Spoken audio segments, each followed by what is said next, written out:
Chapter 125. Zheng Tan did not want to pay attention to those senseless people, but it was impossible to say that he did not care at all. However, this was not the place to cause trouble. The occasion was not right. Many of the people who came today were well-known figures in Chuhua City. It was not that Zheng Tan was afraid of them, but it was mainly because with his current status, it was better for him to suppress his emotions. Otherwise, not only would he cause trouble for the third Master Feng, but his Jiao family would also not have an easy time. Forget it. I'll just have to ask the third Master Feng for something to compensate me for this little bit of depression. Zheng Tan was not the kind of person who would not take advantage of the situation. As he thought about it, Zheng Tan walked forward. After a few steps, another luxury car drove over. It was long and imposing, and there were a few other cars following behind it. The people around no longer paid attention to Zheng Tan. They were all looking in that direction. Zheng Tan only glanced over curiously and saw an old acquaintance get out of the car. He did not expect Yi Hao to come here. After Yi Hao got out of the car, he did not leave immediately. Instead, he helped an old man out of the car. The old man had white hair and was wearing a tang suit. He held a walking stick and looked to be in good spirits. Zheng Tan felt that the old man did not need a walking stick to walk steadily. Zheng Tan moved his ears and heard some people whispering around him. There was some excitement in their words. Master Tang the Seventh? After looking at the old man again, Zheng Tan thought of the Monsignor. That guy seemed to be riding on this old man's coattails. Not bad. This coattail could make the Monsignor feel more at ease. Even if Yi Hao was not very willing at first, as long as the old man agreed, Yi Hao could not do anything about it. Just as he thought of Monsignor, Zheng Tan saw the guy get out of the car. There was a cat tag hanging around his neck. He didn't know what it was made of, but he guessed that it wasn't just an ID tag, just like the access card that Zheng Tan usually wore. It might have some other function. However, even if the Monsignor didn't wear any cat tags or other decorations, its appearance alone would give it a lot of points. At least the people standing around it wouldn't look at it as if it were an inferior product. Monsignor also looked very cocky. He raised his head, puffed out his chest, and walked like a cat. F***CK, that's Master Tang the Seventh, right? He was a big shot back in the day. What animal is that beside Master Tang the Seventh? A cat? Where did Master Tang the Seventh get this wild beast?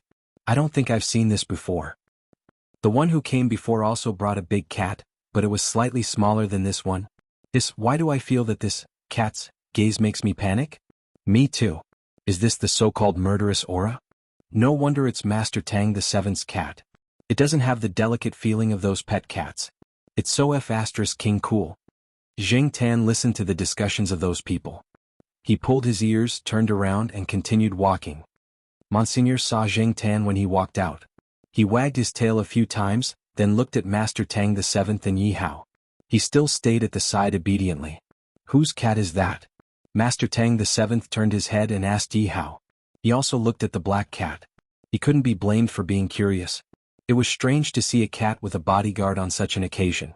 Although many people thought that Tong Qing was just an ordinary driver, Master Tang the Seventh was an experienced man. He had sharp eyes. He couldn't see a cat, but he could see people. Yi Hao had a strange expression on his face. He moved closer to Master Tang the Seventh's ear and whispered a few words. Master Tang the Seventh's eyes flashed. He looked at the black cat that was walking steadily without looking back. So it's that cat. Just as he was about to call out to the black cat, Master Tang the Seventh heard someone call his name. He looked and saw that it was an old friend. He temporarily put aside Zheng Tan and started talking with another person who had just arrived. He walked slowly and walked further and further away from the black cat. Zheng Tan and Tong Qing were brought to their destination by the person in charge of leading the way. They glanced around. The greenery here was very good.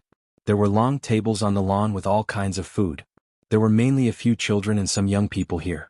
As for the important people, they were probably talking indoors. It was just as Fang Xiaokong had said. There were many same species here. There were cats and dogs, and they were all rare breeds. For example, the leopard cat with the diamond-studded cat tag was specially served, and the Himalayan cat in the arms of the sexy mature woman. In comparison, Zheng Tan felt that he was really a country bumpkin. In addition to the cats, there were also some famous dogs. A few large dogs were brought by people. They were some distance away from here, but they kept eyeing this side. They were probably trained, so they didn't bark all the time. However, it looked like they would come over and bite the cats here if they had the chance. There was a puppy running around here. Although it was still young, it was already very big. It was at least bigger than Zheng Tan. It was just like the Saint Bernard that had just arrived at the eastern courtyard. It would definitely be big in the future. Unlike the Saint Bernard, this little guy was not docile. A big cat was lying on a chair next to it, teasing it. The little guy could not jump up. It could only growl twice and bite the chair leg. Zheng Tan looked at the big cat lying on the chair. Its pattern was quite similar to a leopard. However, its big ears were different from leopard and leopard cats. It was more like the serval cats on TV. However, was it okay to raise a serval cat in a big city in this country?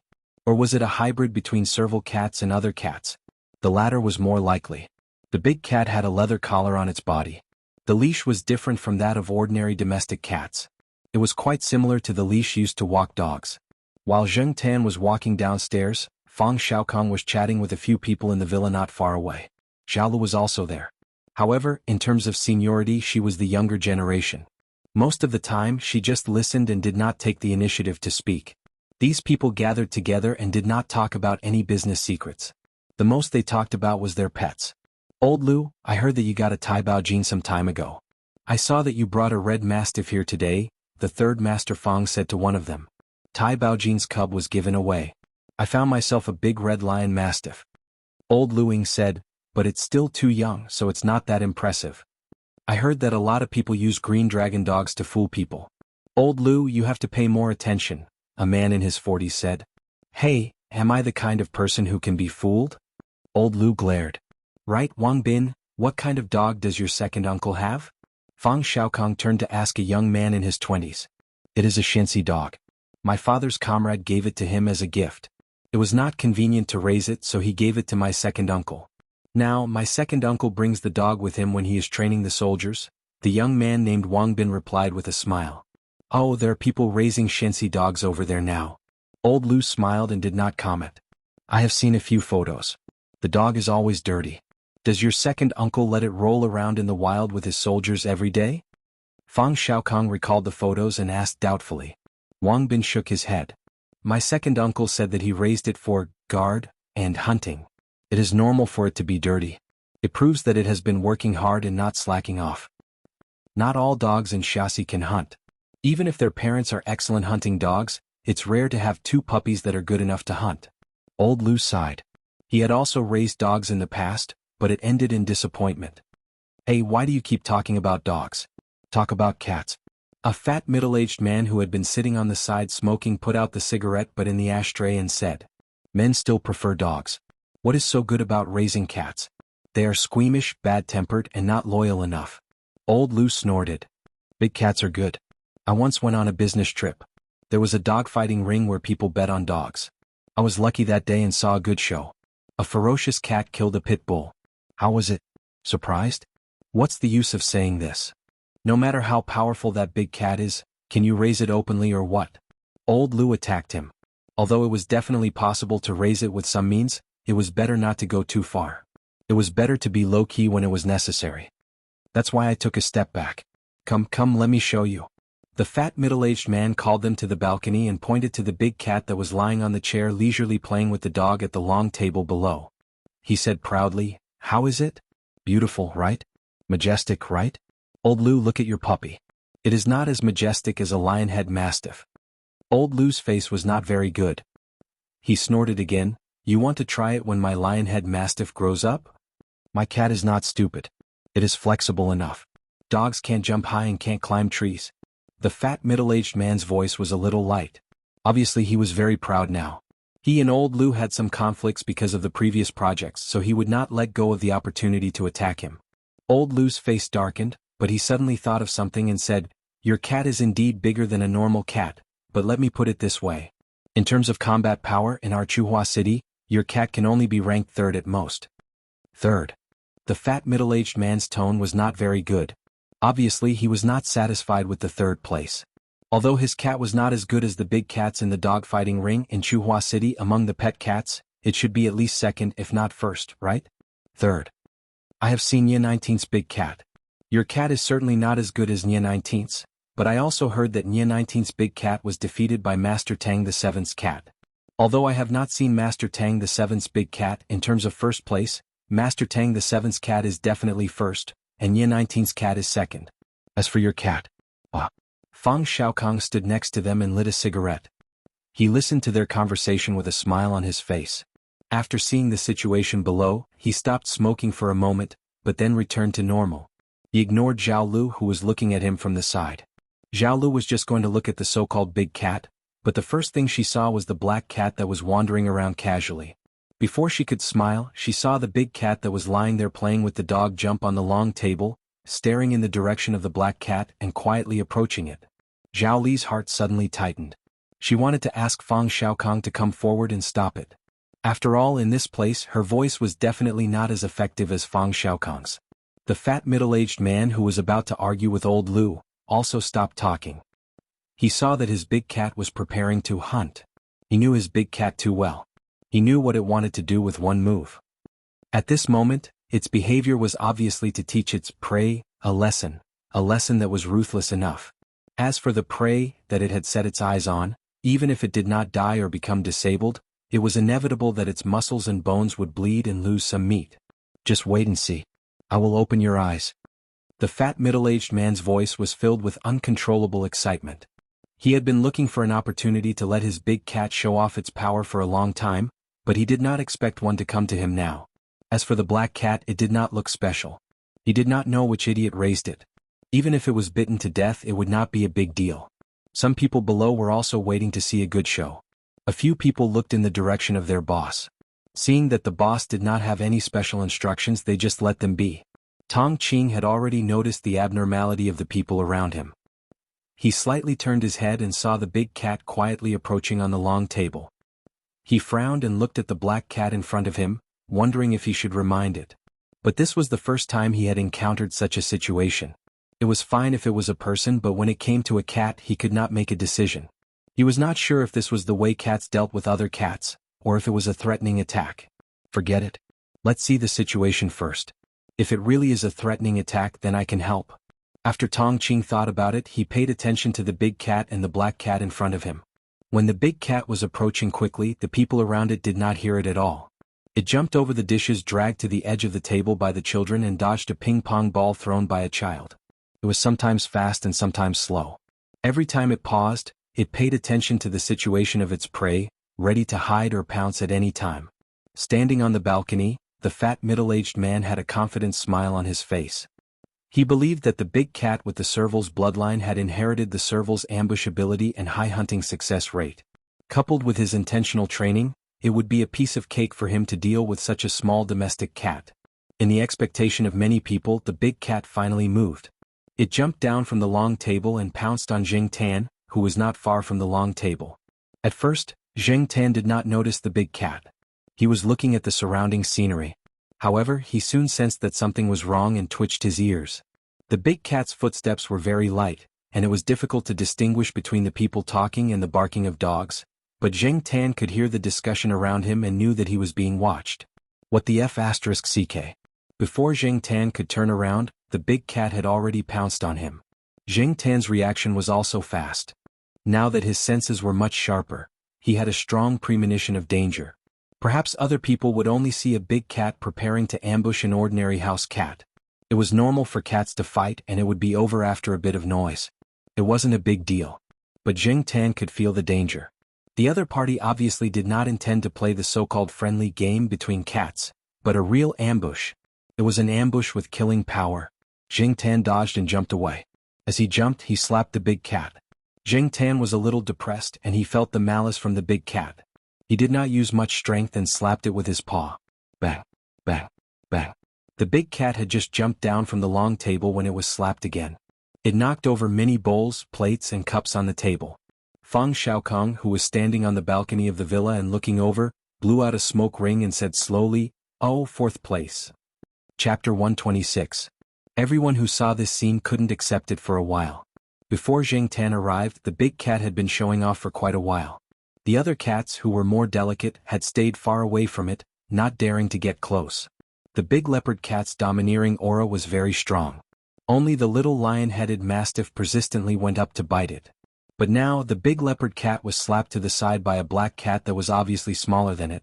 It was a clean slap. It was a godlike turn of events. The contrast was too big, and the obvious size difference in front of them made everyone feel like they were watching a child slap an adult. It was weird no matter how they looked at it. Because of the cover of the tablecloth, Zheng Tan couldn't see the big cat that rolled to the other side of the table. He could only rely on his hearing to identify the situation over there. He felt that the big cat didn't seem to have any intention of coming over. Zheng Tan didn't use all his strength in the slap just now. If he used all his strength, the big cat would probably die on the spot. After the big cat rolled off the table, it got up. It seemed to be a little dizzy and staggered a few times before standing firm. He didn't know if its bones were broken, but it certainly didn't want to trouble Zheng Tan again. After looking around, Zheng Tan felt that there was nothing interesting, so he prepared to leave and find a quiet place to sleep. On the balcony of the villa, compared to Fang Xiaokang's leisure, old Lu's gloating and other people's surprise, the fat middle-aged man's face was gloomy. Especially Fang Xiaokang's seemingly casual words, it directly hit the nail on the head. Not to mention the third place, even the fourth place would be doubted. Didn't you see that he couldn't even handle a small house cat? That cat was weird. This was the unanimous opinion of everyone present, but they wouldn't think that it was supernatural. They boasted that they were knowledgeable people and had seen a lot of strange things. Now they were just wondering if the black cat was a precious breed and looked like an ordinary field cat. That's actually a Bombay cat, right? Or a mutated breed of Bombay cat? Someone asked doubtfully. Judging from its size, although the black cat is a little bigger than some domestic cats, the shape of its face is not right. It doesn't look like a little black panther. Someone who thought he knew cats better answered. Let's take a step back. Even if it's a Bombay cat, which is smaller in comparison, it can't slap the big cat like that, right? But then again, cats are different from dogs. They look the same, but there's a big difference between them, old Lu said with a smile. He didn't care what breed the black cat was, and he didn't care if it could really send a cat that was a size bigger than itself flying. Anyway, old Lu was happy to see the owner of the big cat being defeated. Who does that black cat belong to? Someone asked. Regarding this cat, which was considered to be one of the top 3 cats in Chuhua City, some people had already begun to have ideas in their hearts. They didn't necessarily like cats that much. They just wanted to show off. If they could raise a cat like this, they would be able to brag about it in the future. I remember that the person standing next to the black cat was driving Fang San a few days ago, said a person who had been standing at the side who had not spoken much. What? That cat belongs to Fang Xiaokang? The group of people looked at Fang Xiaokang. Their expressions changed. After 2 seconds of silence they said, "No wonder." No one said specifically what "no wonder" they were talking about. Third Master Fang was a freak. It was normal for him to raise a freak cat. Fang Xiaokang just calmly smoked his cigarette. He didn't refute the people's words. He just chuckled a few times. Zhao Lu understood Fang Xiaokang's silent behavior. It was actually a way to protect himself. If these people knew that the owner of the black cat was someone else, they would still continue to plot against it. They might even use some more extreme methods. But if it was Fang Xiaokang, they would have to put away those thoughts. Even if it was a little special, a cat was still a cat. They didn't want to provoke a freak like Fang Xiaokang for a cat. "Hey, what's that?" someone exclaimed. Looking in the direction that the person pointed, the crowd saw Master Tang the Seventh and his group walking over. I didn't expect Master Tang the Seventh to come over. It's rare to see this old man in recent years. He knows how to restrain himself. The older he gets, the more cunning he gets. Zhao Lu stood at the side. She didn't care much about what the people around her said about Master Tang the Seventh. She only knew a little about Master Tang the Seventh's past. She didn't interact with many people over there, so she didn't know much about them.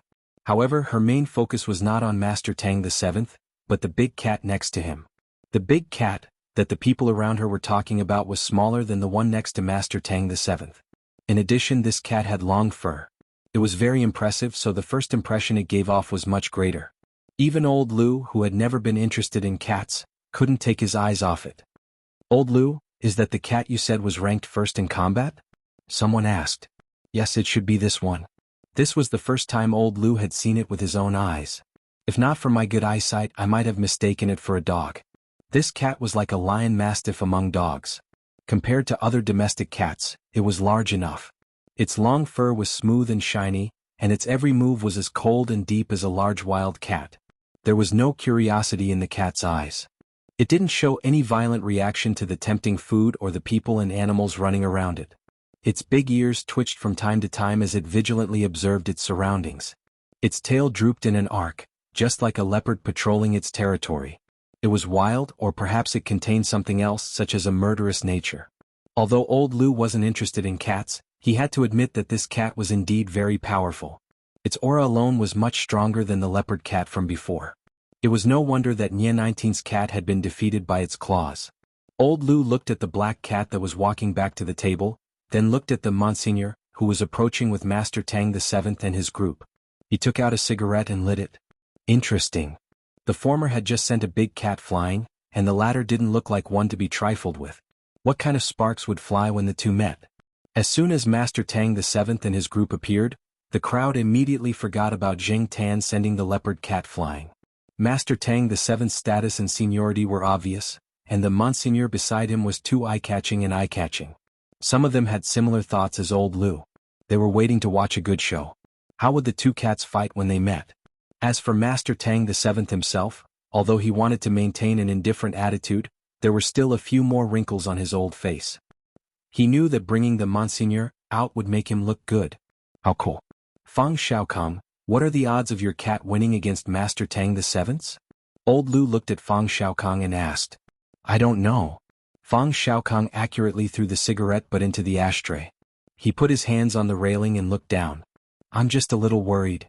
Hey, if you're worried then hurry up and take your cat away. Otherwise it'll be bad if it gets hit. I heard that Master Tang VII's cat is very fierce. It might not be worse than those wild feral caracal cats. Although old Lu was worried about Fang Xiaokang's cat, he looked like he was waiting to watch a good show. But at the same time, old Lu also realized that although Fang Xiaokang said he was worried, he didn't look worried at all. Fang-san, it's not that I want to say this, but it wasn't easy to get a cat like this. You have to keep an eye on it. If it gets hurt or disabled, it'll be a great loss. Someone else said in a serious tone. Fang Xiaokang grunted, then said slowly, I'm not worried about the cat. I'm worried about your little lion-headed mastiff. As he said this, Fang Xiaokang looked over and pouted. That little guy seems to be very excited. Old Lu was shocked and quickly looked at his precious lion-headed mastiff. He was so focused on Master Tang VII's cat that he didn't pay attention to his dog. Now that he looked over, he saw his little puppy fearlessly moving over and making immature growls. Unlike when it was facing the big leopard cat, when it faced the Monsignor, the little puppy kept a distance from him and didn't directly attack him. Obviously, it felt the dangerous aura of the Monsignor. No matter how brave it was, it still had some sense of danger. Old Lu couldn't say anything at this time. He felt that if he did, he would be in a disadvantageous position and would be looked down upon by the people present. However, he also felt sorry for his puppy. If it was an adult lion-headed mastiff it would be fine, but now it was just a puppy. It couldn't even beat the leopard cat, let alone this one. Although he couldn't say anything, old Lu still hurriedly signaled to his subordinates just in case. Zheng Tan was about to leave, but when he saw this scene he stopped and waited to see what would happen next. He wanted to see how the Monsignor would react. It had to be said that the puppy was indeed very brave. The lion-headed mastiff puppy barked a few times at the Monsignor. The Monsignor was probably annoyed. He bared his teeth at the puppy, revealing fangs that were longer than those of other cats. He looked much more ferocious. The puppy paused for a moment, then barked even louder. Seeing that baring his teeth was useless, the Monsignor took 2 steps forward. If the puppy continued to make noise, he wouldn't mind giving it a few paws. When the Monsignor moved, the nerves of the group of onlookers also collapsed. Old Lu's 2 subordinates stood not far away, their palms sweaty. If they really started to fight, looking at the size and momentum of the cat, they didn't know how badly they would be scratched. However, even if they were scratched, they had to protect the puppy. After all, the puppy was the boss favorite. Seeing that the Monsignor moved, the puppy took a few steps back. When the Monsignor stopped, the puppy also stopped and continued to bark. At this time a ping-pong ball was thrown at the Monsignor, but the Monsignor noticed it and dodged it. The ping-pong ball didn't hit the target. It flew over the Monsignor, hit the building next to it and fell into the flower bed. Other than the puppy in front of him, there were also some other daring kids. Zheng Tan looked in the direction where the ping-pong ball was thrown. There was a little kid who was about to throw a second ping-pong ball, but was stopped by his mother. If he continued to throw it, wouldn't he be attracting hatred? He definitely couldn't attract the attention of Master Tang VII's big cat. However, at the same time, Zheng Tan also felt that the Monsignor was much more aggressive, and the puppy was still barking at it fearlessly. It was really looking for trouble. Just as Zheng Tan finished lamenting, the Monsignor moved. This time he didn't take 2 steps as a warning. Instead he walked straight towards the puppy. Although he didn't make a direct and quick attack, his posture meant that he couldn't hold back anymore. Moreover, he gave people a strong sense of oppression even though he was just a big cat. Many of the people close to him were more experienced bodyguards, and they could clearly feel the indescribable chill. Because of this, their evaluation of Master Tang the Seventh's cat increased by several levels. As the Monsignor approached, the puppy retreated step by step. 5 meters away, 2 people were ready to rescue it. They were also familiar with the puppy. Usually, when old Lu took the puppy with him, they were also around to protect him. Therefore, if the puppy was smart, it would definitely run in that direction. However, to everyone's surprise, the puppy didn't run in the direction of the 2 people. At first, it was barking as it retreated, but when it saw the Monsignor approaching, it turned around and ran towards Zheng Tan. When it was 2 steps away from Zheng Tan, it paused and looked at Zheng Tan. Zheng Tan. Why the F***ck are you looking at me for? The puppy wagged its tail and slowly moved towards Zheng Tan. When it got closer, it turned around and continued barking at the Monsignor. The people watching from the balcony joked, "Old Lu, is your lion-headed mastiff's father a cat?" "Yeah, don't people look for their father if they can't beat them? Why didn't your lion-headed mastiff look for anyone but that black cat?" Another person chimed in. A dog relying on a cat's power? This was the first time they had seen such a thing. The few of them looked at it curiously.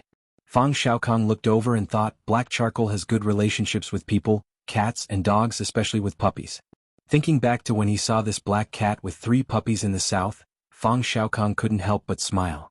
Some people were also excited by the current situation and were waiting for the 2 cats to start a PK battle. Unexpectedly, the Monsignor wagged its tail twice, ignored the puppies, and walked steadily back to Master Tang the Seventh's side. "Hey, why aren't they fighting?" Someone asked curiously. "Look at the 2 cats' reactions. Fang Xiaokong, do they know each other?" Someone asked Fang Xiaokong. "Oh, they know each other," Fang Xiaokong said as he turned around, yawned, and stretched his arms. Everyone, this matter-of-fact tone was asking for a beating. F***ck, if they knew each other, why didn't you say so earlier? Are you messing with us? The group of people was waiting to watch a good show, but they didn't expect that the only person watching the show was the 3rd Master Fang. Since Master Tang the Seventh was here, Fang Xiaokong also went downstairs to welcome him. After all, Master Tang the Seventh was considered the older generation. Since he was here in person, Fang Xiaokong had to be courteous. The others followed Fang Xiaokong downstairs. Although Master Tang the Seventh was much more restrained now, his claws were still sharp and couldn't be underestimated. Everyone had to give him some face. After exchanging greetings with Master Tang the Seventh, Fang Xiaokong asked Zheng Tan to follow him in. Chapter 127. Seeing Zheng Tan follow Fang Xiaokong into the house, Master Tang the Seventh originally wanted to leave the Monsignor outside, but after some thought he decided to bring him along. As for the gutsy puppy, it also ran into the house. This time, it was quite obedient and followed beside old Lu's leg. Old Lu looked a little better on the surface. At least the puppy did not run away with the cat. Otherwise he would have become a laughingstock again. If these people used today's incident to poke fun at old Lu every time, old Lu would probably have to send the dog away or never bring it out again. For them, face was very important. Moreover, this puppy had not been with them for long and they had not developed a deep relationship. If they really sent it away, old Lu would not be too reluctant. At most, he would feel that it was a pity. The puppy had no idea that its owner's impression of it was in danger. It naively followed old Lu into the house. When it climbed the stairs, it missed a step and almost fell down. Fortunately, there were not many people who saw this scene. Everyone's attention was on Master Tang the Seventh's big cat. Zheng Tan did not hear old Lu call the puppy's name. Even now, he did not know what the puppy's name was. After following them to the 2nd floor, the people there were already seated. Zheng Tan looked around and saw Zhao Lu waving at him. He ran over and lay on Zhao Li's leg. Since he could not find a suitable place, he decided to lie on Zhao Li's leg for a while. Fang Xiaokong also waved. As for why Zheng Tan was lying on Zhao Li's leg instead of Fang Xiaokong's, did it need to be explained? The Monsignor lay down beside Master Tang the Seventh's chair. Its 2 front paws were stretched out and crossed. Coupled with the aura it exuded, it made everyone feel that this cat indeed had the demeanor of a superior. In comparison, Zheng Tan was much more casual. He was no different from an ordinary house cat. Zhao Lu even took out a comb from his bag to smooth Zheng Tan's fur. He looked just like a harmless house cat. If the crowd had not seen with their own eyes how this cat neatly slapped a cat that was twice its size to the side, they would not have noticed anything special about this cat. Everyone looked at the black cat lying on Zhao Li's leg and then looked at the Monsignor, lying there in a dignified manner. They could not help but think, cats are really strange creatures. Unlike Xing Tan and the Monsignor, who were well behaved, the puppy could not stay still. It was probably teething and wanted to grind its teeth, so it bit at the chair leg of the chair old Lu was sitting. However, not long after Xing Tan lay there, he felt a gaze fixed on him. Looking up, Xing Tan saw a fat middle-aged man. The man's gaze was complicated, and the content of his gaze was not very good. Xing Tan felt that this guy was silently criticizing him. He originally wanted to ignore him, but being stared at like this made Xing Tan feel uncomfortable. If this continued, Xing Tan was not sure if he would go up and give him a few kicks. Xing Tan could distinguish between good and bad intentions. The fat man was probably scolding him in his heart. Xing Tan remembered that there was a teacher in the eastern courtyard who was also very fat, but he treated people very well. Xing Tan had a good impression of that fat teacher. Say they were both fat men. Couldn't this person in front of him be fatter and prettier? Fang Xiaokong and the others were chatting, but Xing Tan was not interested in the content of their conversation. This atmosphere that seemed to be harmonious but actually had a hidden agenda made him feel depressed. Jumping down from Fang Xiaokong's lap, Xing Tan looked at Fang Xiaokong, then walked out of the door. Fang Xiaokong saw this and did not say anything, meaning to let him do as he pleased. The others just smiled. If the owner did not have any objections, why should they have any objections? The Monsignor looked at Xing Tan, then continued to lie there obediently. However, the puppy could not stay there any longer. It looked at old Lu, then at the black cat that had already walked out of the door. It moved a few steps in that direction, looked at old Lu, then moved a few more steps in the direction of the door. Old Lu could not stand it anymore. He whispered a few words to the person behind him, then took the puppy out. As soon as it got permission, the puppy started to chase after the black cat that was gradually walking away. It was jumping happily. Tong Qing was still following Xing Tan. However, after he followed out, someone came over and whispered a few words to Tong Qing. Tong Qing was a little surprised but then nodded. I know. That person was one of Fang Xiaokong's important assistants. In fact, although the assistant in charge of passing the message did not show it on his face, he might not have been calm inside. However, sometimes it was better not to ask too many questions. Just do your job according to the boss's instructions. After Xing Tan came out of the room, he walked around the second floor and did not find any listening devices. Although the third master Fang did not seem reliable, he was still worthy of recognition. Moreover, the people who came today had special identities. No one would like to have a surveillance camera pointed at them. The second floor was boring. Xing Tan remembered that there was a backyard on the first floor. Before he went upstairs, he just glanced at it casually and did not pay much attention to it. Now he decided to walk around. The puppy followed Xing Tan downstairs. It was probably too excited and rushed down the stairs. When there were only a few steps left, it missed a step and rolled down. However, it had thick fur and a good physique. After it rolled down, it did not make a sound. When it got up, it was still in good spirits. Xing Tan looked around. Fortunately, the big shots inside did not see it. Otherwise, the puppy would definitely be laughed at. Many people in the room did not see the scene where Xing Tan slapped the guy with the pedigree of the cattail cat to the side.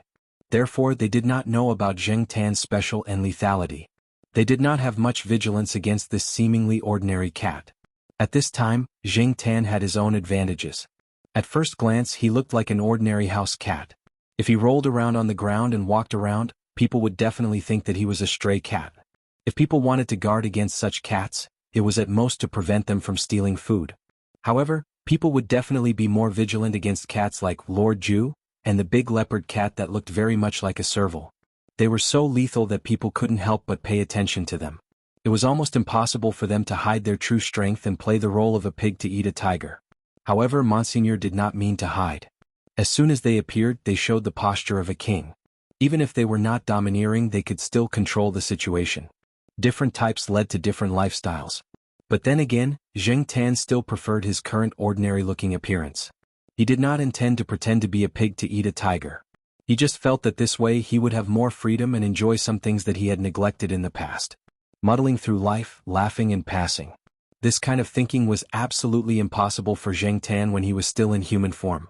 Some flowers and evergreen plants were planted in the back garden of the villa. Even in autumn, there was no sense of desolation. However, Xing Tan was not in a good mood because of the beautiful scenery in the back garden. The reason was that when he walked to the back door, he saw a little kid playing with a model car in the garden. He looked a few years younger than little Pomelo, probably about 6 or 7 years old. Zheng Tan often heard Jiao talk about things. Because Zheng Tan was the cat in the Jiao family, the adults in the Jiao family would also pay attention to other families with cats. These things became a topic of discussion after meals. It was said that those children were active, curious, and bold. They did not have a strong sense of responsibility and did not have a strong sense of right and wrong. When the adults did not deliberately teach them to care for animals, these little kids could pull their cats and dogs by their tails and swing them around. However, once they stretched out their claws to fight back and scratched or bit the children, the owner would beat them up. Or they would lose their meals for a few days. In Jiaopa's hometown there was a saying that went, 3 or 4 years old are disliked by people, 5 or 6 years old are disliked by dogs. This saying was not without reason. Therefore, except for a few children that he was familiar with, Zheng Tan had always been avoiding children of this age.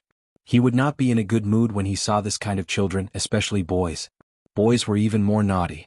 Therefore, when Zheng Tan arrived at the door and saw the people in the back garden, he immediately turned around and left. Before Zheng Tan took a few steps, Tong Qing suddenly spoke. "Black charcoal, you need to go to the bathroom, right? Come, I'll take you there." Tong Qing waved at Zheng Tan, indicating that Zheng Tan should follow him. Zheng Tan was puzzled. When did he show that he wanted to pee or poop? However, going to the bathroom was not a bad idea. If he really wanted to poop, he could still poop. Zheng Tan was prepared to find a flower bed to relieve himself if he needed to pee and could not find a bathroom. Tong Qing thought that he would need to spend some time talking, but he did not expect that the cat would really follow him. When they arrived at the bathroom, Tong Qing closed the door and locked it after seeing the cat come in. The bathroom was soundproof, so even if they talked about something confidential, they did not have to worry about it being overheard by people outside. This was what the assistant had told Tong Qing. Ever since he came into contact with the black cat, Tong Qing felt all kinds of strange and subversive feelings. As a pet, it should act like a pet. For example, the puppy just now, even if it was a lion-headed mastiff, it was still just a pet. Moreover, it was so small now. Other than its name and some commands that appeared more frequently, it did not understand anything else. When the people next to it talked, it played by itself, praised it or belittled it, but it was indifferent and still chewed on the branches happily. But what about the cat in front of him? If you scolded it, it would stare at you for a long time, making you feel uncomfortable. Tong Qing really did not understand. Could it be that all cats were like this? Strange, unpredictable, and occasionally revealing a bit of evil? Perhaps this was why many people did not like cats. No matter what, Tong Qing just needed to follow his boss's instructions and pass on the message. After closing the door, Tong Qing turned around and prepared to pass on the message. But when Tong Qing turned around, he swallowed the words that he was about to say. On the toilet, the black cat was squatting on the edge, peeing inside. After it was done, it shook twice comfortably and then pressed the button to flush the toilet. It jumped onto the sink to wash its paws and took a piece of tissue to wipe its fur. Next to the sink was the hand dryer. The black cat stood on the edge of the sink and put its paws on the hand dryer.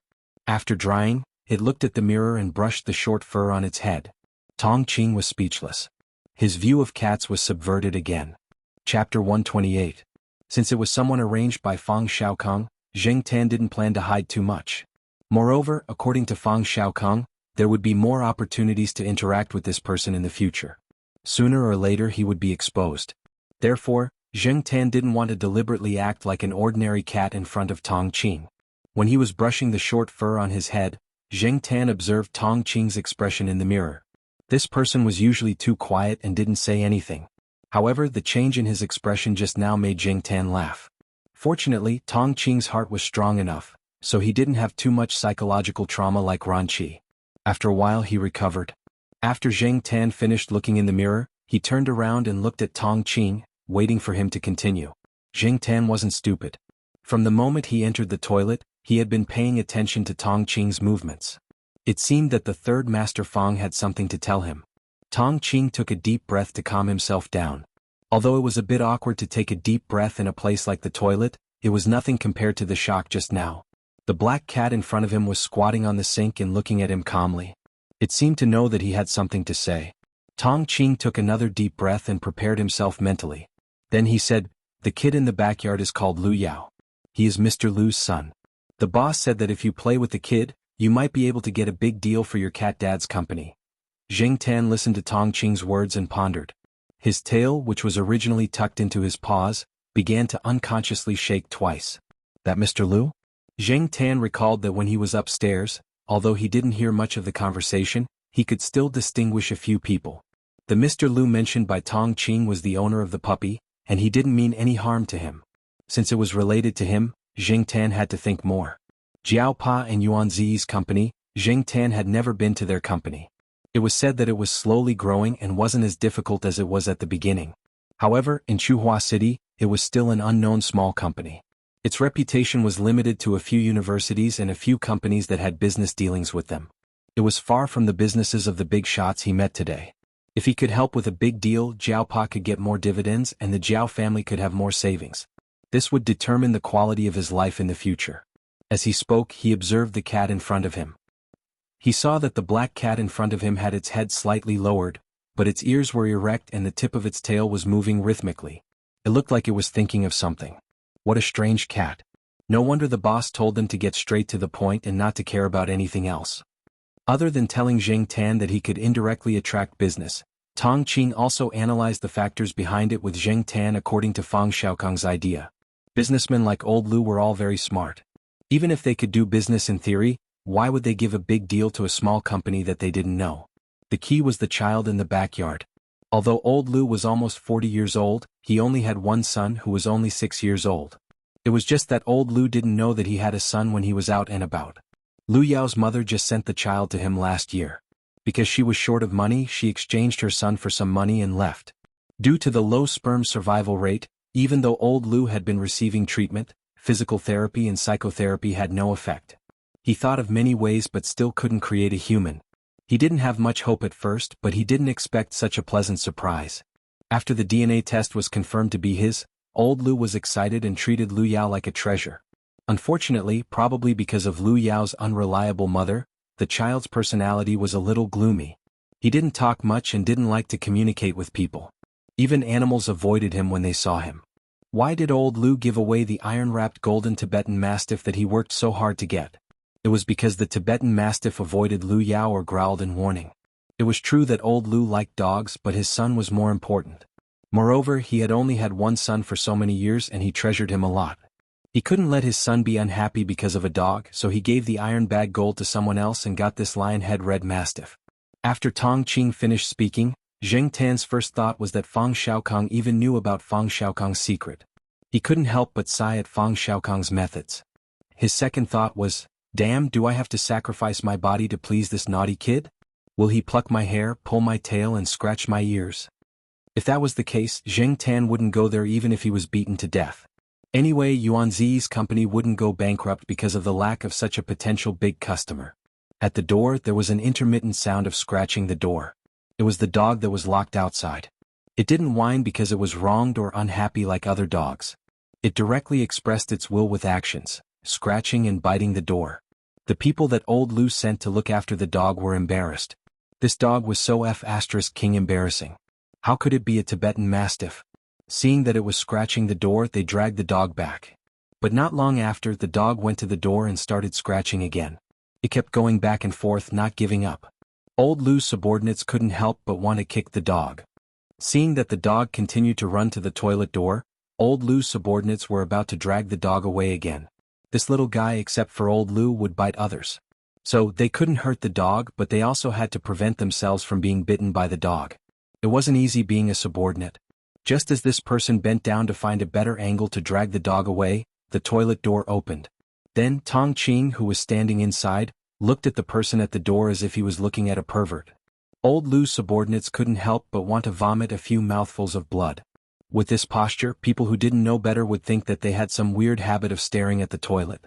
Tong Qing listened to the man's explanation expressionlessly. He didn't express any opinions and followed the black cat that had already walked to the backyard. Old Liu's subordinates didn't know if the other party listened to his explanation, but he didn't think too much about it, because the dog had already run away with the other party. Zheng Tan came to the backyard. The child named Lu Yao was still playing with the toy car alone as before. When he noticed that a stranger had walked into the backyard, he raised his head and glanced at Zheng Tan. His gaze lingered on Zheng Tan for 2 more seconds, and then he continued to focus on the toy car. Even though the child had only looked at her for a short while, Zheng Tan could still tell that something was wrong from that glance. Gloomy was gloomy, and there was also a hint of hostility. Perhaps it was because of this gloomy and hostile aura that some more sensitive animals avoided Lu Yao. Zheng Tan had seen Exan and the others who had just finished an autopsy experiment. The few cats and pet dogs around them avoided them when they saw them. Zheng Tan thought that those who didn't run away were all thick-skinned and didn't notice the faint coldness that had yet to dissipate. It was just like when the Jiaopa taught Zheng Tan how to kill rats. Old Lu's ironclad Tibetan Mastiff should have also noticed the gloomy and hostile aura around the child, so it was wary of him. As for the lion-headed Mastiff now, it seemed to belong to the thick-skinned type. People who knew dogs well would definitely be able to tell whether the ironclad Tibetan Mastiff or the lion-headed Mastiff was better or worse. Just because it looked good didn't mean that everything was good. Even the lion-headed Mastiff had this kind of stupid dog. But at the same time, it was precisely because of this that the lion-headed Mastiff was kept until now. Although it didn't appear to be very close to the child, as long as it could occasionally play with the child, it would be fine. If it was like the previous ironclad Tibetan Mastiff, it wouldn't be far from being abandoned. Other than its appearance, the current lion-headed Mastiff probably couldn't compare to the ironclad Tibetan Mastiff that old Lu had before. However, the paparazzo was still young, and it was hard to say what it would become in the future. It was said that Tibetan Mastiffs only recognize one master in their lifetime, and the puppy had just been brought here not long ago. It was just unknown whether this paparazzo would recognize old Lu or little Lu as its master in the future. A Tibetan Mastiff like this one didn't grow up in the highlands and didn't have much exposure to the wild. It was a pet dog in a big city and played with people all day long. How much fighting power would it have in the end? Who cares? As long as it could guard against thieves and protect people, it was a good dog. Its fighting power was weak and its intelligence was just a little bit lower. Zheng Tan didn't have the time to worry about that. Not far from Lu Yao stood a very gentle-looking young woman. She should be old Lu's current wife. No matter what the woman really thought of Lu Yao, she had to pretend to be a kind mother in front of others. Occasionally, this Mrs. Lu would remind Lu Yao to be careful not to be scratched by the branches around him, or ask if he was cold. Lu Yao didn't respond as if he didn't hear anything, and continued to control his toy car with the remote control. Seeing Tong Qing and Zheng Tan enter the yard, Mrs. Lu only glanced at them in surprise, and then her gaze fell on the person behind Tong Qing. One of old Lu's subordinates walked over and explained in a low voice. Mrs. Lu nodded slightly, indicating that she understood. In fact, Mrs. Lu was quite impatient. At this time, she should be at the front lawn interacting with the other women. That way she could increase her popularity in the circle. But Lu Yao was here, and thinking of old Lu's instructions, she couldn't just leave Lu Yao. She stood there with a smile on her face and asked about Lu Yao's well-being. Lu Yao controlled the toy car to hit her feet. Even if it hurt, she couldn't say anything. Seeing people in the backyard, Mrs. Lu moved her stiff legs, smiled at the puppy and shouted, "Steamed Bun, come here." Steamed Bun? Zheng Tan looked at the puppy. Who came up with this name? It was okay when it was young, but now that it had grown up, it was powerful and domineering. It was so embarrassing to be called Steamed Bun by an acquaintance on the street.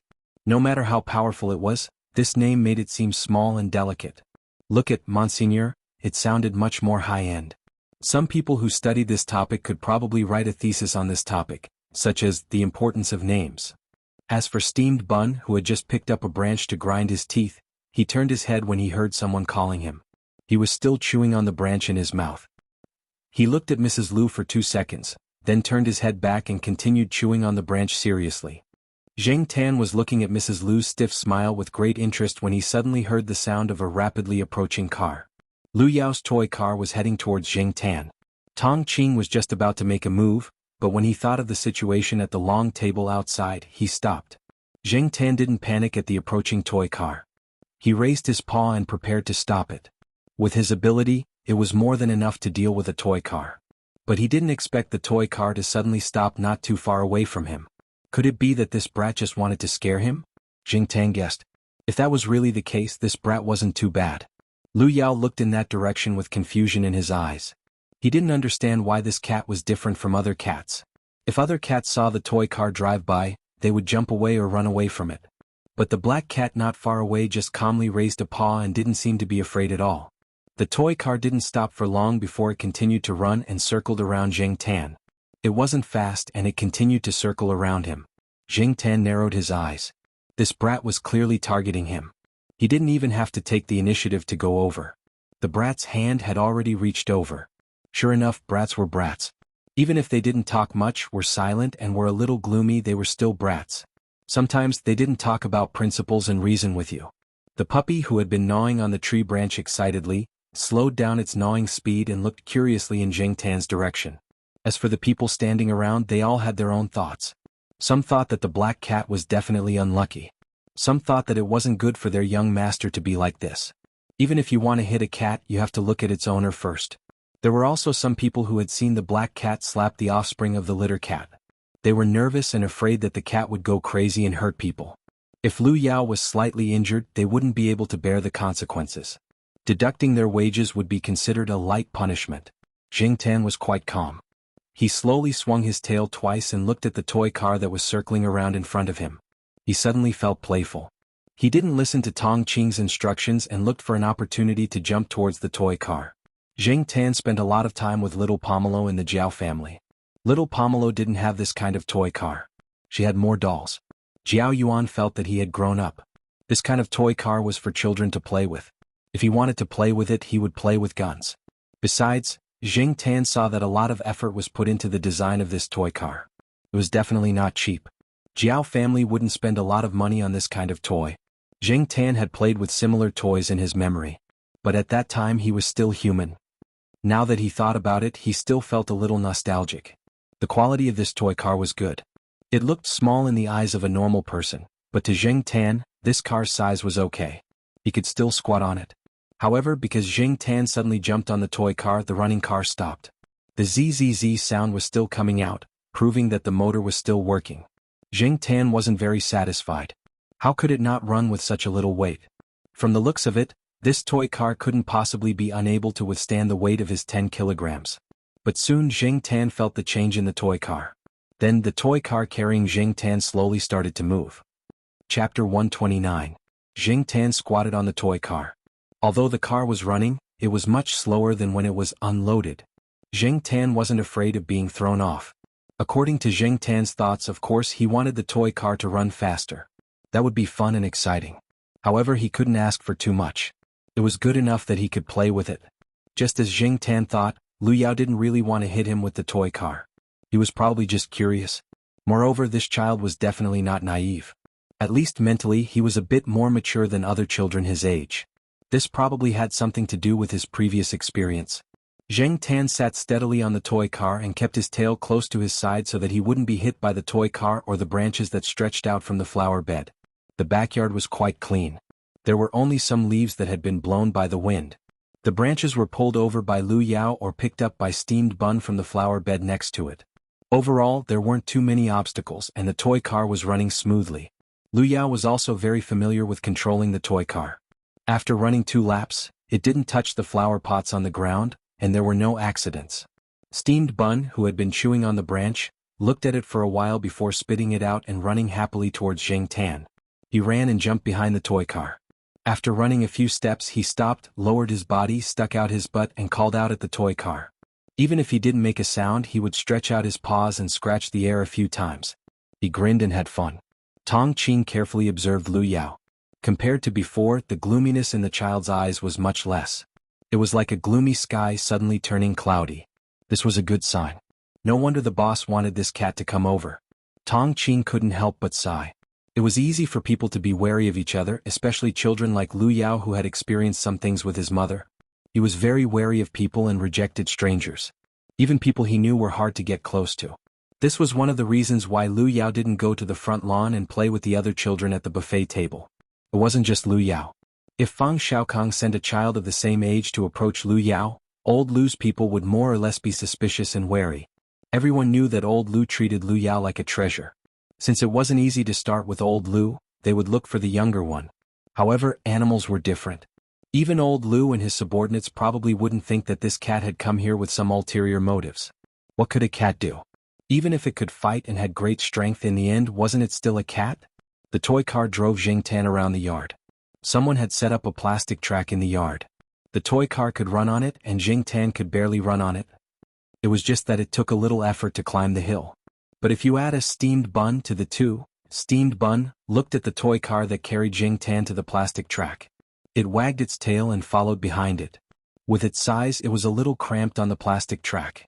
However, after taking 2 steps, it didn't see any abnormalities.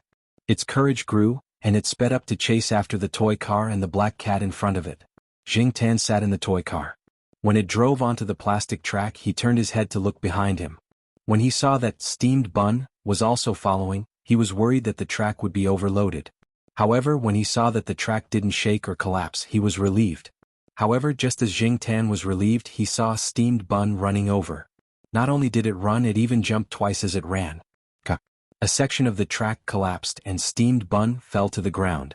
The plastic track was only about 10 centimeters high, so it wouldn't be injured.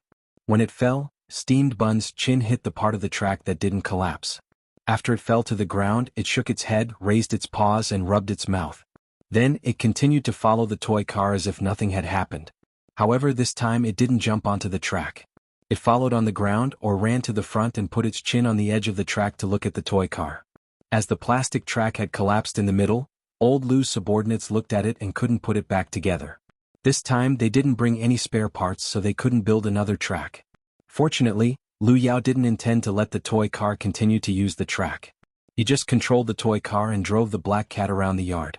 Jing Tan squatted in the toy car and pondered. The car was indeed a good tool.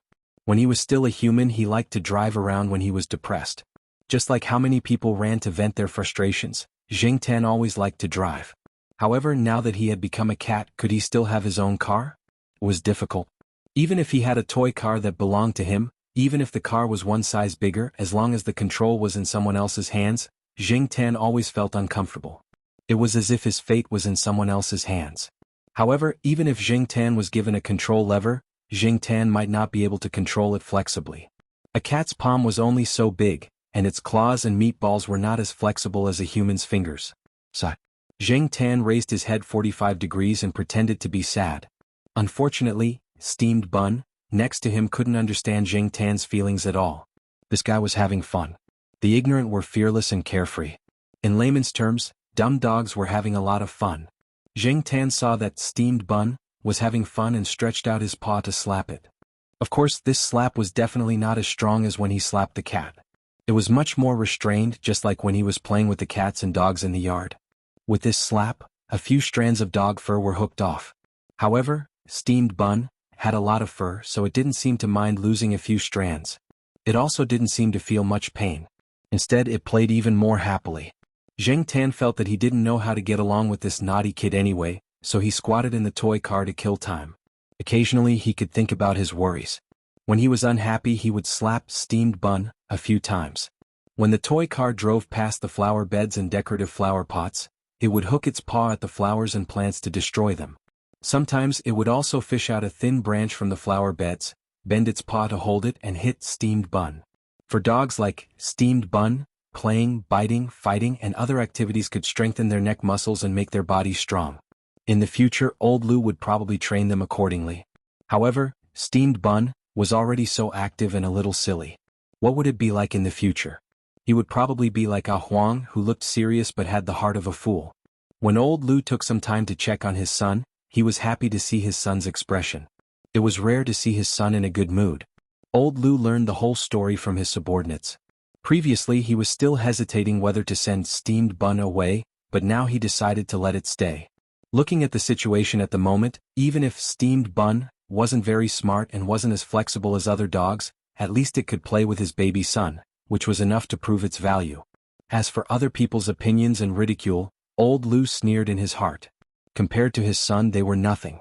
Steamed Bun, who was playing with the toy car in the yard, didn't know that its behavior would make Old Lu change his mind. The city's dog management regulations didn't have much binding significance for people like Old Lu. Following Old Lu at least could make Steamed Bun better in the reinforced concrete metropolis. Finally, it was time for lunch. The pets' dining table was arranged separately, and there were also people sent by each family to take care of them. The cats and dogs were separated. Jing Tan didn't join the cats. He didn't want to join in the fun. He stayed outside and found a place to eat with Tong Qing. Fang Xiaokong sent someone to deliver food and Jing Tan just waited to eat. When he came over just now, he saw the serval's descendant that he had slapped. That guy saw Zheng Tan from afar and avoided him. Zheng Tan was too lazy to pay attention to it. If the cat didn't offend him, he wouldn't offend the cat. The man and the cat ate slowly outside. When Zheng Tan was almost done eating, he saw two people coming out of the villa. One was Zhao Lu, and the other was a young man he had seen on the second floor before. He seemed to be called Wang Bin. Looking at the way Zhao Lu and Wang Bin got along, the two should be quite familiar with each other. Zheng Tan wondered if he should go and listen to the gossip. Zhao Lu had already seen Zheng Tan and was coming over. After finding a wooden stool to sit down, Zhao Lu asked Tong Qing some questions about Zheng Tan's meals. The food that Fang Xiaokong sent over was almost finished, so Tong Qing couldn't tell what he had eaten. Tong Qing gave a simple answer. Seeing that the two of them probably had something to talk about, he stood up and walked away. It wasn't good to leave because Zheng Tan was still in the same place. Zheng Tan thought he could hear some gossip, but the two of them didn't seem to be like what Zheng Tan thought. They were familiar with each other, but unfortunately, they didn't have that kind of interest in each other. The two of them talked about topics ranging from Zheng Tan, the cat, to Wang Bin being sent to the grassroots to train, and then to Wang Bin's younger brother, Air Mao. However, when the two of them talked about Air Mao, their tone was full of helplessness. Zheng Tan wondered what kind of person Air Mao was to be able to make Wang Bin and Zhao Lu treat him like this. After lunch, many people left. They were all busy people, so how could they have the time to stay here and relax?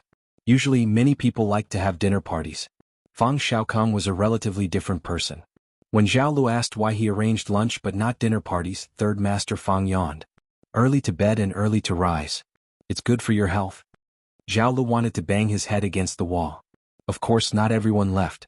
Some people just happened to have time and stayed for a while, such as old Lu. They would continue to chat with Fang Xiaokong. Zheng Tan stayed there to play with Lu Yao and steamed bun for a while before going home. He didn't know what Fang Xiaokong said to old Lu, but one day when Zheng Tan was lying on the sofa at home watching TV, he heard the Jiaopa talking to Yuan Zi on the phone. They talked about this big client, Boss Lu, who had suddenly arrived. Only then did Zheng Tan know that this matter was really done. The Jiaopa and Yuan Zi also learned some of the reasons from Fang Xiaokong. Yuan Zi specially bought a bunch of food, some for the two children and some for Zheng Tan. Before coming, Yuan Zi also burned 3 incense sticks in front of the black manekiniko in the office.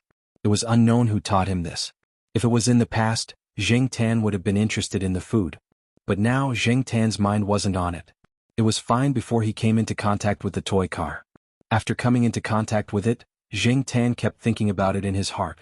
There were a few days when he dreamed of driving the car for a spin. He didn't sit in someone else's car, nor did he sit in the basket of little Pomelo's bicycle. Instead, he was driving his own car. Therefore, Zheng Tan spent the past few days thinking about how to get a car that was suitable for his current cat-like appearance. Who should he look for? Should he look for the third Master Fang again? Even if he looked for him, he couldn't say it out loud. How could he express his thoughts? Should he send an email or text to Fang San and say, "Fang San, I'm Black Charcoal. Hurry up and get a car for me?" It didn't seem reliable. Chapter 130. The car couldn't be rushed either. How should he live his life? He still lived his life the same way. Zheng Tan felt bored and played with the cats in the east courtyard or went out for a walk. Occasionally he would go out with Celestine to reduce stress. During this time Fang Xiaokong came over twice. Both times Tong Qing drove him here. He didn't stay for long. He just dropped by to take a look. However, even though Fang Xiaokong didn't stay for long, Zheng Tan learned some things from Fang Xiaokong. For example, Yuan Zi and the others had successfully made friends with old Lu, a big client. Old Lu's son, Lu Yao, liked to control the toy car at home to play with the dog. Although Zheng Tan wasn't there, Steamed Bun seemed to be interested in the toy car. Every time Lu Yao controlled the toy car to play outside, Steamed Bun would follow the toy car. It would only be distracted occasionally. After all, there wasn't a cat in the toy car to play with it. Old Lu also suggested to Fang Xiaokong that he should bring Zheng Tan over to play. Unfortunately, Fang Xiaokong was very busy recently and didn't have time. He only briefly mentioned it to the Jiaopa. It was a precautionary measure. In the future, Fang Xiaokong might really come over to play with the cat. The temperature in Chuhua City in November wasn't too low. Recently the weather had been good. Zheng Tan liked to go out for a walk or find a place to lie down and bask in the sun. This afternoon Zheng Tan walked out of the east courtyard. Feeling the warmth of the sun, he walked along a small path. The path didn't lead to the teaching area or the dormitory area. There were more old houses there, and the school didn't seem to plan to move that area in the past 2 years. At least, Zheng Tan hadn't noticed any big movements there. It wasn't as noisy as when the houses near the side door were demolished to build the dormitory. A few birds of unknown species walked around on the grass, pecking at the grass. They were probably looking for food. After seeing Zheng Tan, the timid and cautious ones had already flown up or jumped away, while the bold ones remained in place. However, they still maintained their vigilance. As long as Zheng Tan approached, they would definitely fly away. Zheng Tan was not in the mood to catch the birds. If it were Huang or the sheriff, they would probably be interested in them. Anyway, Zheng Tan was not in the mood to catch birds. As for Depang, that guy had started to put on weight again. Depang's grandmother was probably worried when she saw Depang like that. Every time she went out, she would bring Depang with her so that he could move around more. The so-called moving around more was just taking a few slow steps. The grandmother was old, so she didn't walk fast. Depang didn't feel tired when he followed her. It was said that at the place where the old lady was learning how to sing Kuan opera, someone used something to tease Depang. However, Depang did not give them any face, so it was impossible for him to move. When he was annoyed, he would jump to a high place and lie down to sleep. It looked like he was too lazy to push. While thinking and walking, Zheng Tan found a good place to bask in the sun. He jumped onto the roof of a one-story old tiled house and found a comfortable place to lie down and bask in the sun. After jumping up, Zheng Tan found that there were other cats on several old tiled houses similar to this one. They were all lying there lazily, basking in the sun. After seeing Zheng Tan, two of them curiously observed Zheng Tan for a while. Then they probably felt that Zheng Tan was not a threat, so they became sleepy and continued to sleep with their eyes closed. Although these cats seemed to be too lazy to move, as long as there was any abnormal movement, they would immediately react. When they heard footsteps that belonged to a person running, a few cats that were closer to the roof immediately opened their eyes and looked in that direction. They guessed that very few people came here, so their reactions were slightly bigger. The cats that were further away just moved their ears or squinted their eyes lazily to look in that direction. When they found that nothing was wrong, they yawned, changed their position, and continued to sleep. The old tiled house Zheng Tan stayed in was closer to the small path. When he heard the footsteps, he didn't want to look, but he felt that the footsteps were familiar, so he opened his eyes and looked down. With this look, it really made Zheng Tan endlessly shocked. Jiaowei? Today was Monday. If he remembered correctly, this guy had classes on Monday afternoon. Zheng Tan remembered it so clearly because one time when they were eating at a small restaurant, Jiaowei and his roommates happened to be there. Zheng Tan heard Jiaowei and his classmates talking about Monday syndrome. They had classes all day on Monday and most of them were compulsory classes. With Jiaowei's personality, skipping compulsory classes and skipping elective classes was something that shouldn't have happened to him. But now this guy had classes in the afternoon, so what was he doing here? She remembered that at the beginning of the semester, before classes started, Jiaowei would go to the second and third year classes all day long. When there were no classes, he would go to the library. How could he not attend classes when there were classes? Could it be that the classes were cancelled? But even if the classes were cancelled, according to Jiaowei's habits, if he wasn't helping out at the small restaurant, he would go to the library or study room. Why would he come to this remote place? And it seemed like he was in a hurry. Zheng Tan's curiosity was piqued again. Anyway, he had nothing to do. Zheng Tan jumped down from the green-tiled house and followed Jiaowei. This time, he didn't take the small path so that Jiaowei wouldn't notice him. Jiaowei ran further inside. There were no people around and there weren't many people. Compared to the sports field, it was much quieter. In this environment, Jiaowei's running footsteps were very abrupt. However, soon Zheng Tan heard other sounds coming from the air. They were getting closer and closer.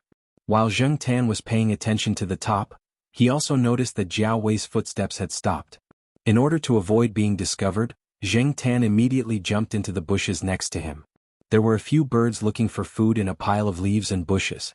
When they saw Zheng Tan suddenly running over, they were scared and quickly flew up. But just as these frightened birds flew into the air in a panic, a flying object in the air happened to be coming this way. For the birds that suddenly flew from below, the flying object dodged. Zheng Tan saw the flying object in the air clearly. It was a remote control plane, but it didn't look very good. Probably because it happened suddenly, the pilot of the remote control plane made a mistake. The remote control plane directly crashed into a tall sycamore tree. Although it was autumn now, due to the temperature, some of the leaves of these sycamore trees were still green. Even the yellow leaves didn't fall much. The branches were still lush. After the remote control plane fell, it got stuck. The propeller turned a few times, but it was useless. Another remote control plane passed by in the air and flew away. Soon, in the direction where the remote control plane flew, a person with a remote control in his hand ran over. Seeing that he also knew Jiao Wei, after the two of them talked for a while, Jiao Wei wasn't in a hurry to leave. He wanted to help the person get the remote control plane down.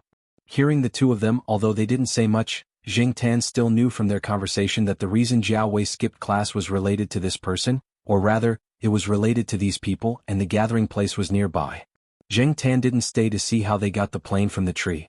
He ran in the direction that the person came from. After running a little distance, Jing Tan heard the sound of people. There was no need to look around randomly. There shouldn't be anyone around. Now that he heard the sound of people, and it was the sound of multiple people, Jiao Wei's destination was probably over there. Following the sound, Jing Tan saw a building that he didn't know used to be a cafeteria or a warehouse. It was also the style of an old tiled house, but it was a little taller. It was 2 stories high and the area was a little bigger. From the outside it looked a little old. Moreover, from the outside many people would definitely classify it as a dangerous house. There were many old houses like this in Tsinghua University. Those old houses that were reused after being rebuilt had some historical significance to the university. Jing Tan once saw a group of middle-aged and old people walking around the university. It was probably some kind of activity organized by the university. Those people were all students or teachers from Tsinghua University. There were many white-haired old men and women. When they saw the familiar buildings in the university, they would take photos as a souvenir. At the same time, they also reminisced about the past when they were studying or teaching. There was no lack of rich and powerful people among these people. Even if it was for them, the university would spend a lot of effort to rebuild those old houses. As for the other old houses that didn't have much significance, they would directly tear them down and rebuild them. Jing Tan had never heard of any historical significance to the building in front of him. However, Jing Tan wasn't familiar with the old houses in the university. Even if there was a historical significance, he wouldn't completely understand it. When Jing Tan used to walk around the university, he had passed by this old tiled house before. There were some barriers around it and it looked like it was under construction. When he passed by it, he heard some noises coming from inside. However, at that time, Jing Tan didn't pay too much attention to it. He also didn't climb in to take a look. Now, it seemed that there might be some secret hidden in this old building. After climbing over the fence, Jing Tan found that some of the windows at the bottom were open. Although Jing Tan couldn't see the movements of the people inside from his angle, he could tell that it was quite lively inside from the sounds he heard. There was also a rustling sound which was similar to the sound of Lu Yao's toy car running. Could it be that Jiao Wei came here just to play with this kind of remote control toy? If it was in the past, Jing Tan would definitely think that these people were very childish. But now, Jing Tan was interested in the remote control car, so he didn't think too much about it. He went to a window in the corner. From the sounds there was no one there. Jumping on the windowsill, Jing Tan carefully looked inside. The person closest to the window where Jing Tan was standing was a young man in his early 20s. He crossed his legs and sat on a wooden stool with peeling paint. His back was against the wall, and he was holding a Rubik's Cube in his hand. What surprised Jing Tan the most was that this person's eyes weren't on the Rubik's Cube in his hand. Jing Tan didn't know where he was looking. If he didn't see the Rubik's Cube in his hand first, Jing Tan would have thought that this person was thinking about something else. Jing Tan watched this person restore the color of the cube in a very short period of time, then scramble it, restore it, and scramble it again. During the whole process, this person didn't even look at the Rubik's Cube in his hand. "Brother Ching, there's a problem with the wheel. It's hanging on a tree. Let's wait for another 10 minutes. A person came over and said to the person playing with the Rubik's Cube. Seeing that the person playing with the Rubik's Cube nodded, the person left. Chapter 131. 10 minutes later, Jiao Wei and the person who took the airplane model from the tree came together. The person who was playing with the Rubik's Cube put the restored 6-sided Rubik's Cube on the wooden shelf next to him. The wooden shelf was very old and had many scratches on it. The legs of the shelf were also cut. This shelf and some similar tables and chairs in this building had been repaired to varying degrees. The repaired places were much newer than the original places, but they were also worn out. It seemed that this place was frequented by people. "Since everyone is here, let's start." Senior Ching stood up and said. Jing Tan stood by the window and looked at the people taking out model cars one after another. There were some differences in their appearances. Some looked like miniature sports cars and were very exquisite. Some looked like miniature off-road vehicles. There were also some that looked like unfinished products with incomplete shells or no shells at all. Some of the parts inside were exposed. These people were really playing with toy cars. Zheng Tan didn't have time to look down on them. To be honest, Zheng Tan was jealous because he didn't even have a toy car now. There were several circular runways in the cleared field. Each circular runway was different. Some were flat, some were sprinkled with sand, and some had small stones thrown inside. Moreover, some of the circular runways were sloped, as if to simulate different road conditions.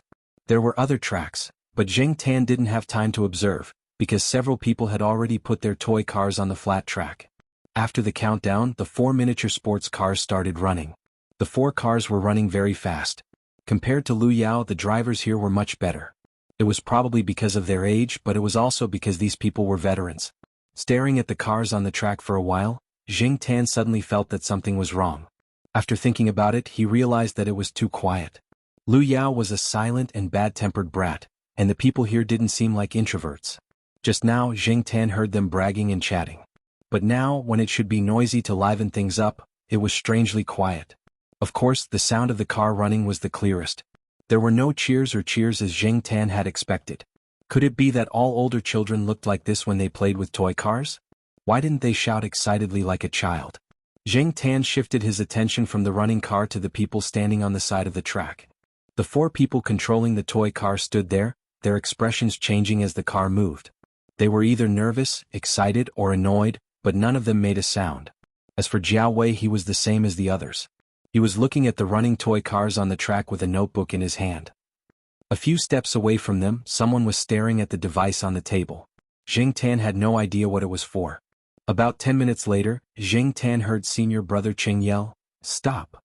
Only then did the 4 cars stop. Finally, after 10 minutes of silence in the sports car, it became noisy again. It was quite intense, much livelier than before. However, Zheng Tan heard very little about the speed and ranking of the cars.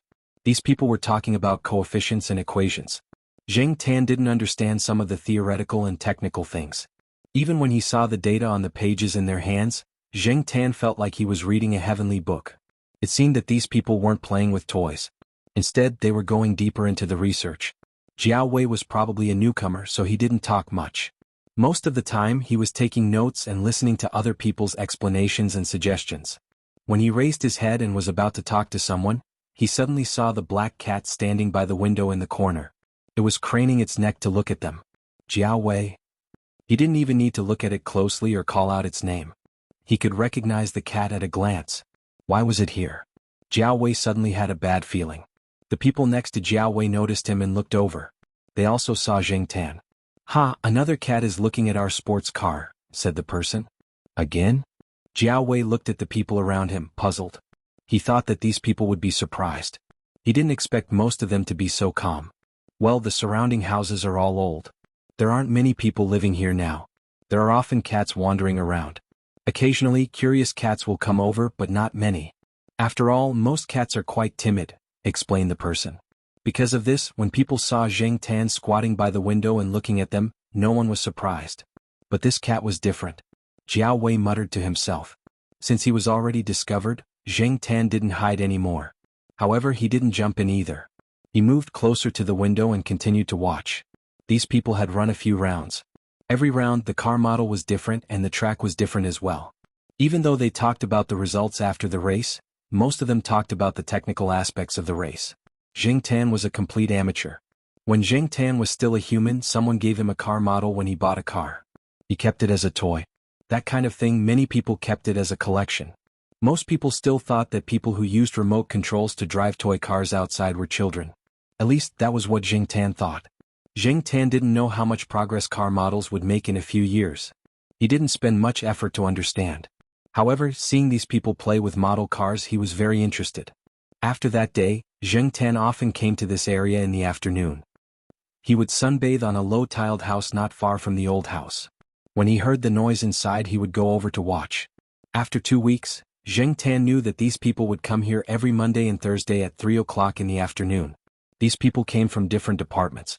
Some were from mechanical engineering, some were from electronic information, some were from mathematical statistics, and some were from physics, chemistry, and other departments. They gathered together because of a common hobby. And the leader of these people was that senior brother Cheng. As for the details, Zheng Tan didn't know. It was too difficult to find out. Every time these people came to the sports car, they would bring some simple and portable equipment. After the race they would take what they needed to take away. Those that they were too lazy to take away were placed in cardboard boxes on high shelves. When they left, they would close the doors and windows of the building and lock the door. The things left here weren't too valuable, so they weren't worried. These people also learned about Zheng Tan's background from Jiao Wei. They knew that he was the cat of a teacher at the Institute of Biological Sciences. They were familiar with Jiao Wei, so every time they saw Zheng Tan watching they would give him some snacks. Unfortunately, Zheng Tan didn't appreciate it. He glanced at the snacks and didn't look at them anymore. There were also people who wanted to tease Zheng Tan. They played with a rope or threw a tire to attract his attention. Zheng Tan looked at them as if they were idiots, then turned his eyes back to the model cars running on the track. Even if he couldn't get a car, he could at least look at it. After getting familiar with these people, Zheng Tan didn't stay on the windowsill anymore. He went into the house and stood on the high shelf, looking down at the situation below. At 5 o'clock, these people finished and began to pack up. Zheng Tan jumped down from the high shelf and was ready to leave. When he jumped onto the windowsill, Zheng Tan suddenly heard people talking about him. He slowed down. Why do you think a cat would be interested in this kind of toy car? Someone looked at the black cat on the windowsill with its back facing them and asked. Cats are always interested in small moving things. There's nothing strange about it. That's not true. My sister's cat will jump away when it sees this kind of thing, let alone watch from the side. Don't all cats like furry things? There's a pile of hard materials or parts here. My uncle's cat likes to sit on the side and watch my nephew play with the remote control car, but it doesn't get close to it. Hearing these people's discussion, Jiao Wei's mouth twitched. These people were not familiar with the black cat. They looked at him like he was a normal cat, but he knew that the black cat was probably listening to these people's conversation. Didn't you see that the cat's ears were tilting towards him? And the rhythmic twitching of its tail meant that the cat was thinking about something. However, Jiao Wei could not say what he was thinking. Associate Professor Jiao had talked to him before, and Jiao Wei clearly remembered the things to pay attention to when it came to cats, so he could only say it in his heart. After Zheng Tan returned to the Jiao family for dinner, he thought for a while, then decisively ran out. His goal was the old tiled housing area. For the past few days, Zheng Tan's mind had been filled with those running model cars. To be precise, it was the miniaturized cars. Some of the model cars in the hands of those people could no longer be called toys. They were all high-end products full of technical content. Recently, Zheng Tan had been thinking about cars. One day when he was lying on a tree branch and sunbathing, he heard two college students walking by below talking about car models. His first reaction was car models, not car models. It wasn't until he heard the two college students talking about cool and glamorous girls with hot bodies that Zheng Tan realized that the car models they were talking about were not the car models. Zheng Tan suddenly felt that he was much more pure. When he first heard the word big boobs, his thoughts had gone astray. He looked up at the sky. The moon was bright and the stars were sparse. Not bad. There were no street lights in the old tiled housing area. There were only a few street lights at the edge of the road. Most of the other areas were dark. The school probably thought that this area would be demolished and rebuilt sooner or later, so there was no need to change the street lights. Zheng Tan was walking along the path to the house where Jiao Wei's sports car was. Suddenly he felt that he was being followed. Due to the direction of the wind, Zheng Tan could not smell anything unusual. However, Zheng Tan could hear the slight rustling of the grass. Also, based on his intuition, Zheng Tan felt that someone was watching him, but it was not malicious. A black shadow jumped out from the bushes and rushed towards Zheng Tan. Zheng Tan was vigilant. He knew the location of the black shadow before it jumped. Seeing that the shadow was rushing over, Zheng Tan jumped away and slapped it a few times. He did not use much strength, just like when cats were playing with each other. Chapter 132. Seeing the sheriff didn't change Zheng Tan's route. After pausing for a while, he went straight to the old tile-roofed house where Jiao Wei's sports car was. The sheriff looked at Zheng Tan, who was walking away, and then looked at the two cats in the grass. He wagged his tail and ran after Zheng Tan. However, the cats in the grass also followed. For these cats, they didn't have a specific destination.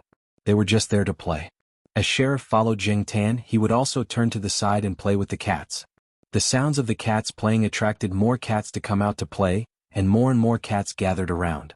This phenomenon wasn't because of a leader. In the cat family, only lions lived in groups. Many people said that cats were more independent. Perhaps it was because of this independence that cats' personalities were formed. Sometimes their thoughts were different and unpredictable. Of course, cats living in the human world also looked for companions to play with. As for why there wasn't a regional power here, Jing Tan thought about it. It should be because of the place itself. It wasn't their nest. It was just a place to play. The cats weren't fixed. For example, the sheriff was probably a newcomer. Jing Tan ignored the cats running around. He walked along the path and paid attention to the old tile-roofed houses around him. He once heard a few of the school's sanitation workers talk about it. Although the school didn't do much in the area of the old tile-roofed houses, they would still send people to clean up after a while. One of the tasks was to clean up stray cats. Once, a worker in charge of cleaning found a litter of kittens in one of the tile-roofed houses. He didn't see the mother cat, so he didn't know what to do. In the end, a sanitation worker brought the litter of kittens home to feed. After that, he didn't hear the mother cat meowing around. He guessed that the mother cat had gone out to look for food. Also, during the time that Jing Tan wandered around the area, he gradually found that many of the old tile-roofed houses were not empty. In addition to Jiao Wei's group, there were some people who applied for temporary use. They were all student clubs that couldn't find a suitable place. The school encouraged students to be self-reliant and innovative. It also supported many clubs and associations. The old tile-roofed houses were all inspected. Even if they looked dangerous from the outside, they could still be used for a few years if they really wanted to use them. The other houses that were marked couldn't be used. Those were really dangerous houses that were prone to accidents. In this way, with people around, the probability of stray cats settling down here was even lower. Therefore, the cats that came here to play were not the cats that had settled down here, but the cats that lived in the surrounding areas. Some of them were from the west side courtyard, and the one that had been chasing the sheriff the most was one of them. Because of this, Jing Tan wasn't afraid of being besieged by a group of cats. If that really happened, even if Jing Tan was stronger, the result wouldn't be good. Jing Tan climbed over the construction fence outside and came to the old tile-roofed house where Jiao Wei's sports car was. He looked around and saw that the door was tightly shut. The door was a kind of thick wooden door that looked a little old. The reason why they didn't use a metal door or a fence door was probably to avoid the suspicion of 300 taels of silver here. After all, the surrounding tile-roofed houses all had wooden doors. Jing Tan didn't go in through the door. There was a window next to it that didn't have glass in the upper right corner. After Jing Tan jumped on the windowsill, he climbed in through the broken window. After Jing Tan, the sheriff climbed in. For cats, climbing through windows wasn't necessarily less than walking through doors. It was easy and very familiar. Although some of the other cats had followed them over, only 2 of them had managed to climb into the house. After the sheriff and the other 2 cats went in, they sniffed around and looked around. Jing Tan didn't care about them. He jumped on a shelf and found a car model that hadn't been installed yet, as well as a matching remote control. The sheriff didn't understand what Jing Tan was doing. When he saw Jing Tan put the car model on the track, he went over and sniffed it. He raised his paws and patted it but found it boring. He was about to leave to find something fun when he suddenly heard the car model make a sound. He was so scared that he arched his back and jumped back. But soon, when he saw the car model start running on the track, he became bold and followed beside the track. Jing Tan used his paws to press on the remote control. It was a little unfamiliar and inconvenient to control the car model. The remote control was big and inconvenient to hold, so Jing Tan directly put the remote control on the ground. As soon as it started running, the car directly hit the plastic barrier beside the track. Jing Tan walked over and flipped the car over and put it on the track again. After a few seconds, he hit it again and flipped it over. Also, because it was a circular track, it was a little difficult to drive. Jing Tan's current cat paws were not good at controlling details. He had never felt that it was so difficult to control a toy car model. Just like that, he hit it, flipped it over, hit it again and flipped it over again. After a few repetitions, the situation became much better. Now he could reduce the number of hits and flips in one lap to less than 5. He was too focused just now. When Jing Tan looked around again, he found that there were a few cats watching around the track. They were probably wary of new things, so they didn't get too close. At first, the sheriff followed the car, but later found that the car was fast and the car was only running in this area, so he squatted there and stared. After resting for a while, Jing Tan was ready to start again. Suddenly, his ears moved and he looked outside. Then he ran to the side and jumped on a chair by the window. He stood up and looked outside from the window. A construction fence was pushed and a sneaky figure came in from outside. Under the moonlight, even human eyes could see them. Unfortunately, there weren't many people around at night. Young couples rarely came here on dates. After all, there were no street lights and no sense of security. Thief? That was the most likely possibility. But there was someone in this shabby place? After the person came in, he looked around and found that there was no one else. He called the people behind him to come in together. A man and a woman. They looked very young, like school students. There were too many young couples like this. They could cover for anything, but Zheng Tan felt that these two people's skills were not as good as the two in the east courtyard. Their skills weren't high, so they were easier to deal with. When the people outside pushed the construction fence, the cats outside were scared and ran away, so the man and woman didn't notice how many cats were around. The construction fence was built with some light materials, and it wasn't of good quality. It had been a long time, and now several places were damaged. With a push, a big gap could be opened and it was easy to come in. Zheng Tan saw them coming to the window. He jumped off the chair and looked around. There was a wrench in the corner. It was probably not used often, and it was covered with a layer of dust. Usually, no one paid attention to it, and those people didn't put it together when they were packing. Zheng Tan walked over and picked up the wrench, waited, and quietly came to a place 4 or 5 meters away from the door. The few cats in the room also heard the movement outside. The cat near the door retreated inside to join the others. Zheng Tan was now walking upright. He wasn't afraid of the cats here telling on him. After all, these cats couldn't even understand his unusual behavior, let alone find someone to tell on him. Holding the wrench, Zheng Tan listened to the two people talking in a low voice at the door. Even if they were sure that there was no one in front of the door, they didn't dare to talk loudly. After all, at this time, they couldn't be sure if someone would pass by on the other side of the construction fence. Is there really something valuable in here? How much can it be sold for? Asked the woman, who deliberately lowered her voice. Of course there is. As long as we sell the things that those people play with, we can definitely get a few hundred yuan, maybe even 1,000 yuan. The money can be used to buy you a few more clothes. Last time when you were shopping, didn't you see a bag in a specialty store? If we sell it for money, we can have that bag. We can also sell branded perfume, said the man. Can you open the door without a key? The woman was doubtful. The sound of the door lock was heard. The people outside were probably picking the lock. Because of some things that happened in the east courtyard, Zheng Tan had a very bad impression of thieves. Could be said that they were extremely bad. According to Zheng Tan's personality, although he was too lazy to care about other people's business, when it concerned himself, he would deal with it every time. When he was in the east courtyard, he could borrow Niu Zhuangzhuang and the others' mounts, but now he had to solve it himself. The cats inside didn't make any sound. At this time they were just alert and ready to respond and escape at any time. The wooden door gradually opened with a long creak, and the silver moonlight shone in. Hey, I told you this door lock can't stop me, said the man proudly. Be careful, don't suddenly run out. The woman seemed to be a little scared, but the temptation of branded clothes, bags and perfume was too great. She still followed in. It's okay, there's definitely no one. The voice stopped abruptly because they saw pairs of shining eyes. In the silent night, under the silvery white moonlight, in the old tile-roofed house, especially when both of them were guilty of something, suddenly seeing these shining eyes would always make one feel terrified. Ah! The woman wanted to scream, but just as she made a sound, the man covered her mouth. Don't be afraid, it's just a cat, not a person. Although he was also shocked just now, but probably because he had done this kind of thing more often, the man's psychological quality was stronger than the woman's. However, before he could finish his words, he felt a sharp pain on his face. Bang! Blood splattered from his nose and one of his front teeth fell out. Someone once lamented that when a thief met a cat, what could the cat do? A dog could still warn the thief and bite him, but the cat would probably have run away or curled up in a corner to sleep. Yes, most of the time that was the case. Unfortunately, this thief was unlucky today. The blood-stained wrench fell to the ground with a crisp clang. Chapter 133. Zheng Tan didn't run away like the other cats.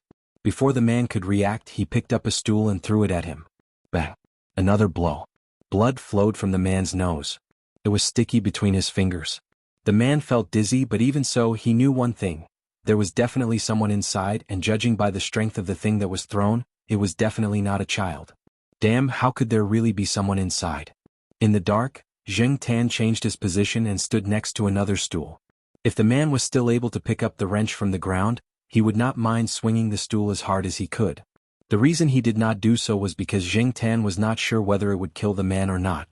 Compared to the thieves at the eastern courtyard, Zheng Tan did not have that much hatred toward them. He wasn't afraid that the man would discover him. As long as he didn't rush out and throw the stool, no one would associate him with the stool. In fact, Zheng Tan wanted to jump over and kick the man, but he didn't want to be discovered, so he tried to hide as much as possible. He just wanted to create the illusion that there was someone inside. As for the woman, she had a lot of crooked thoughts, but she didn't have much courage. What happened just now really scared her. She wanted to find some long tools on the ground to defend herself. The cats looked at the Trojans. But when she lowered her head, she directly met a pair of bright cat eyes. She saw that the cat was standing 2 steps away from her. It didn't move and just stared at her. She couldn't see much emotion from the pair of bright eyes because of the reflection of light. Whether it was friendliness, curiosity, or vigilance, they were all covered by the light. The woman was very scared and didn't care so much. She took something out of a small satchel and threw it at the cat in front of her. She didn't pay attention to what it was. In such a situation, the only cat in the east courtyard who dared to confront people directly was Depang, except for Zheng Tan. Unfortunately, the fat man was at home. If Huang encountered him, he would run away without hesitation. However, the woman was facing the sheriff, so he would also run away. But if there was a chance, he would first scratch the woman with his claws before running away. And the sheriff did exactly that. He had no idea what it meant to have tender feelings for the fairer sex. After Sheriff finished scratching, he quickly ran back and jumped onto a shelf. For him, it was safer to hide on top. At the same time, he pressed down on his ears and looked at the woman with his fur puffed up. Like the other cats, he let out a low growl. Hearing this kind of roar in broad daylight wouldn't cause much of a reaction, but in this kind of environment, when all the cats in the house were roaring at the same time, it made people's hair stand on end. Zheng Tan glanced to the side and saw that the woman was covering her face. She screamed, turned around, and ran out. Based on the woman's height, it was possible that the sheriff had jumped up and scratched her face, but he did not know to what extent. Could it be that the sheriff learned this trick when he peeked at the girls fighting and scratching their heads? No matter what, this guy's behavior was getting more and more aggressive. As soon as the woman ran away, the man who was about to fight back also turned around and ran away. His mind was finally clear, but the situation in the house was not clear. He did not know how many people were in the house. Now that he was alone, he did not know what to do, so he might as well run away. As soon as the 2 people who blocked the door ran away, some of the cats in the house ran out as well. Zheng Tan did not chase after them, nor did he run away immediately. He squatted down and thought for a while. It was getting late. According to his usual habit, he should go home. If he was late, the Jiaopa and Jiaoma would have a problem with it. They were afraid that something would happen to Zheng Tan again. But now, there were bloodstains on the ground. Even if he closed the door, the Jiao Wei and the others would probably be shocked the next time they came. No one would know what had happened. If they really wanted to investigate, they would not be able to find anything after a long time. It would be too late to take preventive measures. Today was Thursday. There were still 3 or 4 days until the next time they came. No one knew if there would be more thieves in the next 3 or 4 days. If there was a first time, there would be a second time. The things left here were not worth much, but that was only relatively speaking. Even if they could only be sold for a few thousand yuan, the thieves would still remember them. Most of the people who played this game were probably not short of money. People like the Jiao Wei were in the minority. However, those people had spent a lot of effort to tidy up the place. If they messed up and lost some parts, they would definitely be unhappy. Should he remind them or should he just stay out of it? He could just walk away. The people here knew that although there were not many cats living here, there were many cats around. They would not think that it was Zheng Tan. Besides, there were thieves here, not the cats. If they wanted to blame someone, they should blame the thieves, not the cats. Zheng Tan did not want to be nosy, but if he could make those people thank him this time, even if he damaged their cars in the future, they would not be angry, right? Instead of thinking about asking for help, it was better to let people owe him a favor. This was the conclusion that Zheng Tan came to after meeting some people and experiencing some things. For people like He Tao and Yi Hao, if you asked them for help, even if you took out some benefits in exchange, they would at most satisfy your request temporarily. However, it was different to let them owe you a favor. That was a long-term investment. After making the decision, Zheng Tan put the cars and remote control that he had just played with back to their original places, and then walked to the side of the circular track. In order to set off the atmosphere, there were some small flags in the inner and outer circles of the circular track. There were flags in red, yellow, white, black, and blue. There were also pictures and words drawn by those people on them. Zheng Tan pulled out some of the small flags and threw them on the ground. Otherwise, it would be too conspicuous to pull out just one. Grabbing the small white flag with the words on it, he rubbed the sharp end of the flag in the blood that had not yet coagulated. Then Zheng Tan carefully held the clean flagpole in his mouth and ran out. The sheriff ran out after him, but after just a few steps, he could not see Zheng Tan's shadow. He wagged his tail and turned back to have fun. Anyway, there were still a few cats inside, so he could continue to play for a while. Zheng Tan ran to Jiao Wei's shop with the small flag stained with blood in his mouth. During this period of time, Jiao Wei's small restaurant had been doing well.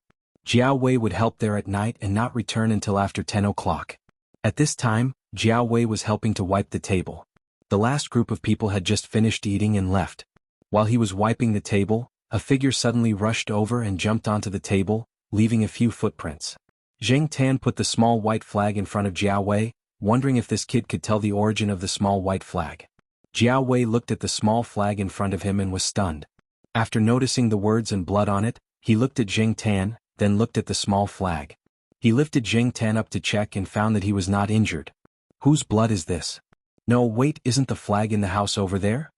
The words on the small flags were written when they were joking.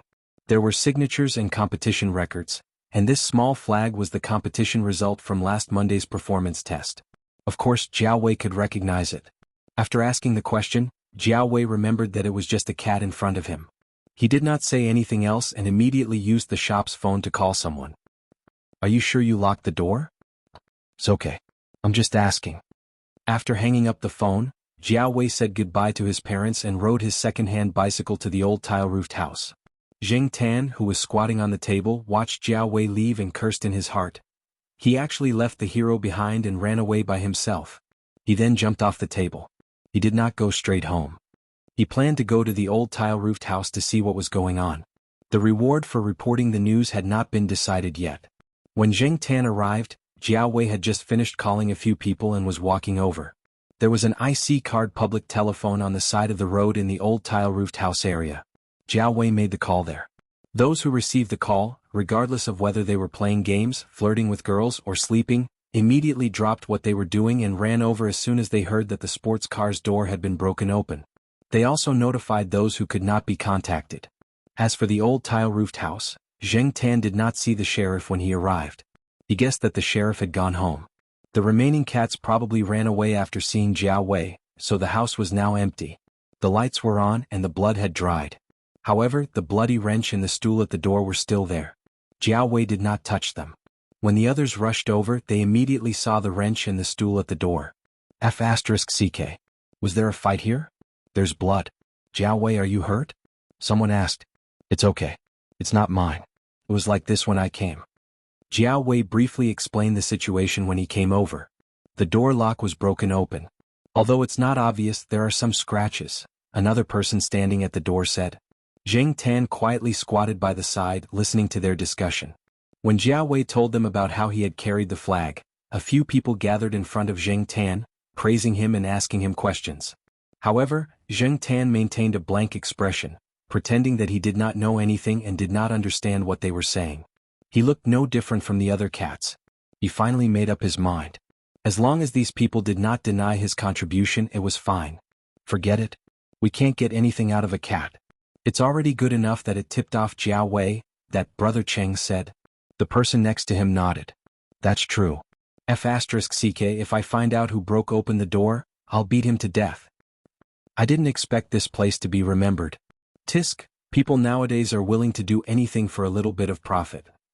But our school is so good, ability and character are not proportional. No matter how angry they were, they still had a lot of things to do. They tidied up the things on the ground, checked what was missing and changed the door lock. When they were done, they realized that it was already 11 o'clock. F***CK. It's already 11 o'clock and the dormitory is closed. We'll be criticized by the building manager again. Do you close at 11 o'clock? We close at 11:30. That's because you're a master's dormitory. Our undergraduate dormitory closes at 11 o'clock. Brother Cheng, you have to help us this time. Otherwise the old guard will nag for a week. Why do you need Brother Cheng to help? Jiao Wei was a little confused. The person who spoke just now was in the same school as Jiao Wei in the same dormitory building, but he was in his third year.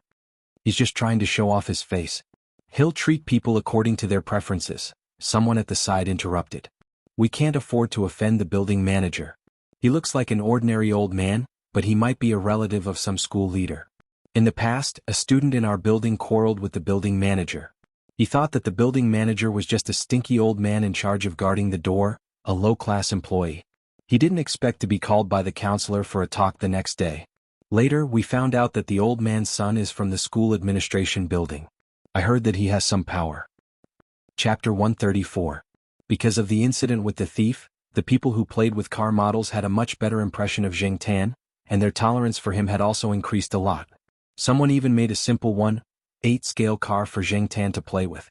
But for many things after the novelty wore off, one would get tired of it. Zheng Tan didn't like to let others control him, and when he was surrounded, Zheng Tan felt like he was a monkey in a circus, squatting on a model car and waiting for those people to control the remote control to make the car run. After playing with it a few times, Zheng Tan stopped squatting on the car and didn't feel as excited as when he first saw the toy car. So every time when it was time to go, he would stand by the window and watch those people play with the car, take a nap, and imagine his own small car. Zheng Tan himself knew very well that the car thing was just a fantasy, and it was impossible to have a special car that belonged to him. After all, he was just a cat now. Who would spend so much effort and money to make a car for a cat? And even if he spent money on a cat car, he might not be able to use it, and it would be a waste of money. Even if these students were grateful for Zheng Tan's warning, they would only allow Zheng Tan to play with the car. After yawning, Zheng Tan was ready to change his lying position, but when he turned his head, he saw someone standing not far away from the bush. It was an acquaintance. Zheng Tan thought that he was very alert, but just now he didn't notice Tong Qing standing there at all. This person's presence was really weak, and because of this he couldn't be underestimated. Otherwise he wouldn't have become Fang Xiaokang's driver. When did Tong Qing come? How long has he been here? Or has this guy been watching here for a long time? Looking around, Zheng Tan didn't see the car with 4 laps, nor did he see Fang Xiaokang. While he was thinking, someone in the old tile-roofed house called Zheng Tan over to play with the car, which distracted Zheng Tan. When he looked back out of the window again, Tong Qing was no longer there. Puzzled, Zheng Tan didn't stay there for long. He jumped out of the window and ran toward the east courtyard. When he passed by the guard, Zheng Tan deliberately slowed down to let the guard see him. If Fang Xiaokang had been here, the guard would definitely say something. Not only Zheng Tan but also Huang, the sheriff, Sahara, and other pets passed by the door. When the guard saw them, he would say a word or two or call their names. He was probably lonely here and had no one to talk to. Whether it was the security guards or the building managers, they all had sharp eyes and good memories. They would remember who had come and who they were looking for after just one visit. Therefore, as soon as the security guard saw Fang Xiaokang's car, he knew that he was looking for Teacher Jiao's house in Block B. Unfortunately, the guard only said, "Oh, you're back so early today." He continued reading the newspaper and didn't mention the 4 circles at all. This made Zheng Tan even more puzzled. If he didn't come to the courtyard to look for someone, why would Tong Qing appear at the old tile-roofed house? Tong Qing wouldn't act at will without Fang Xiaokang's instructions. In other words, Fang Xiaokang must have known that he went to the old tile-roofed house to look at people playing with cars. Then, would the third master Fang buy a car model and send it over? Zheng Tan lay on a sycamore tree and thought about the possibility of the third master Fang buying a car model. Over the next few days, Zheng Tan deliberately observed and didn't find Tong Qing. He also didn't hear Jiaopa mention Fang Xiaokang and the car model. Now Jiaopa was busy again and EXN didn't see anyone. As for Su Chu, he stayed in the laboratory all day in order to shine at this year's annual academic meeting. It was the end of the semester again and the 2 children were preparing for the final exam. The people around him were busy running around. Zheng Tan felt that he was really bored out of his mind. Depang was napping on the balcony. Huang had diarrhea and was resting at home. He didn't know where the sheriff went again. When he was bored, Zheng Tan liked to walk around and see new things. Otherwise, Zheng Tan really felt like he was just waiting to die. It had been a long time since he went to the Jiaoyuan school. Zheng Tan decided to walk there. This time he wanted to walk a little further to see. On the way to the side door, he passed by a sports field. There were many people running on the basketball court. There were also people cheering and shouting. There was probably a basketball game going on. Zheng Tan jumped up a tree and prepared to take a look. Before he could stand firm, he heard a loud voice shouting, "Brothel men! Come on!" Hearing this, Zheng Tan almost slipped down from the tree. When he steadied himself and looked over, he found that it was the G Institute. There was a sign next to the basketball court. G Institute 04 vs 04 Economic Management. Compared to middle school and elementary school students, college students were much more relaxed. After experiencing the devastation of the college entrance examination, this kind of college exam was nothing to them. Recently there were still many people on the basketball court. Especially in this situation, the players on both sides seemed to have been injected with chicken blood because there were beautiful girls from the School of Economic Management standing around them. There were many men in the School of Economic Management and many girls in the School of Economic Management. Regardless of whether they were from the School of Economic Management or the School of Economic Management, the players on the basketball court were full of energy to show off. In the rest area, a student wearing the G Institute 04 uniform took 2 sips of mineral water and said to the person next to him, "In middle school I always liked to wear the uniform of my idol in the NBA. Now I always like to wear the stupid uniform with my name and school printed on it. I even get a little excited wearing it." As he said this, he shouted to the court, "Boys from the School of Economic Management, beat the School of Economic Management." The School of Economic Management standing on the opposite side of the court glared at them. The guy who shouted became more and more cocky. No matter what, the girls on the opposite side were looking over, right? Just as Zheng Tan and the boys from the School of Economic Management were looking at the girls together, in an office on a certain floor of the Department of Engineering, Qing Zhong looked at a contract in front of him and felt a little conflicted.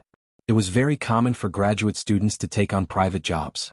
Although graduate supervisors always hoped that their students would devote all their time and energy to their projects, with their meager salary and state subsidies, they couldn't even afford to buy a bag for their girlfriends. Therefore, those who could afford to take on private jobs would do so. Qing Zhong started taking on private jobs when he was an undergraduate. He wasn't afraid of being criticized by his supervisors. After all, the supervisors knew in their hearts and just pretended not to know anything. At this moment, the contract in front of Qing Zhong was very attractive, but this job was a little puzzling. "Mr. Fong, I've never done this kind of car model before." "It's okay. I believe in your ability. I've seen all the jobs you've taken in the past. They're very good. But this model?" According to the information, it was bigger than an ordinary 1/8-scale car model. It was not suitable for children. Who was this for? Qing Zhong didn't understand, but the other party didn't want to reveal too much. Fang Xiaokang knocked on the table. "I don't need you to answer me right away. I'll give you time to think." Qing Zhong breathed a sigh of relief and nodded. Seeing that the other party didn't do anything else, he considered his words and prepared to send him off. "Then tomorrow? Okay, time's up. Have you thought about it? What's your answer?" Fang Xiaokang looked away from his watch and looked at Qing Zhong seriously, waiting for his decision. Qing Zhong. So, was this person's first sentence a fart? Moreover, Fang Xiaokang's serious expression that said, "I'm not joking," made Qing Zhong feel as if he was suffocating halfway through his exhalation. From the moment Fang Xiaokang said, "I'll give you time to consider," to the moment he said, "Time's up," the interval between these two sentences was only 15 seconds. 15 seconds to think my A**s. This kind of unruly approach made Qing Zhong feel helpless. He wiped his forehead with his fingers. If he didn't know that the person in front of him was a big shot, someone that even his own teacher had to give face, Qing Zhong really wanted to go up and slap him. As if he knew what Qing Zhong was thinking at the moment, Fang Xiaokang explained slowly, "In the business world there's a saying called the 15-second war, in the advertising war. 15 seconds is the most common version of advertising. In a limited 15 seconds, you can forge an unlimited amount of influence. 15 seconds is enough for a person to calm down from anger and adjust their emotions. In marketing, an excellent salesperson can make a customer fall for it in 10 seconds. Now, I believe that with your brain, 15 seconds is enough for you to make a decision." Qing Zhong picked up the contract in front of him and read it again. He quickly flipped through the materials and said, "Okay, I'll take this." Since he decided to take this job, Qing Zhong raised a few questions, and Fang Xiaokang answered them one by one. As for why Fang Xiaokang looked for Qing Zhong, it was mainly because this kid had been in contact with car models for a long time. In terms of theory and practical knowledge, he wasn't inferior to some so-called experts. Plus, he was close enough to the east side courtyard, so if there was a problem with the car, it would be easy to find someone. Zheng Tan didn't know what Fang Xiaokang was doing. He had already left the basketball court and was outside Jiao Yuan's school. Standing on the wall and looking around, Zheng Tan found that some of the paper on the windows had been torn off. Now that the temperature had dropped, many people wanted to bask in the sun, so there was no need to cover the windows with paper. This way, Zheng Tan could see the general situation in the classroom from the wall. It was a pity that Fu Lei was no longer sitting by the window. Perhaps it was because of his achievements in the sports competition and because he got along well with Jiao Yuan and the others. The homeroom teacher also took care of him a little and moved him forward by 2 rows. He was in the middle group. Since he didn't know anyone by the window, Zheng Tan didn't go to the windowsill. He stood on the wall and continued to walk forward. After passing by the school gate, he walked for about 10 minutes and arrived at a small neighborhood. It was a very ordinary neighborhood. There were many neighborhoods like this in the neighborhood. Originally, Zheng Tan didn't plan to stop here, but he couldn't stand the constant meow meow meow meow calls from below. Hey, where are you from? I don't think I've seen you before. You're not from around here, are you? A 17 or 18-year-old student wearing the 20th high school uniform said to Zheng Tan. Don't bother if he's not a girl. Zheng Tan glanced at him and turned to leave. Not far away, a window on the first floor of a building was forcefully pulled open. A woman with a taut face stuck her head out and looked over. She shouted in a thick local dialect. If you have nothing to do, do more test questions. What time is it now? Why aren't you nervous? Learn from your brother. Don't play with cats all day. I think your IQ is almost as low as a cat's. Chapter 135. After shouting, the woman poured out a cup of cold tea and slammed the window shut. Zheng Tan turned his attention back to the student who had been criticized as having the IQ of a cat. From the looks of it, he seemed to be immune to such words. There was no change in his expression after hearing it, and there was not much fluctuation in his eyes either. Clearly, this was not the first time this had happened. The student pulled a dry straw from the corner of the wall and prepared to play with the cat. Zheng Tan did not plan to pay attention to him. He lifted his foot and continued to walk forward, looking at the surrounding terrain and buildings.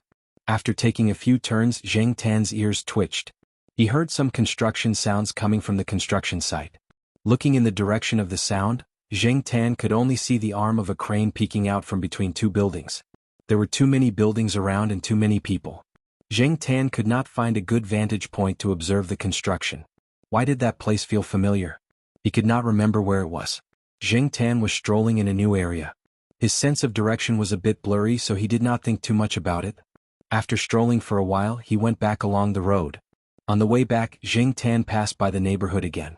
The student in the high school uniform was talking to another person. He did not know what they were talking about. The honking of the surrounding cars was too disruptive. When the honking stopped, Zheng Tan walked closer. He heard the person snort in disdain and say, "How can a sparrow know the ambition of a swan?" The man in the school uniform smiled indifferently. "That's not right. How can a swan know the joy of a sparrow?" Zheng Tan squatted on the wall and listened to the 2 people debate about sparrows and swans. One had a sense of superiority that said, "You don't know how big the world is."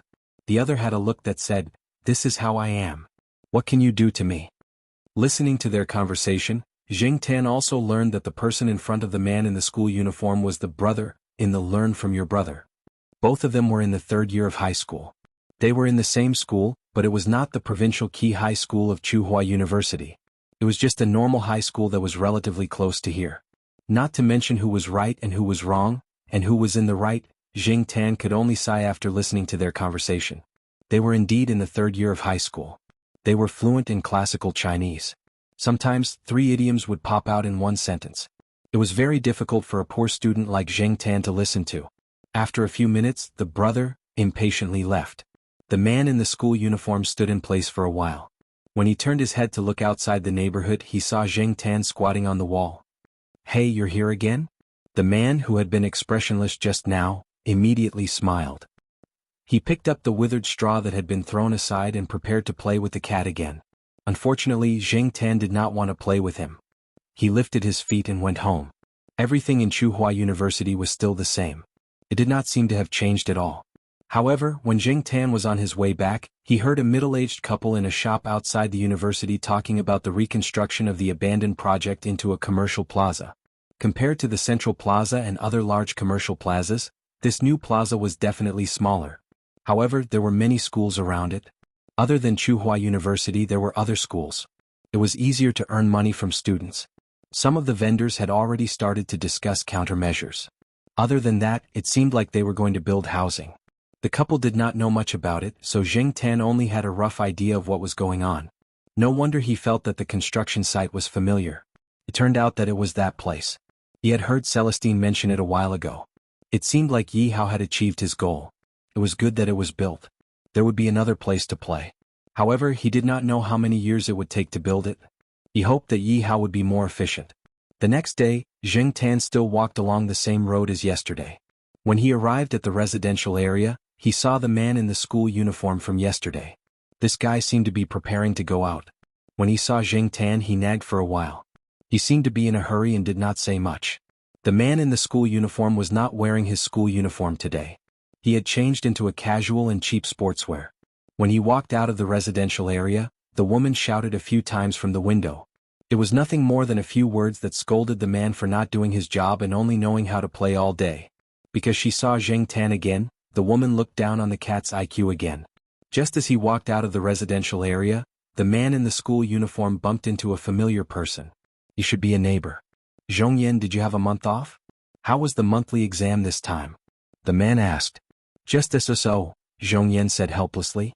Sai, you really need to learn from your brother. Yesterday, I heard that your brother did test questions until 11 at night before going to bed. This time he will probably be in the top 10 of the class again. The man blabbered on for a while. Zhong Yan's expression did not change. After listening to half of it, he made an excuse and left. When he left, Zheng Tan saw the man shaking his head at Zhong Yan's back. He sighed as if he was saying, "This child is really unteachable." Zheng Tan looked at the kid named Zhong Yan who was gradually walking away. He moved the tip of his tail, thought for a while and followed him. He wanted to see where the kid was going to play. When they passed by an alley, Zhong Yan bought some wine from a shop at the entrance of the alley and walked into the alley. The alley was relatively old. Zheng Tan had seen it when he passed by here yesterday, but he did not go in to take a closer look. Now that he followed Zhong Yan through the alley, he realized that the buildings at the other end of the alley had been demolished. Standing at the exit of the alley, Zheng Tan could see the construction site not far away. It was not an abandoned construction site. It was an old building area that had just been demolished. It seemed that the scope of the construction this time was quite large. It was a big project. No wonder Yi Hao had done so much preparation. After Zhong Yan left the alley, he looked around and then walked in a direction. This area was not surrounded by building boards. Zhong Yan's destination was a temporary duty room. There were a few people gathered there, surrounded by smoke. Smoking was prohibited on the construction site. This duty room was one of the few temporary smoking places. Many of the people smoking in the duty room knew Zhong Yan. When they saw the wine in Zhong Yan's hand, their smiles deepened. Although they could not drink now, it was not bad to have a few sips during dinner. Zhong Yan entered the duty room for a short while. He walked out of the construction site with a middle-aged man wearing a hard hat. Zheng Tan stood at the entrance of the alley and looked over there. The man in the hard hat looked around and pointed at Zheng Tan's direction. He then walked over with Zhong Yan. Zheng Tan jumped onto a short building that was not demolished. He watched the two walk over. This cat followed you here, right? The man took off his hard hat, pointed at Zheng Tan and said to Zhong Yan, "Hey brother Ning, if you didn't mention it, I wouldn't have noticed. I saw this cat for the first time yesterday. I don't know whose it is. It is quite bold and not afraid of people." Zhong Yan looked at the black cat on the short building and said.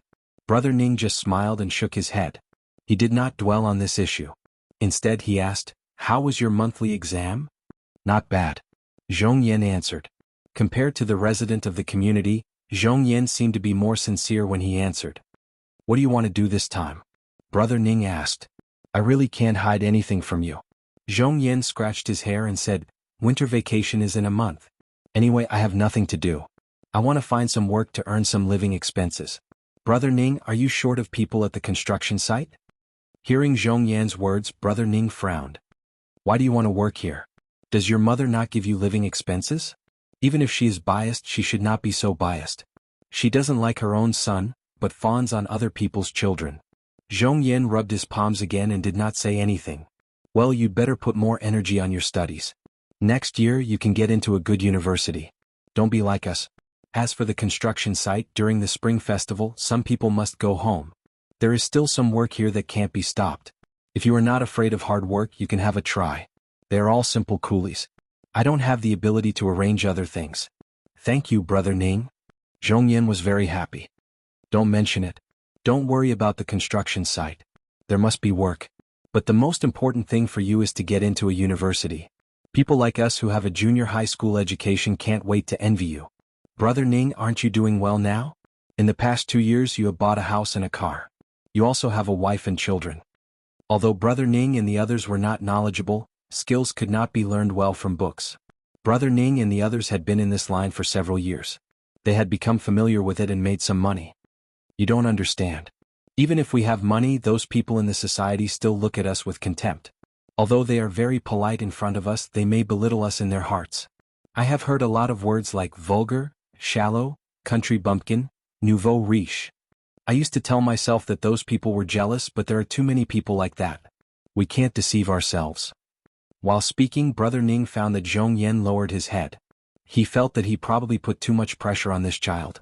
So he changed the topic and said, "But our boss used to tell us that some people's intelligence only comes from books, but some people's intelligence can penetrate into society. Now it's hard to say who will live better in the future. Everyone has his own evaluation standard. We just need to live our own life. Times are progressing. As long as we uneducated people live better than those intellectuals, we will be satisfied. Little Zhong, even if you are not good at studying, you have a good brain. You will definitely be better than us in the future." Zhong Yan did not refute, nor did he explain anything. Instead he asked, "Brother Ning, does your boss have any taboos? I will pay more attention at that time." "Taboos? Should be nothing. You know that we have been in the underworld." "Oh, I remember.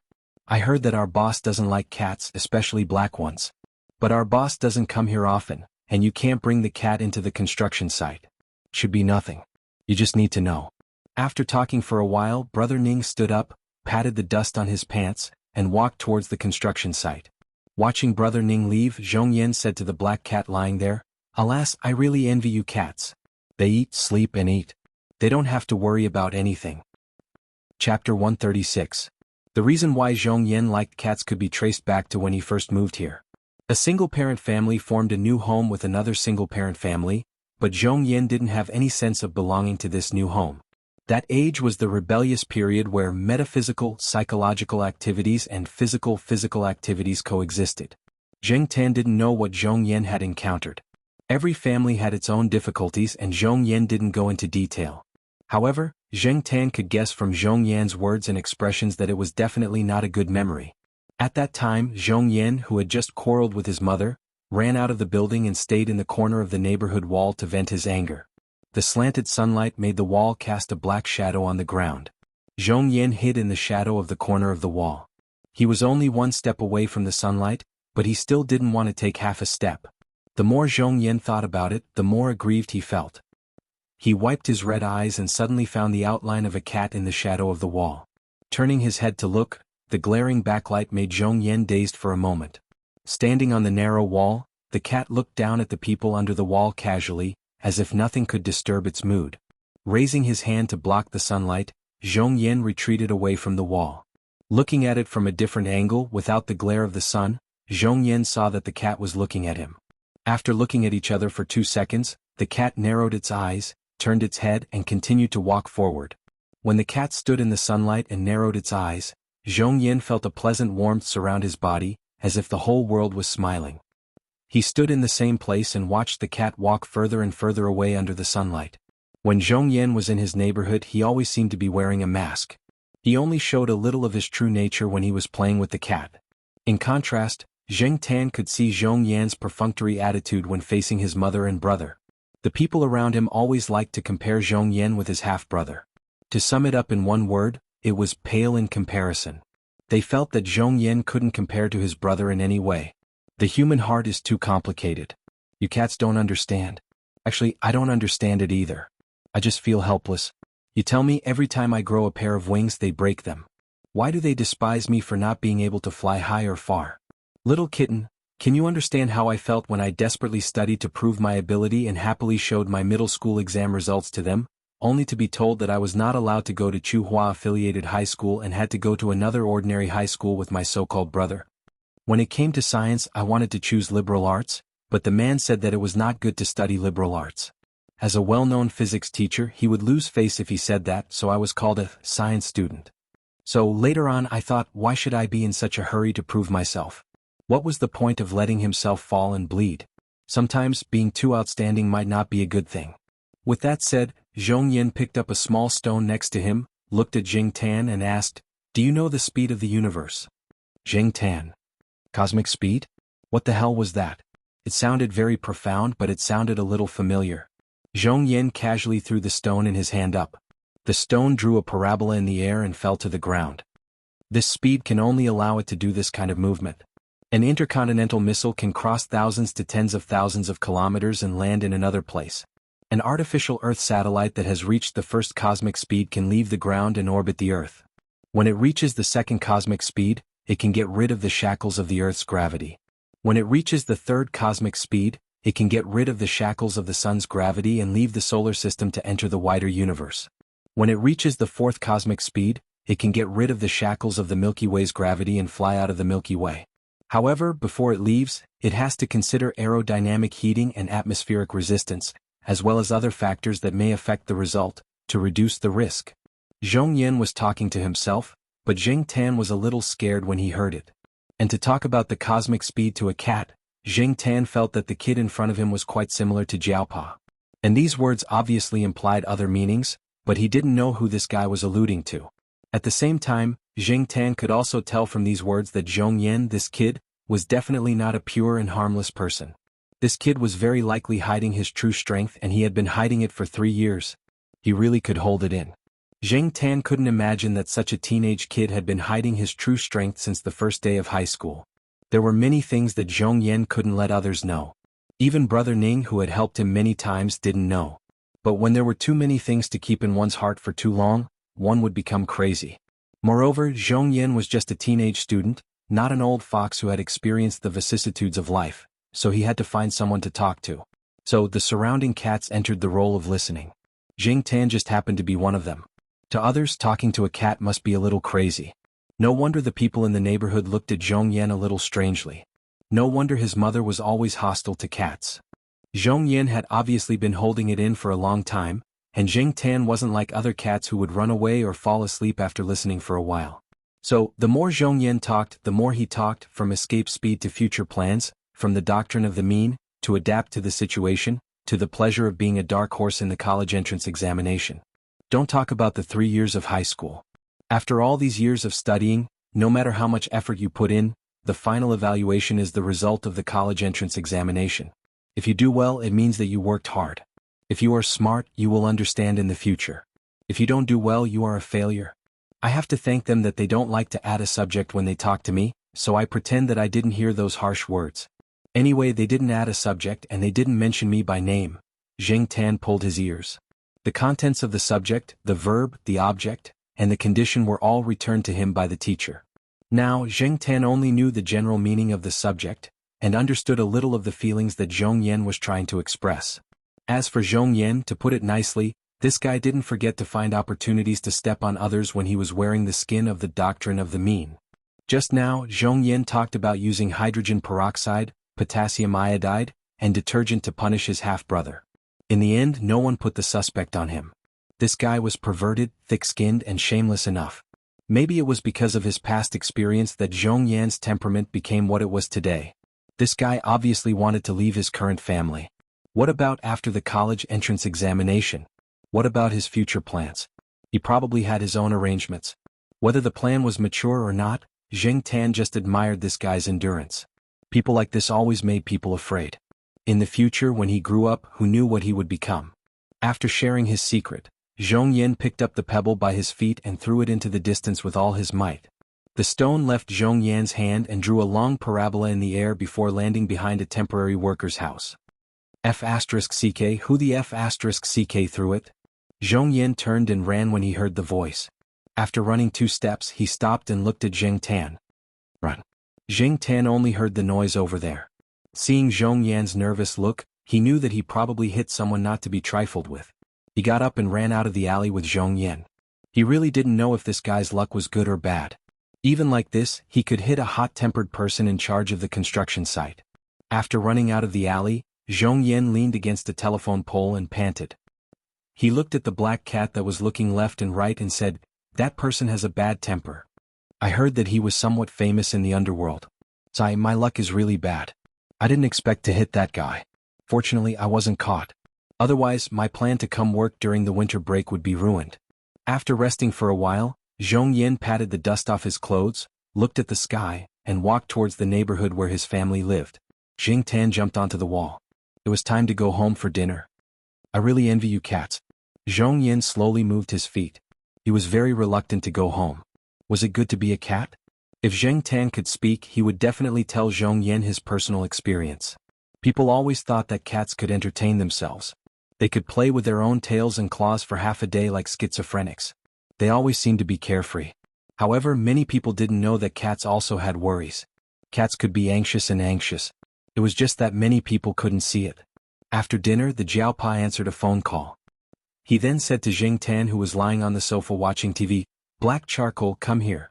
Mr. Fong has something to say to you." Zheng Tan was watching a soap opera with the Jiao Ma. Today it happened to be about two single-parent families. It was rare that he didn't fall asleep. On the TV, the child was crying hysterically because he was scolded.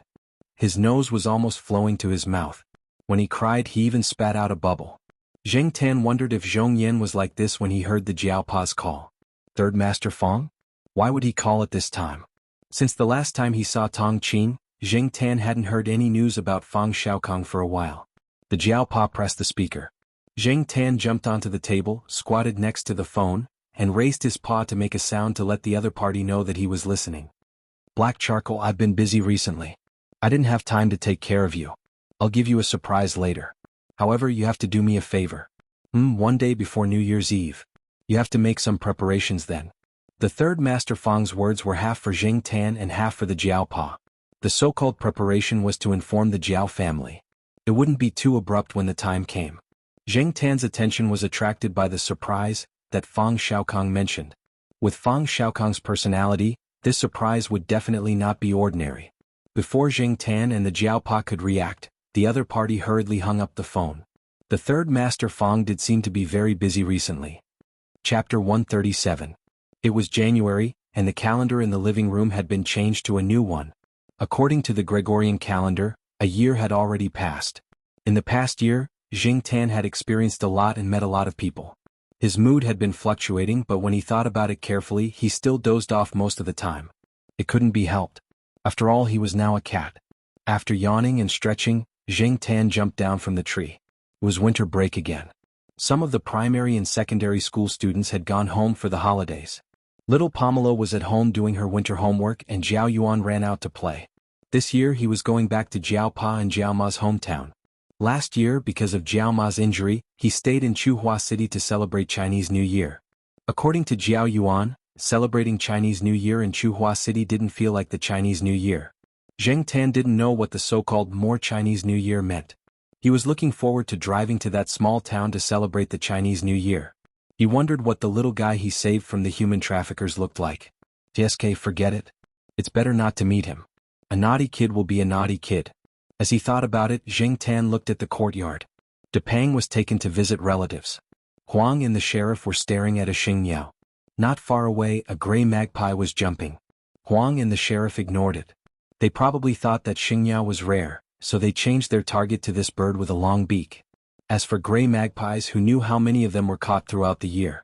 Many birds in the school were harmed by them. Zheng Tan wasn't interested in catching birds. After thinking about it, he decided to take a walk around the construction site. He would just treat it as an after-lunch stroll. Originally, he could have taken a shortcut and taken the other side door, which was the one he had taken with peanut candy. However, Zheng Tan thought about it and decided to take the road to Jiao Yuan's school. Although it was a long detour, Zheng Tan wanted to see how Zhong Yin was doing. During this period of time, Zheng Tan often went there, but he didn't meet Zhong Yin. The third year of high school had a tight schedule. Other than the monthly holidays set by their school, Zheng Tan left home early in the morning and returned home after evening self-study. During these two periods, Zheng Tan stayed in the Jiao family and didn't go out. It was difficult for him to meet Zhong Yin. But that kid should be on vacation now. Perhaps it was because of the cold weather and lack of sunshine, but there were fewer cats outside. Zheng Tan walked on the wall and didn't see many cats. Jiao Yuan's school was much quieter. Walking past the middle school, Zheng Tan arrived at Zhong Yan's neighborhood. He looked at the kid's house, but it seemed like there was no one there. He didn't hear any sound. Forget it. If I can't touch him, I won't touch him. After Zheng Tan left the neighborhood, he walked along the alley to the construction site. In 2 or 3 weeks, there were obvious changes in the area. Although the building wasn't built yet, it wasn't like before where there were signs of demolition and debris everywhere. Blue construction boards were also erected. Zheng Tan looked at the advertising billboards next to him. There was the name of Yi Hao's company on it, but Zheng Tan's main purpose wasn't to look at the company's name. He wanted to find a suitable place to observe from afar, but after looking around he didn't find a suitable spot. Last time a suitable billboard had been moved and today he couldn't find a replacement. The construction site was definitely not a safe place for cats and they might be caught by the workers to drink with them. However, Zheng Tan didn't have too many scruples. If any of them came over, Zheng Tan wouldn't mind making a big deal out of it. Anyway, Yi Hao would only punish that worker if he wanted to punish them. Zheng Tan knew that he had a backer, so he dared to come to the construction site so blatantly. Of course, Zheng Tan didn't want to cause trouble. He just wanted to see how this place developed step by step. Just like what the Jiaopa said, seeing new things often made memories more meaningful and time would slow down. Moreover, this place had been designated by Zheng Tan as his own territory. He had nothing to do anyway, so he came over to take a look from time to time. Just as he was thinking about where to observe the progress of the construction site, Zheng Tan suddenly heard someone shouting Zhong Yan, with a bit of a foreign dialect. Zheng Tan wasn't very sure, but he still decided to take a look. If Zhong Yan had finished his exams and was on vacation, he should have come to the construction site to work. Next to the blue construction boards was a large truck that was used to transport stone and soil. Zheng Tan jumped on the roof of the truck and looked in the direction of the sound. There was a temporary rest house built over there, and several people were eating with boxed lunches, including Zhong Yan. The guy was wearing the same work clothes as the others with a hard hat. He was dirty all over, sitting on a stone and eating his lunch quickly. Occasionally he would say a few words to the few people next to him. Brother Ning was also next to him. With his care, the others wouldn't bully Zhong Yan, a newcomer. Zhong Yan's mouth was stuffed with food and it didn't taste good. If one looked carefully, there was a little dust in the food. This was the case on the construction site. No matter how clean the food was, it would be dusty after a while. Today the wind was still a little strong, and this situation was even more serious. Things had just been moved in the rest house, so there were suspended particles everywhere, which was worse than outside. This was also the reason why they all sat outside to eat. Of course, when one was hungry, everything was delicacies. Today's work was rushed, so the mealtime was delayed. Now everyone was very hungry and no one cared about the dust in the food. When Zhong Yan was eating, he noticed Zheng Tan. The truck outside was taller than the other side of the road, so Zhong Yan could see the black cat looking in his direction. After seeing Zheng Tan, Zhong Yan quickly ate a few mouthfuls, wiped his mouth and threw the empty lunchbox aside. He said goodbye to Brother Ning and then walked towards Zheng Tan. The truck outside was about to drive away. Zheng Tan originally planned to leave after a few glances, but he didn't expect to see Zhong Yan, and this guy was walking over here. Zheng Tan simply jumped directly from the top of the truck into the construction site. Now the construction site hadn't been built yet, so it felt a little monotonous. "Hey, why are you here?" Zhong Yan recognized the black cat in front of him. Although he had seen more than one black cat, this one left the deepest impression on him. Later, because he spent most of his time in school, he didn't see this cat again. "Hey, this cat is here again?" Brother Ning came over and said. "Again?" Zhong Yan was confused. "Yes, this cat has been here several times this month. A few days ago, the billboard in the south hadn't been torn down yet, and this cat was squatting on it and staring at the construction site, like a supervisor." Brother Ning joked. Several times when they had dinner and drinks at the construction site, someone had proposed to catch this cat to go with the drinks. Anyway, no one knew. It was he who recognized this cat so that the people below would not have any bad ideas. But this cat is too conspicuous to stay at the construction site like this. It's easy to get into trouble. You know, some people who work here often do this kind of thing. Fortunately, this cat is in my area, or it would have been caught and drunk in another place. Brother Ning said. Zheng Tan glanced at Brother Ning and continued to observe the construction site. Brother Ning was talking and laughing, but after being glanced at by the black cat in front of him, he felt a little uncomfortable. What was this cat's look just now? Despise? Did cats have such a look? Shaking his head, Brother Ning thought that he must be too tired recently. It must be an illusion just now. It was just a cat. Several cars outside were dragging things in, and dust was flying everywhere. There was still some rest time. After Zhong Yan told Brother Ning, he took Zheng Tan to the temporary resting place, poured a glass of water and put it in front of Zheng Tan. Zheng Tan looked at the disposable plastic cup, and then looked at the water dispenser.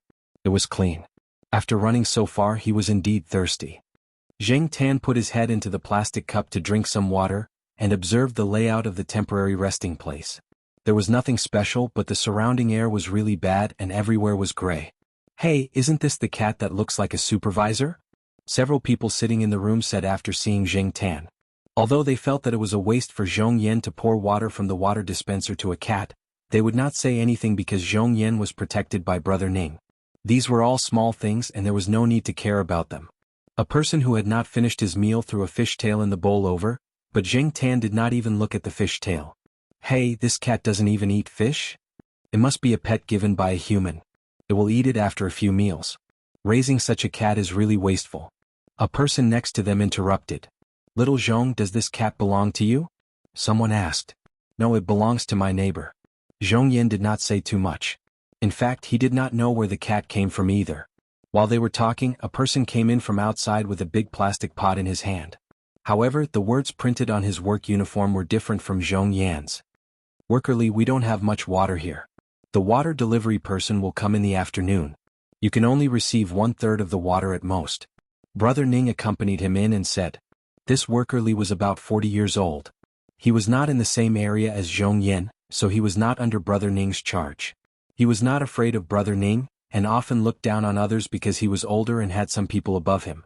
As soon as Workerly entered the room, he saw Zhong Yan holding a disposable plastic cup and giving water to a cat. He immediately started to talk. "You are giving a stupid cat pure water from the water dispenser? Didn't you say that the water was running out and it was short of water? I see that you have quite a lot in stock. If so, I won't be polite. Also, is this cat to go with the wine? It just so happens that some of our people are hungry again recently. Remember to tell us when you want to kill the cat. Everyone who sees it will get a share." Workerly went to the water dispenser and started to fill the big jug with water. If he did that, the people here would be thirsty later. Brother Ning hurried over to stop him. "What?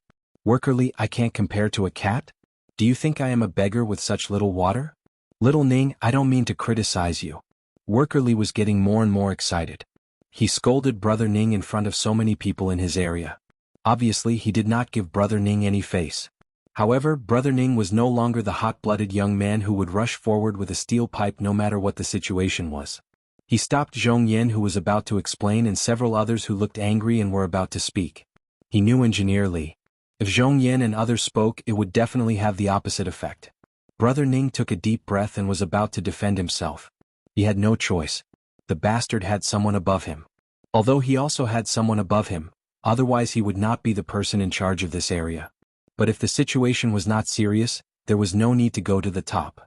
Before Brother Ning opened his mouth, someone outside called Brother Ning's name. Hearing this person's voice, Brother Ning and Worker Li's expressions changed. Worker Li did not even take the water. He immediately put the jug aside, tidied up his clothes, patted the dust off his body, and went out with a humble smile on his face.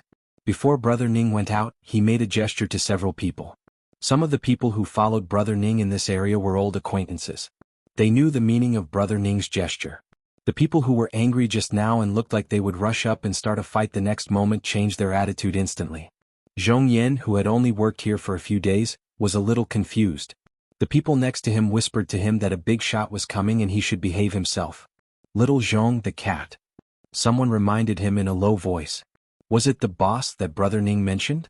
Thinking of Brother Ning's words, Little Zhong was anxious and was about to put the cat into the cardboard box in the corner. Zheng Tan avoided Zhong Yan's outstretched hand and came to the back of the square table made of wood in the middle. Zhong Yan wanted to go over again, but it was too late. The people outside came in. The person who came in first was also in his 40s. He said a few words to the people next to him and asked about the recent progress here. Judging from the voice, it was this person who called Brother Ning's name just now. Is this the big shot? He seemed to be easy to talk to. Little Zhong was a little nervous. He knew that he could not judge a person by his appearance. The first impression was not everything. He only hoped that this person would leave as soon as he saw him. Unfortunately, things were different from what Little Zhong thought. The people outside all came in. Brother Ning was not as strong as before. Worker Li also put away his arrogant look and was a little respectful and careful. And the person who was surrounded in the middle was the boss that Brother Ning once mentioned to Zhong Yan. When Zhong Yan saw this boss, his first impression was that this person was not easy to deal with. Although he wore a faint smile and looked gentle, Zhong Yan had an intuition that this person was a tough nut to crack. What should I do? Zhong Yan stood on the side and lowered his head, trying to block the cat behind the table. Unfortunately, Jing Tan did not cooperate with him and jumped directly on the table. Jing Tan heard the voice outside just now. Although Ranqi only said one sentence, Jing Tan still recognized him. Ranqi had always been avoiding cats, but Jing Tan knew that even if this person was afraid of cats, he would not do anything to him. Seeing the black cat jump on the table in the middle, not only Zhong Yan, but also Brother Ning and several other construction site workers wanted to spit out blood. Damn, this cat is too good at causing trouble. Brother Ning regretted that he allowed Zhong Yan to bring the cat in just now. At this time, Worker Li seized the opportunity to make fun of Brother Ning. He said sarcastically, "Oh, there is a black cat here. By the way, I just saw that the people here were feeding it the purified water from the water dispenser. Don't you think it is a waste?" Ranqi, who had just stepped into the door with a faint smile on his face, saw the black cat squatting on the table and his face cracked. They looked at each other speechlessly and could only cry. This sentence was somewhat appropriate for the situation. He was not moved but angry and regretful. Chapter 138. Why are you all blocking the door? A voice came. Jing Tan's ears twitched. Hey, another familiar face. Coming out today was the right choice. Maybe in the future, there would be no need to look for observation points or be on guard against the construction site workers with ulterior motives. He could come here openly. Hey, Brother Leopard, you're here too? Said the middle-aged man with a smiling face who had led the way. Many people here knew Ranqi, but most of them didn't know Leopard. After all, Leopard didn't come here often, and Ranqi was the one in charge of managing this place. What's going on? Asked Leopard. Leopard's expressionless face made the people around him very nervous. The people who had been crowding around the door all backed away, leaving only Ranqi standing in the middle of the door. Without waiting for the man to explain, Leopard had already strode in. As soon as he entered the door, he saw the black cat standing on the table in the middle of the room. Black charcoal? Why are you here? Leopard looked around and didn't see Celestine's shadow. According to the usual pattern, Celestine shouldn't be free today. Brother Leopard, you know this cat? The middle-aged man leading the way asked doubtfully. Yeah. Leopard didn't explain much. Leopard had only come today on a whim.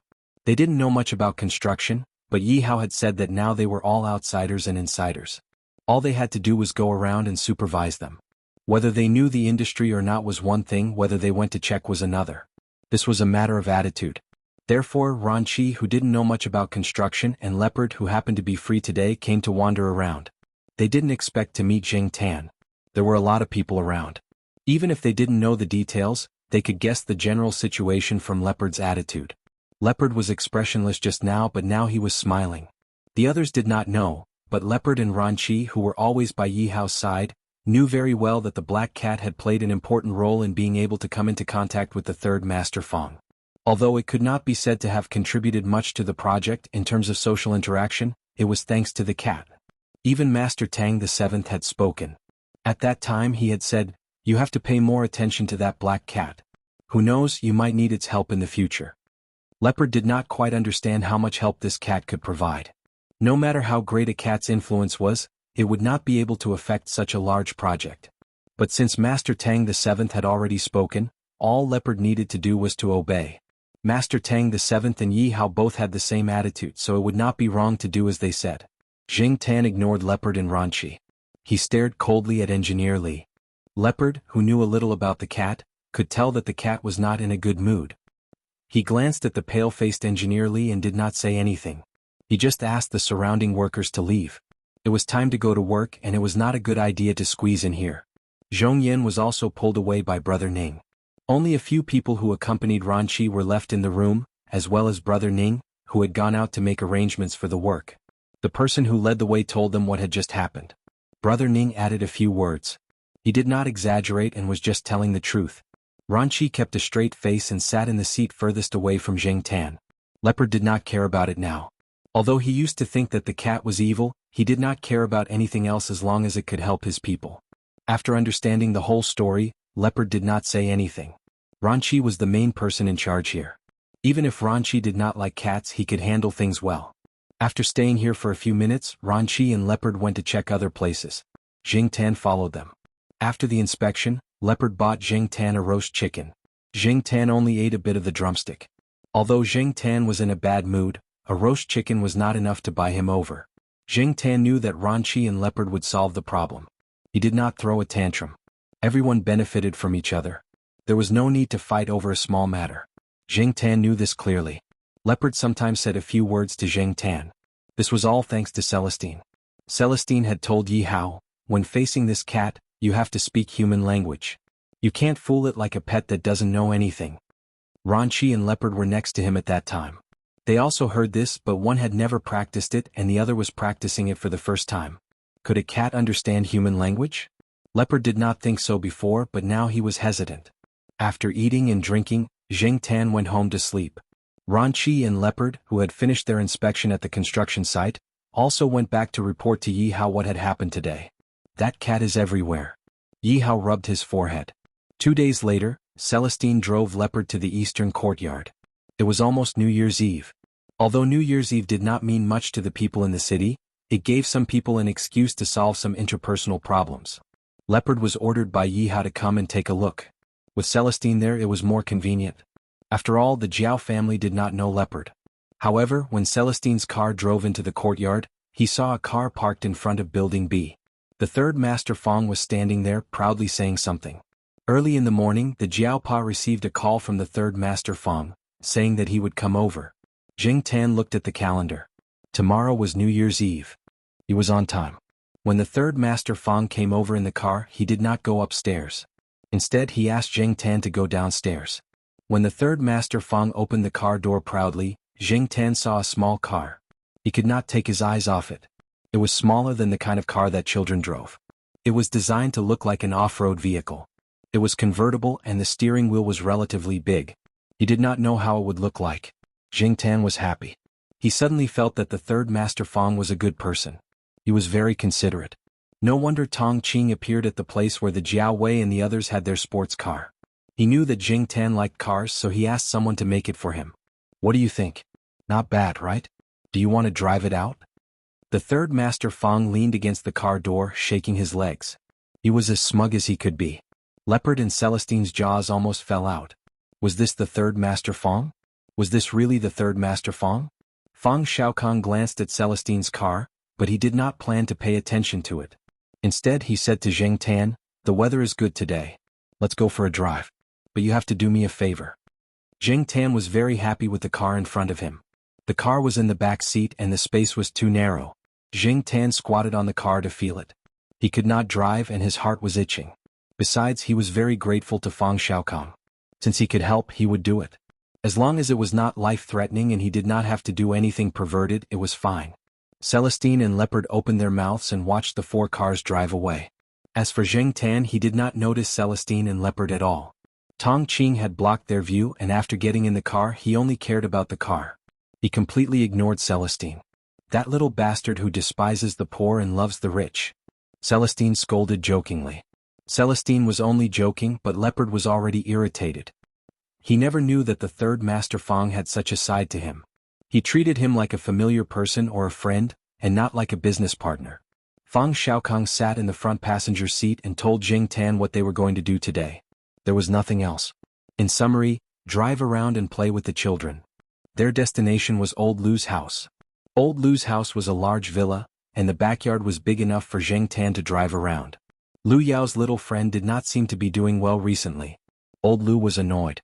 Today Fong Xiaokong said that he would bring the cat over to play. Old Lu purposely turned down some work and waited at home. When they arrived at their destination, Old Lu and Lu Yao both came out to greet them. Steamed Bun followed behind them. After not seeing him for so long, Steamed Bun had grown a lot, but Zheng Tan still felt that this guy looked a little silly. When Lu Yao saw Zheng Tan, his eyes lit up. Today his dad told him that the black cat would come over to play with him. Early in the morning he took out his favorite toy car. It was big enough for 2 cats to run around on it. However, when Tong Qing pulled out the custom-made car from the car, Lu Yao's expression became surprised. He looked at the car and then looked at the black cat that could not wait to jump into the car. Was this a competition? Zheng Tan did not think too much about it. There were no outsiders on private property, so he could let loose. The usage of the car was actually very simple. Zheng Tan used to play with cars, so even if he was driving a toy car, he could handle it. He put 2 paws on the steering wheel and the brake was just a button. He did not need to use his legs at all. It was an electric car. After pressing the start button, the car began to run. Zheng Tan controlled the steering wheel and excitedly drove the first exclusive cat car since he turned into a cat. Lu Yao recovered from his surprise and immediately controlled the remote control in his hand to let his toy car catch up. As for Steamed Bun, he ran happily and jumped between the two cars. Tong Qing followed behind them just in case. He had previously doubted that a cat could drive such a car, but now it seemed that he had underestimated the ability of a cat. This cat could drive a car on its first try. No, it could drive a car on its first try. It had to be said that this cat was really amazing. However, this cat was special and could not be judged by common sense. As for what Fang Xiaokong said to old Lu about, this cat was trained, it was pure nonsense. Fang Xiaokong and old Lu sat on the side. Someone would take care of the child, so they just had to sit there and watch. At the same time they would talk about some business. At first, old Lu was a little absent-minded. Most of his attention was on Lu Yao. His heart ached for his son who was sweating from running. He was worried that his son would fall sick or be tired. However, when he saw Lu Yao laugh, he was relieved. He was very pleased. People always said that they despised naughty children, but in their hearts, they still felt that children at this age should run and jump. They were a little naughty, but they were healthy. On the contrary, children who were too obedient would make people feel uneasy, especially when Lu Yao was silent and gloomy. He did not look like a child at all. Children should be more naive. How could they have such an expression? Now Lu Yao was running like a normal child. He could run, jump, and laugh. This kind of Lu Yao almost made old Lu cry. Chapter 139. After Lu Yao was tired from running around, he sat down to rest. Naturally, someone came over to bring him water and wipe his sweat. Looking at his son, who was no longer so gloomy and full of energy, old Lu was grinning from ear to ear. In terms of business, it was not easy to get old Lu to relent. Even a powerful dragon could not suppress a snake in its old haunts. This time, Third Master Fang chose a non-violent method. Even a businessman had to repay a debt of gratitude. The conversation between the Third Master Fang and old Lu went much smoother. Zheng Tan had also successfully completed his task. He did not need to do too much research. Looking at the bright smile on the Third Master Fang's face, he knew that he had achieved his goal. Zheng Tan walked around the car and looked at it again. The logo of the car was a cat's head, a black cat's head. There was also a cat's tail drawn on the back of the car. Now, with the addition of Zheng Tan's cat, it was a real cat car. Even though the car was not as flashy as he had imagined, and it was not as exciting as a real car at most, it was just a special toy car. Zheng Tan could not even drive it on the streets in broad daylight, but at least he had fulfilled one of his dreams. Zheng Tan was very grateful for Third Master Fang's thoughtfulness. After she was done playing, she remembered her mission. She would have to continue playing with Lu Yao. Luckily, this was a simple mission and she did not have to worry too much about it. When the Third Master Fang left with Zheng Tan in the afternoon, Lu Yao seemed to be very reluctant. Old Lu wanted to ask the Third Master Fang to give him the cat for a price, but the Third Master Fang's words seemed to indicate that he did not want to. Therefore, old Lu was thinking about when to buy a cat. However, it had to be a cat that could get along well with Steamed Bun and make his son happy. It was not easy. Zheng Tan did not care what old Lu was thinking. He was thinking about where to put the cat car if the Third Master Fang really gave him the cat car. Moreover, it was very difficult to carry it up and down. The cat car was not very light. However, before Zheng Tan could make a decision, Tong Qing drove back to Tsinghua University. He didn't drive straight to the East District courtyard. Instead, he drove to the engineering department building. Tong Qing carried the car while Fang Xiaokong brought Zheng Tan to look for Cheng Zhong. Only then did Zheng Tan realize that his cat carriage was made by this senior brother Cheng. This was good too. If there were any problems with the car, it would be convenient to find someone to solve it. The car still needed to be modified. Today was just a test. Zheng Tan couldn't get the car for the time being. In a few days, the Jiao family would be going back to their hometown. They would have to wait until after the Lunar New Year to get the car. After all, the Lunar New Year was just a few days away. Anyway, even if he got the car, he couldn't drive it. He couldn't be too ostentatious. After thinking about it, Zheng Tan calmed down. Over the next few days, Zheng Tan walked around when he had nothing to do. He went to the construction site again and went directly to the area where Zhong Yan was to look for him. This time, not to mention the other workers in the area, even Brother Ning's attitude towards Zheng Tan was very good. He didn't have any objections to Zhong Yan feeding the cat water from the water dispenser. The people at the construction site were busy, but they were also very gossipy. Since the last time, some people often talked about Zheng Tan. Some people said that it was the cat of the boss's boss. Some people said that it was the cat of a big shot that the boss knew. There were many different opinions, but in conclusion, this cat was not to be messed with. These days a cat could be worth much more than a person. No matter what breed the cat was, if you wanted to beat a cat you had to look at who it was. And Zhong Yin had also gained a foothold in the construction site by accident. It was said that he had been talked to by the boss, and even his salary had been increased. Although as a temporary worker, his salary was still not as good as the other regular workers, it was much better than before. No one at the construction site came to trouble Zhong Yin. Some people even took the initiative to get close to him, hoping to find out some secrets from him. Unfortunately, they didn't find out anything. Even Zhong Yin himself didn't know what kind of powerful background the black cat had. Zheng Tan was the only cat on the construction site that was openly wandering around. At first, many people were skeptical and opposed. The construction site was not a backyard, and accidents were easy to happen. They looked at the cat as if they were looking at a time bomb.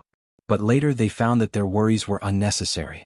When they saw Zheng Tan again, the people in charge acted as if they didn't see it. The boss had told them that as long as the cat didn't cause any trouble, it could do whatever it wanted. Grandpa Jiao had been calling to urge Zhang Zian since Lunar New Year's Eve. Unfortunately, the Jiaopa had something to do and had to stay for a few more days. The last time Zheng Tan went back with the Jiaopa, they went to the house in the town near their hometown. This time they went directly to the old house in the village. Grandpa Jiao said that the rooms in the old house had been tidied up, and they could move in as soon as they went back. Grandpa Jiao also emphasized that the cat bed was ready, so there was no need to worry about the cat not having a place to sleep. On the morning of the 27th day of the 12th lunar month, the Jiao family took their packed luggage and drove out of the school gate. Jiao Wei's family went home on Lunar New Year's Eve. Business had been good for the past 6 months, and Jiao Wei's parents had planned to buy a house nearby in the next 2 years. They could still see them when they went back to the Jiaopa's hometown. Not long after they left the school gate, they ran into a red light at the crossroad. On the wide road, 3 cars were parked side by side at the zebra crossing. The cars on the left and right had just driven out of Tsinghua University. Zheng Tan didn't know the people in the cars, so the Jiaopa said a few words to them. Because the windows of the driver's seats were all open, Zheng Tan could hear the conversation in the cars on both sides. The people in the car on the left were talking about space-time bending and the Hubble redshift, while the people in the car on the right were talking about the flow mosaic model of cell membranes and the endosymbiotic origin of mitochondria and chloroplasts. Zheng Tan's ears twitched. Forget it, I'll just watch the Jiao Yuan and little Pomelo play chess. There was a bit of a traffic jam in the city, but it was much better when they got on the highway. The Jiao Yuan and little Pomelo were playing chess more comfortably. Little Pomelo was a newbie and she hadn't been playing chess for long. The Jiao Yuan suggested this because he felt bored in the car. To show fairness, the Jiao Yuan gave little Pomelo a rook, a horse and a cannon each. Jiao Ma sat in the passenger seat, looking back from time to time and guiding little Pomelo. Zheng Tan had never played chess before. Even if he was introduced to chess at the same time as little Pomelo, he was still a newbie, so he couldn't help much. He could only watch them play. When he was tired, he looked at the road signs beside the highway and calculated how long it would take to reach the destination. The cannon general has no chess pieces, little Pomelo said calmly. Zheng Tan's eyes moved from the road signs outside the car to the chess game on the seat. He couldn't help but laugh when he saw it. The game hadn't started for long, and the Jiao Yuan was already defeated by little Pomelo. Jiao Yuan was stunned. He couldn't believe it. The game hadn't started for long and he was already defeated? He was even defeated by a cannon. Suddenly Jiao Yuan felt very embarrassed. He scratched his ears and cheeks. Seeing this, Mother Jiao laughed and briefly explained the game to Father Jiao. Many veterans are easily defeated by a cannon when they play against a newbie. Your father was the same. I was invited by an elder in the village to play chess with him. He also gave me a rook, a horse and a cannon each.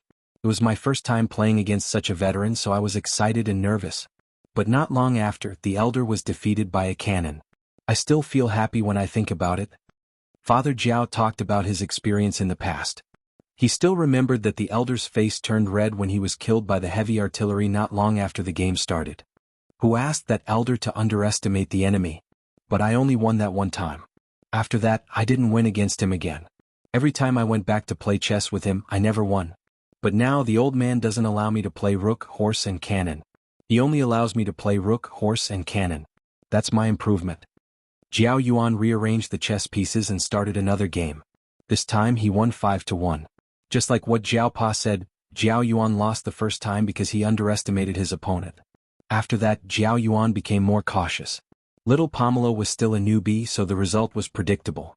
Jiao Yuan and Little Pomelo were tired of playing chess when they saw the road signs on the side of the highway. They put away their chess pieces and looked at the scenery outside. Less than 2 minutes later, the car stopped. There was an accident in front and a long line of cars was stuck here. Seeing that they would not be able to leave anytime soon, some people who were carsick got out of their cars and ran to the side to vomit. Some people also got out of their cars and walked towards the accident site. They wanted to see the situation and ask how long it would take to clear the road. Jiao Pa also got out of his car and walked forward to ask about the situation. Jiao Yuan and Little Pomelo also had nothing to do in the car, so they walked around. Jing Tan also got out of his car to get some fresh air. There was a BMW parked behind Jiao Pa's car. An old man got out of his car and stood by the side of the highway. He had his hands behind his back and was lost in thought as he looked at the endless fields. A man in his 30s got out of the BMW and quickly walked to the old man to persuade him. Then he helplessly came back and bumped into Jiao Pa, who was walking over. He asked about the situation in front. The driver is fine. The truck overturned and the fruits inside were scattered everywhere. The traffic police are trying to clear the road. It will take about 10 minutes. Jiao Pa told him what he heard. Jing Tan listened to the conversation between the Jiao Pa and the man. He did not expect that the man in the BMW was also from Huanyang. The two of them spoke in a dialect and Jing Tan could understand some of it now. It's been more than 10 years. I guess many people don't remember me. A few years after I brought the old man over, he said to me, "Can you come back and visit when you're successful?" The old man always felt that his roots were here. No matter how big the city was, how spacious the house was, how good the quality of life was, he would always miss it and want to come back. Unfortunately, the old man's health was not very good. He had undergone surgery and did not recover, so I did not dare to bring him back. After a few years of recuperation, I finally had this opportunity. This highway was not built back then. It was so troublesome to go out. The bumpy road made me want to vomit. It was rare to leave the hometown, but when the old man came back, his accent did not change. Perhaps this was the best way to describe the BMW man's feelings at the moment. This man was also one of the people who seized the opportunity to make a fortune during the turbulent era. Moreover, it did not matter if these people were involved in culture or business outside. When they returned to their hometown, they had to make a good show of themselves. It would not make sense if they did not have a good show of themselves. Just look at this BMW and you will know. In Jiao Pa's hometown, especially in the old house, many people's impression of famous cars was probably only BMW, Samsung and Four Circles. In many people's eyes, there was not much difference between driving a Maybach and driving a Santera. If you wanted to show that you were returning to your hometown, you had to be more direct and consider the residents of your hometown. Chapter 140. Not long after the traffic was cleared, the car entered the boundary of Shenyang. After getting off the highway, the Jiao Pa drove directly to the old house in the countryside instead of the road that led to the town. What made the Jiao family curious was that the BMW was following them. Although they knew that their destination was also Shenyang, Shenyang wasn't a small town, and the roads leading to different towns in Shenyang were different. However, up until now they had been driving on the same route. Were they really from the same hometown? When the Jiao Pa talked with them on the highway, they talked a lot, but they didn't tell them where their real destination was or what their names were. The Jiao family was just curious. They didn't think that those people were plotting against them. After all, they didn't look like they were short of money. Just like the Jiao family, the people in the BMW behind them were also surprised. They didn't expect that they would be driving on the same route. Half an hour later, when they were about to reach the Jiao family's old house, the BMW made a turn and separated from the Jiao family's car. "I guess they're from the neighboring village," the Jiao Pa said. As for whether the BMW behind them was from the neighboring village, they didn't have much interest in it. They were about to arrive at the old house. The Jiao Yuan hadn't been here for nearly 2 years. Before the family bought a car, the Jiao Pa had something to do and didn't bring the Jiao Yuan with him. Therefore, for the Jiao Yuan, this place was a distant memory. "Hey, there's a department store over there." The Jiao Yuan pointed at a department store that they had just passed by. A department store of this scale was nothing in Chuhua City, but it was a big store here. It was convenient for many people. Yes, it was built at the end of last year. The Jiao Pa told the Jiao Yuan about the changes in the past 2 years. Little Pomelo was a little nervous. She wasn't familiar with the people here and she had never been here before. The surrounding area was still farmland. When they were about to reach the entrance of the village where the old house was located, they saw an old man standing at the entrance. A big yellow dog was walking around the old man. "Grandpa." Jiao Yuan waved at him through the open car window. Grandpa Jiao, who was standing at the intersection, was grinning from ear to ear. The Jiao Pa stopped the car and let Grandpa Jiao get in. After all, there was still some distance from here to the old house. They couldn't just drive away and leave Grandpa Jiao behind, right? Grandpa Jiao thought about it and got into the car. Before he got into the car, he said to the big yellow dog outside, "You follow him outside." The Grandpa Jiao's action of getting into the car made Big Yellow puzzled. Just as he was about to approach Grandpa Jiao, a black cat's head popped out of the car window and meowed. "Woof woof woof woof woof." Zheng Tan leaned against the car window and looked at the big yellow dog outside. He shook his ears and ignored its barks. "Wow, black charcoal is so calm. I forgot to tell you about Lai Fu. I thought it would be better to do an experiment and see how black charcoal would react when he sees Lai Fu. I didn't expect this cat to not be afraid at all." Grandpa Jiao's big yellow dog was called Lai Fu. He had been raising it for almost a year. It was a common breed in this area. "That's right. Our black charcoal always plays with the dogs in the compound. There's a Saint Bernard that's so big, much bigger than Lai Fu. When it sees black charcoal, it will retreat like the plague." "Ha, that's a good idiom," old Master Jiao praised with a smile. "Grandpa, you're so knowledgeable." Jiao Pa, who was driving, shook his head and let the grandfather and grandson continue to brag.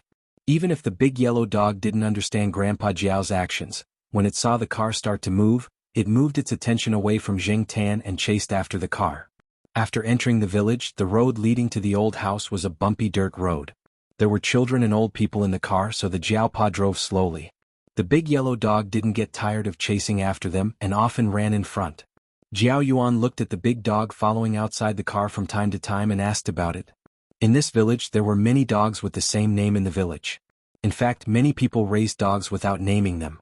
They raised dogs to guard against thieves, to guard their houses, orchards, and weasels. As long as it was effective, they didn't care too much about the name. Moreover, there were many dogs and cats in the village that were raised freely. They were not as strictly guarded as in the city. Zheng Tan saw a few of them running freely on the muddy road or in the fields, wagging their tails. "There are so many names. Aren't you afraid of calling the wrong name?" Jiao Yuan asked. "Hey, it's different. It only recognizes the voice of our family. It won't listen to other people." Grandpa Jiao was quite proud of himself. He was very confident in his dog. Jiao Yuan hadn't been here for 2 years, and he found that the village had changed a lot. Many people had built small houses, and the tiled houses with pointed roofs and chimneys were much fewer. Everyone was making money these days. A large number of people who went south to work could always bring some changes to their homes when they came back during the spring festival. The houses in the village were not as expensive as those in the city. Relatively speaking, they didn't need much money. But in this village, to make a fortune, one's house had become a way to show off. Many old people didn't farm much. They stayed at home to help take care of the children and play mahjong when they had nothing to do. Their children who went out to work earned some money every month to support the family.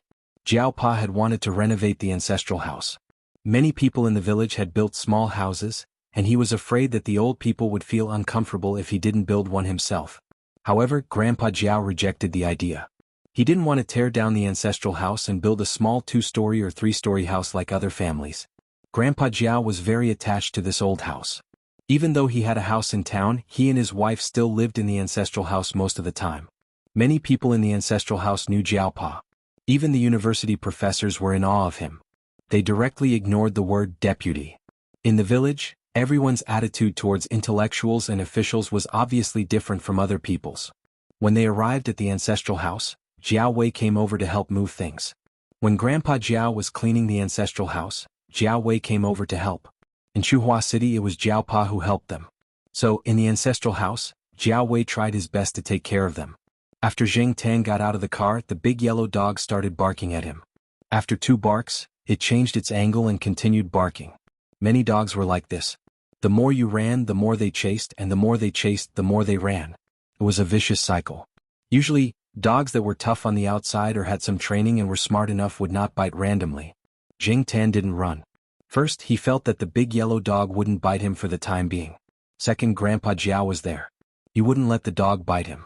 Sure enough, after being scolded by Grandpa Jiao, the big yellow dog was not happy, but it still gave up on Zheng Tan and ran to the kitchen with Grandpa Jiao. There were a lot of rooms in the ancestral house. After the old junk was cleared out, the empty rooms were for the 4 of them. Jiao Pa and Jiao Ma shared a room while Jiao Yuan and little Pomelo shared a room. They were all next to each other.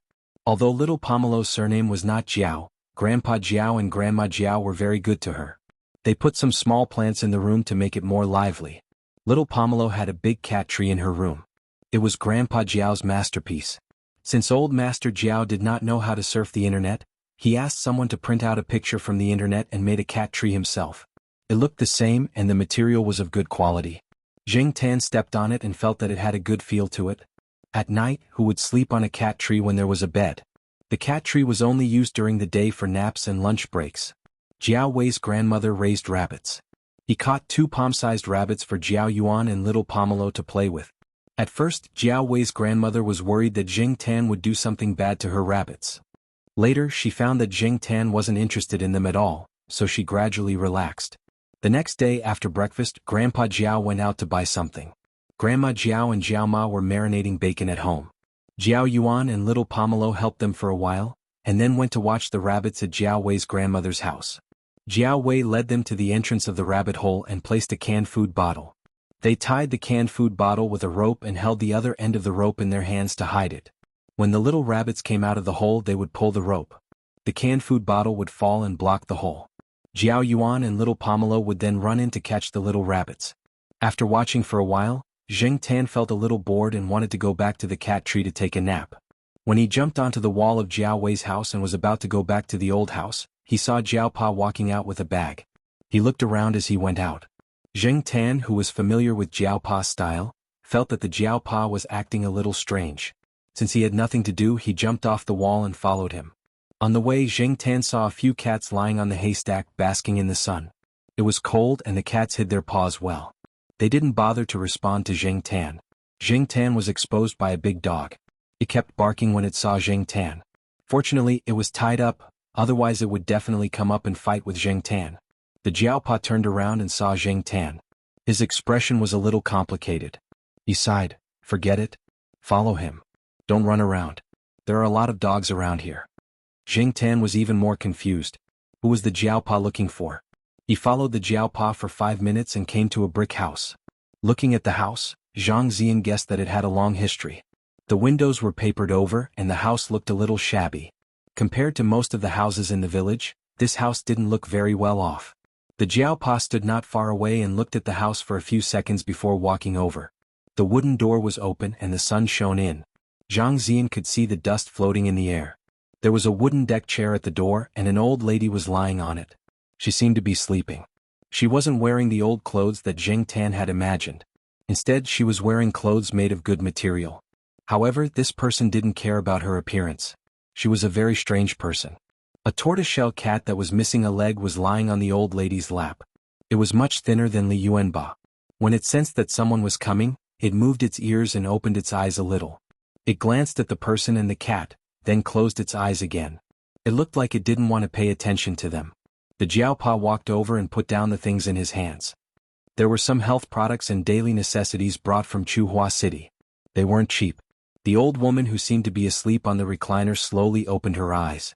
Although her face was full of wrinkles and she looked older than old Master Jiao, her eyes were bright and full of vigor. The old lady's gaze stopped on the Jiao Pa for a few seconds, then moved to Jing Tan, who was standing beside the Jiao Pa's leg. Jing Tan suddenly felt a chill down his spine. He subconsciously stepped back toward the Jiao Pa. This isn't the cat from back then, the old lady suddenly said. Chapter 141. Of course. After all, more than 20 years have passed. I don't know if the previous one is still around, but this cat is only 2 or 3 years old, said the Jiao Pa unexpectedly. The old lady shook her head. This cat is male. The previous one was female. The Jiao Pa was speechless. How come I didn't know that the previous one was female? Granny, you didn't mention it back then either. Not noticing the Jiao Pa's expression, Jing Tan was just confused by the words of the person lying on the recliner. What the F***ck? How did this old lady know the gender of the cat? Jing Tan remembered that when he came over, he had been facing this direction the whole time. Also, from a human's perspective, shouldn't he have looked behind to confirm the gender of the cat? Also, Jing Tan had never been like other cats who showed their chrysanthemum. Suddenly Jing Tan's thoughts raced. He didn't expect this old lady to be so wretched. Is it scolding me? The old lady lying on the recliner looked at Jing Tan and asked the Jiaopa. Jing Tan was speechless. The Jiaopa's face twitched and he didn't know how to answer. The old lady didn't seem to want to wait for the Jiaopa's answer. She changed the topic and asked, "Did you buy a car?" The Jiaopa nodded. "Yes, I bought it a few months ago." "That's good." The old lady turned sideways and opened a cabinet next to the recliner. She took out a pendant from the drawer and handed it to the Jiaopa. "This is for you." Jing Tan glanced at the ordinary-looking pendant. The students around Tsinghua University had many similar pendants on the street. They were only a few yuan worth of pendants and the wholesale price was even cheaper. Although the old lady said, "For you," Jing Tan thought that if the Jiaopa hadn't brought a gift over, the old lady wouldn't have given him anything that was worth a few cents. After the Jiaopa took the pendant and thanked the old lady smiled and showed her fake teeth. She pouted at Jing Tan. "Take care of this cat. It's fate that we met, and it can bring us good fortune." Jing Tan liked the last sentence. Yuan Zi said that cats could bring him good fortune. Thinking about it, Jing Tan was a little proud. Although Father Jiao didn't really believe in those imaginary things, he had to admit that his cat had brought a lot of good luck to the family so far. "Granny, please continue to rest. I won't disturb you any longer." Father Jiao prepared to leave. He knew that the old man had always been a man of few words, and that he would rest after talking for a while, so he decided not to stay any longer. "Before you leave the village, bring the cat here again," said the old woman lying on the recliner. Although the Jiaopa didn't know what the old lady wanted to do, he nodded in agreement. Jing Tan looked at the old lady and the cat, then turned and left with the Jiaopa. After the Jiaopa and Jing Tan left, the old lady, who was lying on the chair with her eyes closed, sat up and stroked the cat on her lap. She continued to look for fleas for the cat. "Oh, another big one. Next time, find a rat with fewer fleas to eat." The three-legged tortoise shook its ears. It wasn't sure if it understood the old lady. On the other side, Jing Tan followed the Jiaopa out of the old lady's yard and walked on a different path. Seeing that the village was getting further and further away, Jing Tan was very curious about what the Jiaopa wanted to do. He could tell that the Jiaopa was hiding something. There was a mountain near the village. It wasn't very big. After all, the area wasn't considered barren. Now that the mountain was being developed, it wasn't as wild as it was a few decades ago. Jing Tan followed the Jiaopa to an orchard. The Jiaopa stood there and looked around. He sat down beside a tree and lit a cigarette. After smoking half of the cigarette, the Jiaopa said to Jing Tan, who was squatting beside him in a daze, "Black charcoal, let me tell you a secret." After saying this, the Jiaopa paused and smiled. "Actually, it's not really a secret. I told some people before, but they didn't believe me." This was what he was waiting for. Jing Tan snapped out of his daze and pricked up his ears to listen to what the Jiaopa was going to say next. "In the past, when I was still a child, I was even younger than little Pomelo. At that time I was naughty. There was a rumor among the children that there was a treasure in the mountain. I went up the mountain with a few other children to search for it. However, we didn't find anything for a few days. Some of them gave up, but I didn't. So one day when my parents weren't looking, I went up the mountain alone. I didn't find anything for half a day. I was tired and hungry. After eating some bread, I lay down on the grass and slept. I didn't have much awareness of the danger. Now that I think about it, I was really courting death. When I woke up, the sky was getting dark. It was past dinner time. I was anxious and wanted to go home. However, I accidentally slipped down a steep slope and sprained my ankle. Misfortune never comes alone. After dragging my injured leg for a few steps, I fell into a hole. The hole was very deep. At least, it was difficult for me to climb out. Perhaps someone had buried something and dug it out, leaving the hole unfilled. At that time, I didn't have much strength, so I couldn't climb out. I shouted for a long time, but no one came to help. I dug the stones and mud on the wall to have a support point. When my fingers were bleeding, I heard a cat's meow from above the hole. Not long after, I saw a cat's head. It looked at me and left. Not long after, a thick straw rope was thrown down from above. I grabbed the straw rope and tried to climb up. At the same time, I felt someone pulling the rope. It wasn't very strong, but it helped me. When I climbed out of the hole, I found that it was a cat that was pulling the rope. The other end of the rope was stuck in a crack on a big stone near the hole. It was a very smart cat. After I climbed out, it ran away. Not long after, the old lady appeared. She told me that she found a black cat stealing the straw rope she used to tie the firewood. So she followed it. During that special period, the old lady was ostracized by the villagers. No one was willing to interact with her. Jiaopa remembered that he and the other children in the village threw stones and mud at the old lady's small yard. Later the old lady had no choice but to go up the mountain temporarily. She set up a small shed and lived there alone until the difficult period passed. Even now, Jiaopa still remembered the time he stayed in the hole. The hunger, fear, and the chill brought by the mountain wind. Later the old lady found a cat's tooth on the straw rope. The cat broke it when it was biting and pulling. Jiaopa flicked the butt of his cigarette and looked into the distance. He continued to recall. The thick straw rope woven by the villagers was very strong. If it was bitten it wouldn't break the tooth. However, if it was bitten and pulled with all its strength, then it would be hard to say. The cat's tooth might have broken when it pulled the straw rope from the pile of firewood, or it might have broken when it was being pulled. Either way, Jiaopa was very grateful to it. However, after that, Jiaopa never saw the black cat again. The old lady melted the rosin and put the cat's tooth in it. She made it into an artificial amber and gave it to me. I still have it. I'll show it to you when we get back, Jiaopa said to Zheng Tan. Nearly 30 years had passed. Jiaopa knew that the cat in his memory was probably long gone. However, when he saw the black cat that his wife picked up for the first time, he suddenly remembered the cat from years ago. The black cat that walked through the night had a fearless look in its eyes even though it had to stand on the ground and look up at people. It even had a condescending and disdainful aura just like a small leopard. Because of this, Jiaopa, who had never agreed to keep a pet since they lived in the big city, finally relented after Jiaoma brought Zheng Tan home. At that time, the panic of the epidemic had just passed, and there were still 2 children at home. Jiaoma really didn't expect Jiaopa to agree. The rest of the Jiao family didn't know the reason behind it either. When the old lady brought me to the village, she told me not to tell anyone. Some things are better left unsaid. Even if I told them, they might not believe me. It might even cause trouble. Jiaopa didn't quite understand at the time. When he grew up and understood things, he realized that in that era, it was easy to link anything to demons and ghosts. If he didn't do it well, it might cause trouble. Later, the special period passed and people's minds became more open. Regardless of whether some phenomena could be explained by science, their actions were not too extreme. Even so, Jiaopa still didn't tell anyone about what happened back then. He used to tell people stories, but unfortunately they didn't believe him. The cat's tooth amber constantly reminded Jiaopa that what happened back then wasn't a dream. Jiaopa also took Zheng Tan to see where the pothole was. Every time he came back to the old house, Jiaopa would come to take a look, even though the place had changed a lot. The pothole had been filled in, and the wilderness had been turned into an orchard and vegetable field. After returning to the old house from the mountain, Jiaopa went to help with the New Year's goods. Zheng Tan didn't catch rabbits with the 2 children because he had nothing to do. He secretly went to the old lady's house to listen to her story. Recently, many people who went out to work in the village had returned. Some people came to visit every day. The young people were more open-minded. They knew that this kind of thing wasn't as good as before. In the big city, some people were much more arrogant and bold.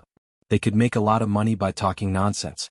In comparison, this old lady was really low-key. She wasn't famous in Shenyang.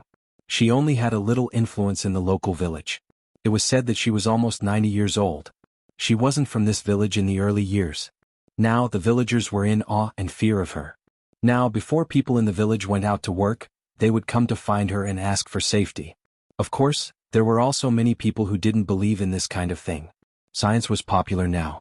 Moreover, this kind of thing was divided into orthodoxy and non-orthodoxy. The non-orthodoxy was feudal superstition and was illegal. But people's psychology was always like that. They had to ask for it just in case to be at ease.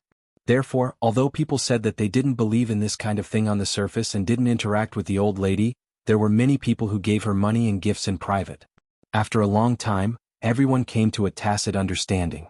Just like some people said, there were some things that existed if you believed in it and there weren't any if you didn't. Although Zheng Tan didn't know much about this old lady, he could understand some things based on what he had seen and heard. Regardless of whether the old lady was a scammer or not, he hadn't heard of any bad things happening. On the contrary, more and more people secretly praised her, which proved that she did have some ability. Besides, she had saved Jiaopa. Just because of this, Zheng Tan had a better impression of the old lady. Whether she was a scammer or not was secondary to Zheng Tan. Moreover, it was because of what had happened back then, or perhaps because she had given Father Jiao a few words of advice, that Father Jiao was able to accept her as a different cat so quickly. Chapter 142. 2 days after Zheng Tan came to the Jiao family's old house, he finally knew what Jiao Yuan meant by New Year's flavor. According to Jiao Yuan's definition, New Year's flavor was the flavor of firecrackers. Bang! After the sound, the children cheered. Zheng Tan was lying on the roof of the old house, looking at the vegetable field in front of the old house. Jiao Yuan was taking little Pomelo to see the children in the village setting off firecrackers in the open space. In the city, firecrackers were strictly controlled and were not allowed to be set off randomly. However, after they came here, there were no restrictions. They could set them off however they wanted. Firecrackers were sold in the town and village markets, and they were cheap enough. Some of the older boys could even make firecrackers by themselves. The children became familiar with firecrackers after playing for a while. Other than catching rabbits, little Pomelo was brought by Jiao Yuan to play with firecrackers. Most of the time, little Pomelo just stood aside and watched. For her, firecrackers and firecrackers were different. Watching firecrackers and firecrackers were different. Including Zheng Tan, their only experience was watching firecrackers in the square. When Zheng Tan was still a human, he had asked someone to buy a lot of firecrackers for him to flirt with girls. However, he had never played with firecrackers and firecrackers like these children. This was a kind of folk entertainment that had been passed down for thousands of years. Unfortunately, it was highly dangerous, polluted, and strictly controlled in the big cities. Many children living in the big cities rarely played with firecrackers and firecrackers. Even if they played with firecrackers and firecrackers, they would only play with what the children in the village called little things. The villagers did not care much about the children. These children had been playing with firecrackers since they were young. They were very good at it and had a lot of tricks. Jiao Yuan obviously played with them every time he came here for the new year. Although he was in junior high school, he was still a teenager. He was very playful. The parents were relieved when the children around the same age as Jiao Yuan played with the younger ones. Try this. A 7 or 8-year-old child took out a shabby aluminum pot from an unknown corner, turned it upside down on the ground, and then put a firecracker in it. He squatted down and lifted the aluminum pot. The child used the burning incense to light the fuse. After lighting it, he got up and ran away. Little Pomelo and Jiao Yuan, who were standing in the distance, covered their ears. Zheng Tan, who was lying on the roof and looking over, also raised his paws to cover his ears. The sound of the firecrackers was too loud and his hearing was good now. The impact of the sound was really great. Bang. The small aluminum pot was lifted up about 10 to 20 meters high. Unfortunately, those children weren't too satisfied, saying that it wasn't very powerful. Zheng Tan looked at the aluminum pot that had fallen from the sky. It was deformed from the explosion. This bunch of brats was really bold. There aren't many big ones left. Let's play with the small ones. Don't use too much. Otherwise, we won't be able to play today, said a kid who was about the same age as Jiao Yuan. He was holding a box with firecrackers and the like in it. The other kids also had boxes of different sizes in their hands, but the firecrackers in them weren't as big as his. The small ones aren't fun, muttered an 8-year-old child. Why aren't they fun? Watch me. A child looked around the vegetable garden and asked for the burning incense. Then he took the box of firecrackers and walked to a vegetable garden not far away. Because it was still a bit far from the fields allocated to each family, some of the empty land around the house had been opened up. Some people had fenced it to build a vegetable garden. In the vegetable garden that the child ran to, the cabbages were growing just right. The weather was good recently and the temperature was quite high. Moreover, the winter here wasn't as cold as the winter in the north, which was dozens of degrees below zero. Even in the warm winter it wouldn't snow. Finding the best growing cabbage, the child broke the cabbage leaves, put a small firecracker in it, lit it with the incense and ran away. Since it was a small firecracker, the children didn't run too far. They didn't even cover their ears. Zheng Tan only heard a bang, and then saw the cabbage that was growing well was broken into pieces. Sure enough, it was a naughty child. If the owner saw this, he would probably be so angry that his chest would hurt. Knowing that they couldn't do too much, the older children called the child who wanted to continue to fry the cabbages over, and didn't let him destroy the cabbages. If it wasn't their own cabbages being fried, they didn't feel bad. It even felt good to see it. But if their own cabbages were fried, these children would probably beat them with a stick. What else can I fry other than cabbages? Still fry fish? No, we were scolded when we fried fish yesterday. You can only fry fish in ponds and rivers that don't have fish. You can't go to fish ponds. What's so fun about fried fish? A few children were fiercely discussing over there. Zheng Tan found it funny. These children had fried a few fish in the fish pond yesterday. When the owner saw the big fish with white bellies in the fish pond, he was so angry that his lungs were about to explode. Every year they would make such a scene.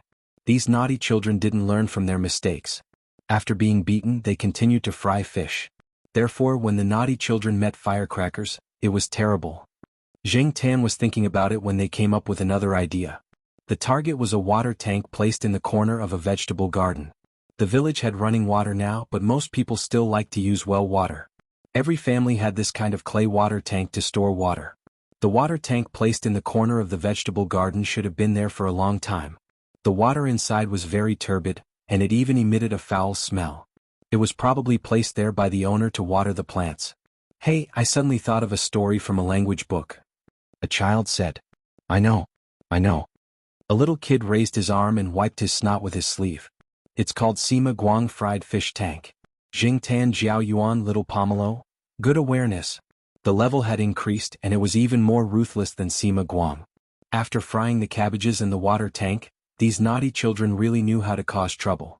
A child took out a small firecracker that was as thick as an adult's thumb. It was wrapped in a layer of plastic and the end was pointed. According to these children, it was called a torpedo. It was waterproof and came in different sizes. The power of the explosion was different. They used this kind of firecracker to fry fish. After lighting the torpedo with incense, the child threw it into the water tank. If it was thrown too early, it would be extinguished easily. If it was thrown too late, it would cause more accidents. As players with rich experience, they were familiar with this technique. The others stood further away. Although the firecracker was small, the water in the tank was too smelly, and these children did not want to be splashed with the smelly water. It was unknown whether it was because the water tank was too old, or the power of the torpedo was too strong. In short, Jing Tan saw a hole in the water tank. The black smelly water inside flowed out from the hole in the water tank, and the stench spread in all directions. The child who lit the firecracker did not have time to run too far. His body was splashed with water, and when he smelled the stench, he quickly went back to clean himself. It was almost lunchtime and the firecrackers on hand were almost all set off. The naughty children went back to their homes. After lunch they took out some more things to play with. Jiao Yuan used snacks to exchange for some firecrackers and other firecrackers with the children. He had no choice.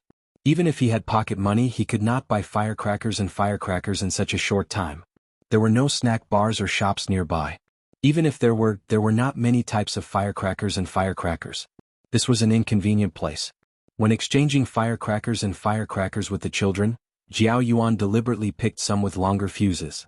When they went back, he would give them to little Pomelo to play with. He was not at ease if the fuses were too short. Jiao Yuan knew himself well. Although he was older than those snotty brats in terms of experience, he couldn't compare to those snotty brats. When he returned to the old house, Jiao Ma was cooking lunch in the kitchen. The kitchen had an old-fashioned stove, the kind that used firewood. The pot was also a big iron pot. Grandpa Jiao liked to use this kind of pot. The coal stove was now used to cook braised food, fried meatballs, lotus root sandwiches, and other things. It was not used on normal days and it was only used during the new year. Jiao Yuan took out an incense stick and lit it in the stove. Why did you light this?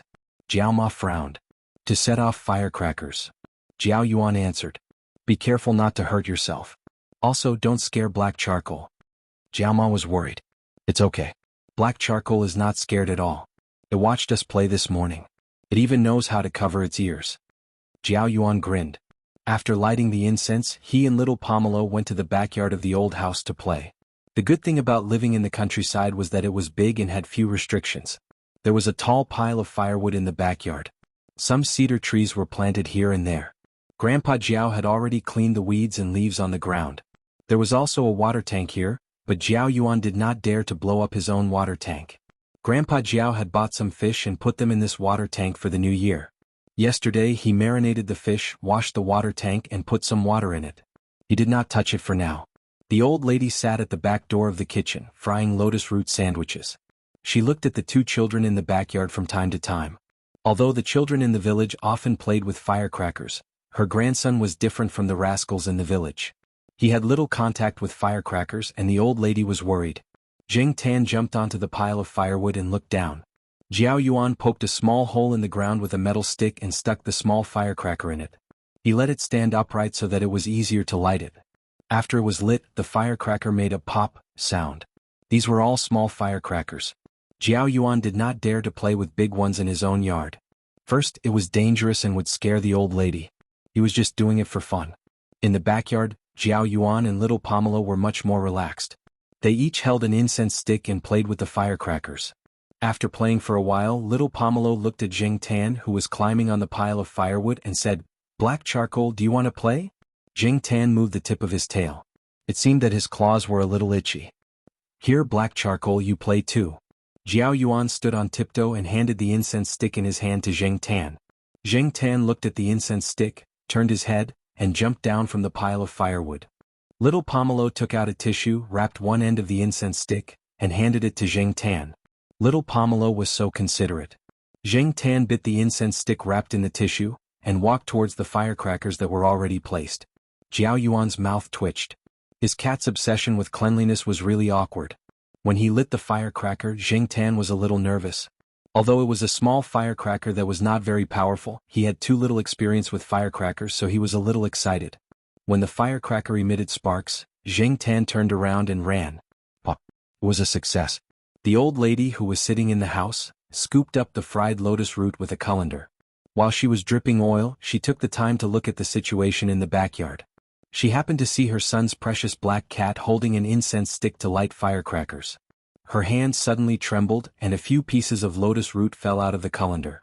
Chapter 143.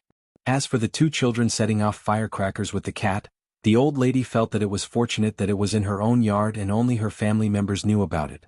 If it was seen by others and met with gossips, it would probably cause some trouble. In the village it was fine if these animals were smart, but if they were too smart it might not be a good thing.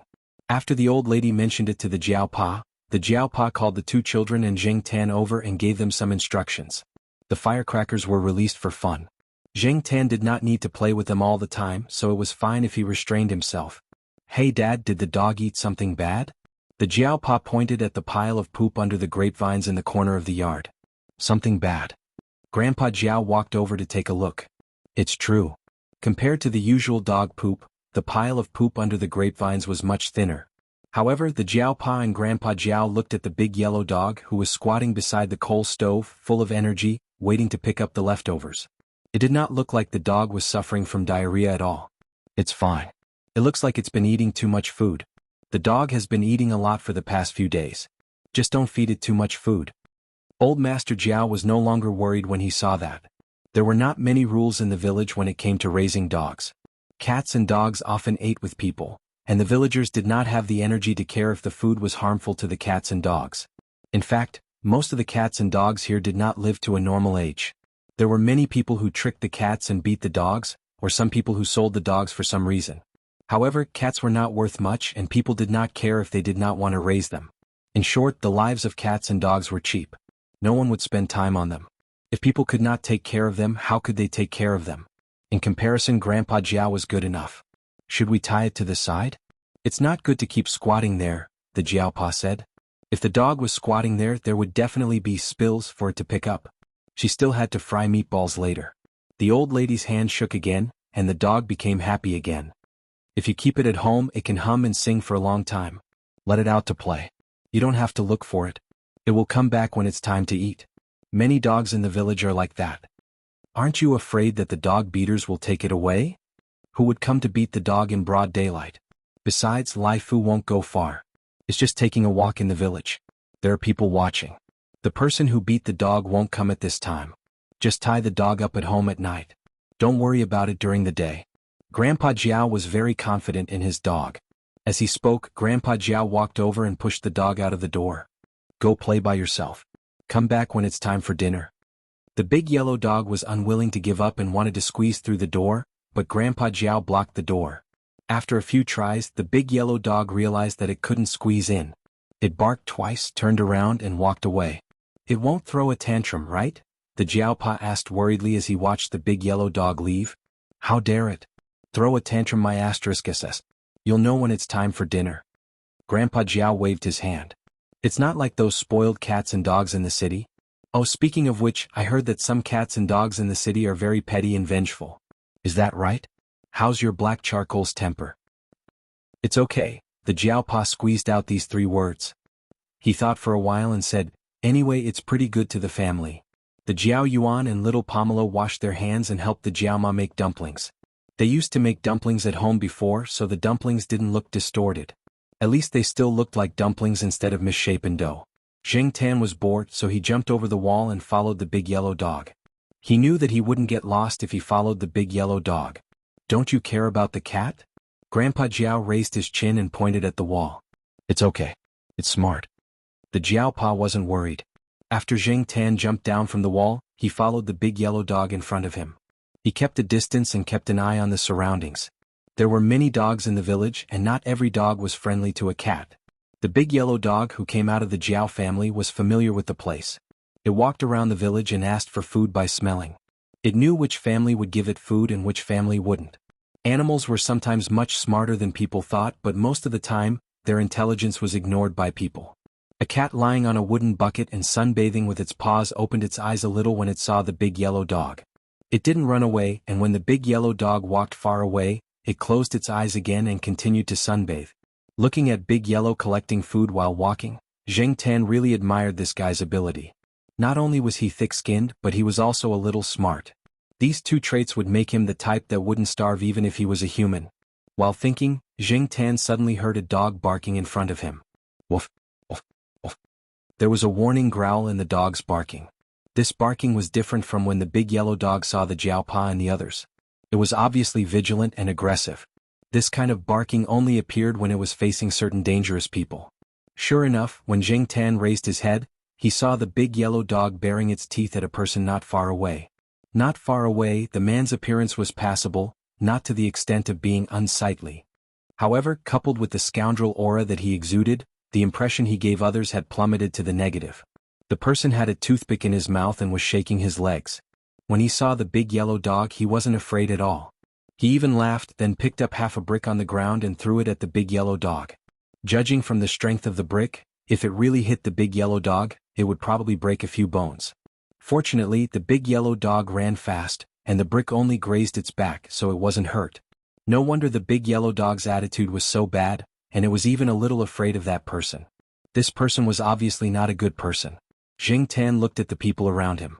Obviously, some people had seen this scene but they didn't care. In their opinion, it was not worthwhile to provoke this scoundrel for a dog. Fortunately, the toothpick man didn't want to continue wasting time with the big yellow dog. He gathered his coat and walked away with his head held high. The big yellow dog didn't relax until the toothpick man was far away. It seemed like it had suffered a loss before. Wah! A child's cry was heard. Zheng Tan looked over and saw that the toothpick man had snatched 2 firecrackers from a child who was playing with firecrackers. Then he played with them.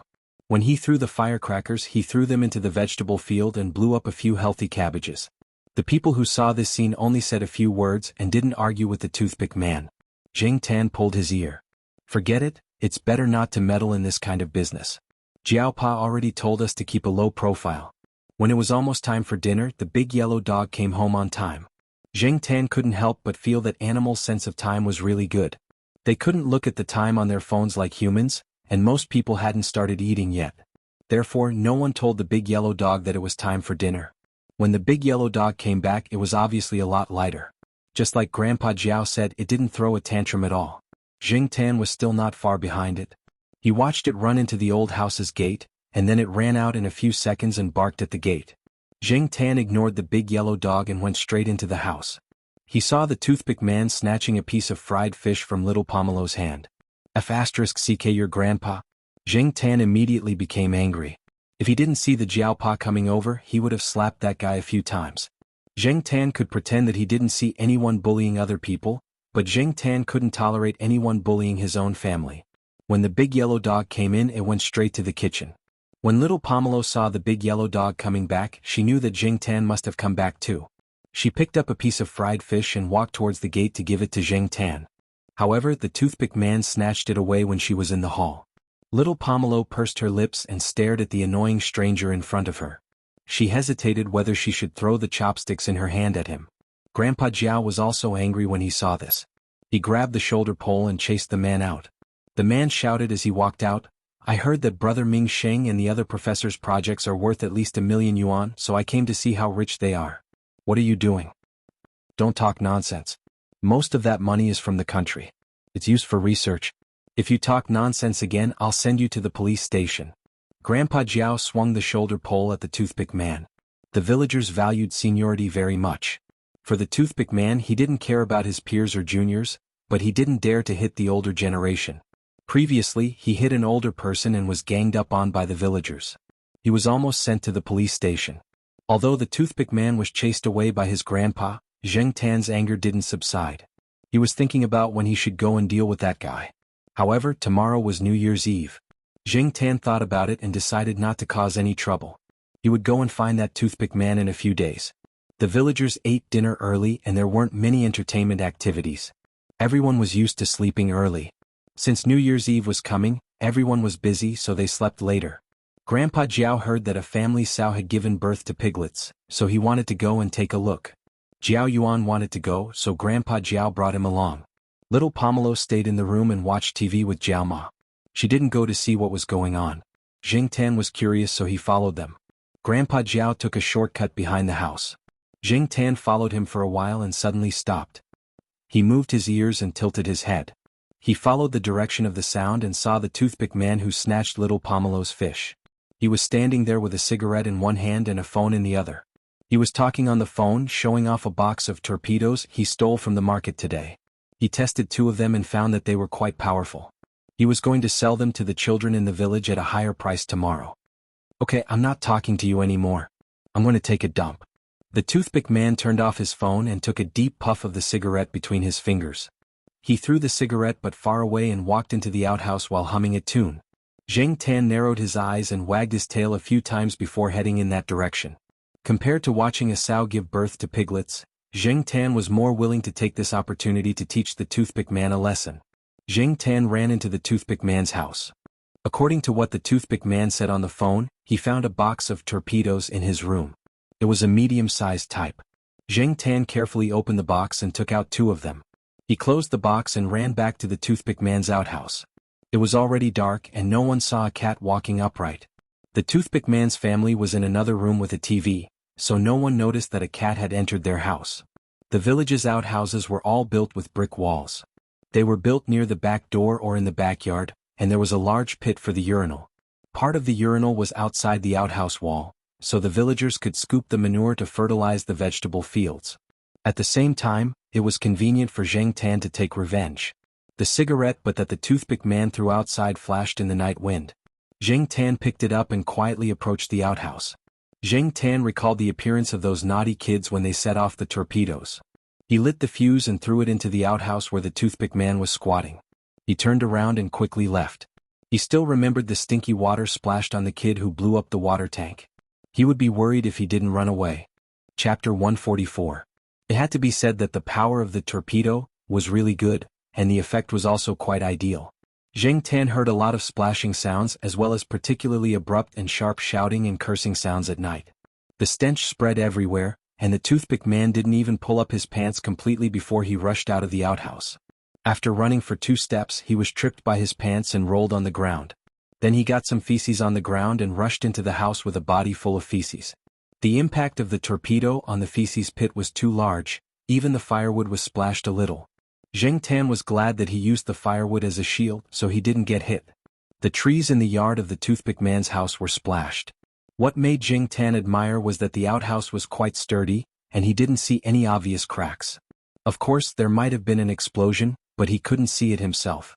Although Zheng Tan wanted to see the miserable state of the toothpick man again, the stench was too strong and he wanted to vomit. He didn't want to continue to stay here for a second.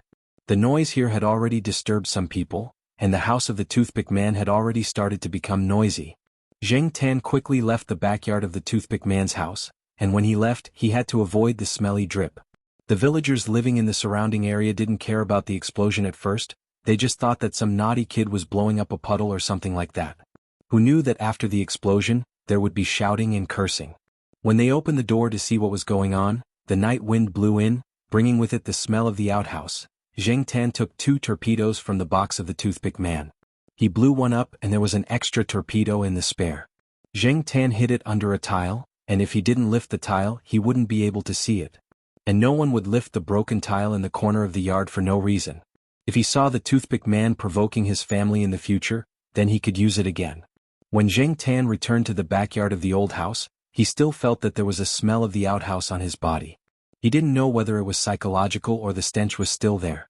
To be safe, Zheng Tan squatted on the pile of firewood outside for a while. While squatting on the fireplace, Zheng Tan saw the three-legged tortoiseshell cat. It was holding a fat rat in its mouth as it ran briskly past the backyard of the old house. Even with 3 legs it was able to move faster than some cats. Were hawksbill turtles that powerful? Zheng Tan's ears twitched. No matter what, he admired that 3-legged cat. About 20 minutes later, Grandpa Jiao returned with Jiao Yuan. Zheng Tan followed them into the house. Grandpa Jiao and Jiao Yuan both smelled like a pig pen. Therefore, even if Zheng Tan smelled of the outhouse, it wouldn't be obvious. After all, he wasn't the only one who smelled of the outhouse. Zheng Tan sniffed around Grandpa Jiao and Jiao Yuan and sneezed. Then he sniffed around Zheng Tan and wanted to lick him. Zheng Tan slapped him a few times, and then he obediently ran to the old lady and squatted beside her. The Jiao family didn't pay attention to Zheng Tan's movements. Those who stayed at home thought that he was taking a walk outside with Grandpa Jiao. Grandpa Jiao and Jiao Yuan thought that he had been staying in the backyard, so they didn't notice anything unusual about him. That night, Zheng Tan leaned on the small wooden bucket and asked Jiao Ma to boil some water for him to take a bath. Otherwise he would feel weird and embarrassed to crawl under the covers. The next day was Chinese New Year's Eve. Early in the morning the 4 adults of the Jiao family got up and got busy. Zheng Tan crawled out of bed and went to the kitchen for breakfast. Jiao Pa and the others had already eaten. Zheng Tan sat alone on a chair and ate the breakfast that Jiao Ma had prepared for him. As he ate, Zheng Tan listened to the conversation between Grandpa Jiao and Jiao Pa. I told you. Our dogs are in good health. They're not that fragile. They're full of energy after a walk. The old man of the Jiao family pointed at the big yellow dog in the yard. The big yellow dog was jumping around in front of a plastic toy duck. Aren't you going to give it breakfast? Jiao Pa asked. Breakfast? No, it's not your cat. Who would give it 3 meals a day? After talking about the dog, Grandpa Jiao grinned and told Jiao Pa about the toothpick man. Early in the morning, many people in the village knew that the toothpick man had been set up by someone while he was taking a dump. However, until now they still didn't know who did it. According to the toothpick man's own memory, he didn't hear anyone opening the door to his backyard. The only thing he heard was the sound of firecrackers being lit. He couldn't remember anything else. In addition, the new cell phone that the toothpick man bought not long ago was also affected. At that time he was so scared that his new cell phone with a flip cover fell into the cesspool. It was difficult to get it out, and even if it couldn't be used. No one would use it again. The toothpick man was so angry that his liver hurt. He couldn't sleep the whole night. His mouth didn't stop and he kept scolding people until dawn. Some people in the village were secretly gloating. The toothpick man had attracted too much hatred. Not many people sympathized with him, especially that cell phone of his. He didn't get the money to buy it properly. After he bought it, he always showed off in front of people. He was so arrogant that he thought he was rich just because he had a cell phone. Since it was New Year's Eve, the village started to set off firecrackers in the afternoon. In the afternoon, Grandpa Jiao and Jiao Pa told them not to go out. They had to set off firecrackers everywhere today. It was dangerous to set off firecrackers, especially for people like the Jiao Yuan and little Pomelo. They didn't know much about the village, so it was easy for them to get into trouble. Therefore the Jiao Pa told them to stay at home. Zheng Tan watched them move the table, place the candlesticks and incense burners. During the New Year's Eve dinner, they lit candles and incense. Some people even burned paper money. In the past it was a legend. It was a tradition passed down from their ancestors. They prayed for the gods' blessings, wealth, and longevity. Now it was a custom. It was just a way for people to have a sense of hope. In recent years, although many people had followed the customs, they didn't have to follow the old customs. The Jiao Pa originally wanted to bring Old Master Gu and his parents over to celebrate the New Year together, but Old Master Gu refused. Jiao Wei brought over a few firecrackers. He and some of his peers in the village made firecrackers themselves. The firecracker made of red paper was as big as the Jiao Yuan's arm. Zheng Tan's heart skipped a beat when he saw it. The other 2 firecrackers made of other paper were smaller. They were for the Jiao Yuan to play with. In the village they called these big firecrackers Spring Thunder. They set them off during the New Year's Eve dinner. Previously, Zheng Tan thought that there were too many people setting off firecrackers in the village. However, when it came to the New Year's Eve dinner, he realized that it was just a small matter. The Jiao Yuan helped the Jiao Pa move the firecrackers out. He took them apart and arranged them on the empty ground in front of the old house. Before dinner, the Jiao Pa lit the incense. Quick, close the door. They're all coming in. The Jiao Pa ran into the house and closed the door. When the firecrackers exploded outside, the debris flew everywhere. If the door wasn't closed, the debris would fly into the house. Zheng Tan squatted by the window and looked at the firecrackers outside. He also looked at the smoke rising from the firecrackers. If every household in the city set off firecrackers, there would probably be a smog for a long time. As for the big yellow dog, it was already waiting by the dining table. The firecrackers had nothing to do with it. After the firecrackers were set off, the Jiaopa took the spring thunder, given by the Jiao Wei, and went out to set it off. Compared to the firecrackers just now, the firecrackers this time were further away from the old house. Bang! The huge explosion made Zheng Tan feel that the whole ground was shaking. Even the windows were making thumping sounds. Outside, the firecrackers and the debris from the big firecrackers explosion covered the ground with a layer of red. After the New Year's Eve dinner, the two children were so excited that they didn't go to bed until very late. At around 11 o'clock in the evening, there were very few people setting off firecrackers and fireworks. The children couldn't stay up and had already gone to bed. The night was much quieter. Zheng Tan had some insomnia tonight. He didn't feel like he was thinking about anything, but he just couldn't sleep. This was the first lively New Year he had ever had. Last year, at this time in the eastern courtyard, there were many restrictions in the city. There were only 4 people in the Jiao family. It wasn't as noisy as here. It was indeed better to be lively during the New Year. Just as Zheng Tan thought of this, he heard the sound of firecrackers being set off outside. More and more people were setting them off. Setting off firecrackers after midnight was a custom here. Moving his ears, Zheng Tan heard the Jiaopa's voice. Not long after, he heard the sound of firecrackers going off in front of the old house. Even if he was sleeping soundly, he would still be woken up. Hearing these sounds, Zheng Tan couldn't help but sigh. In fact, it wasn't so good to be too lively. Because they went to bed late, Zheng Tan stayed in bed for a while in the morning of the first day of the new year. Little Pomelo didn't get up either. She didn't sleep well the whole night. When Zheng Tan woke up, he saw the Jiaopa Jiao Yuan, and the others who had just returned from outside. Early in the morning of the first day of the new year, the Jiao Yuan was still yawning when he came back. As a child, he was entitled to red packets.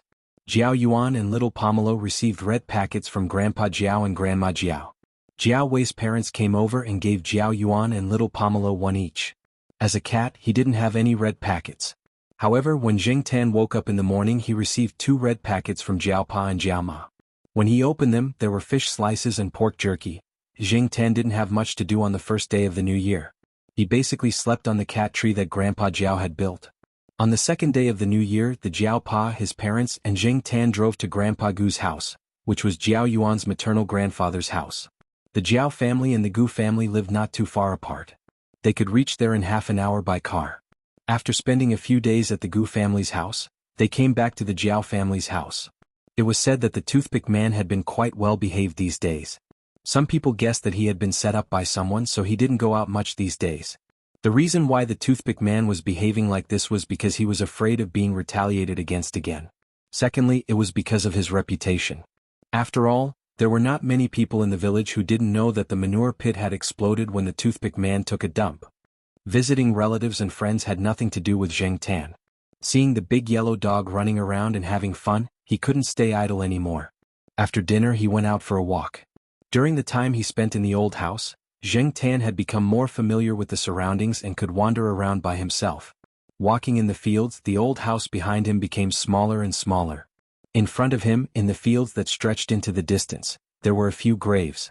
Some of them were surrounded by broken pieces of firecrackers and burnt joss paper. Obviously, there had been a lot of people here.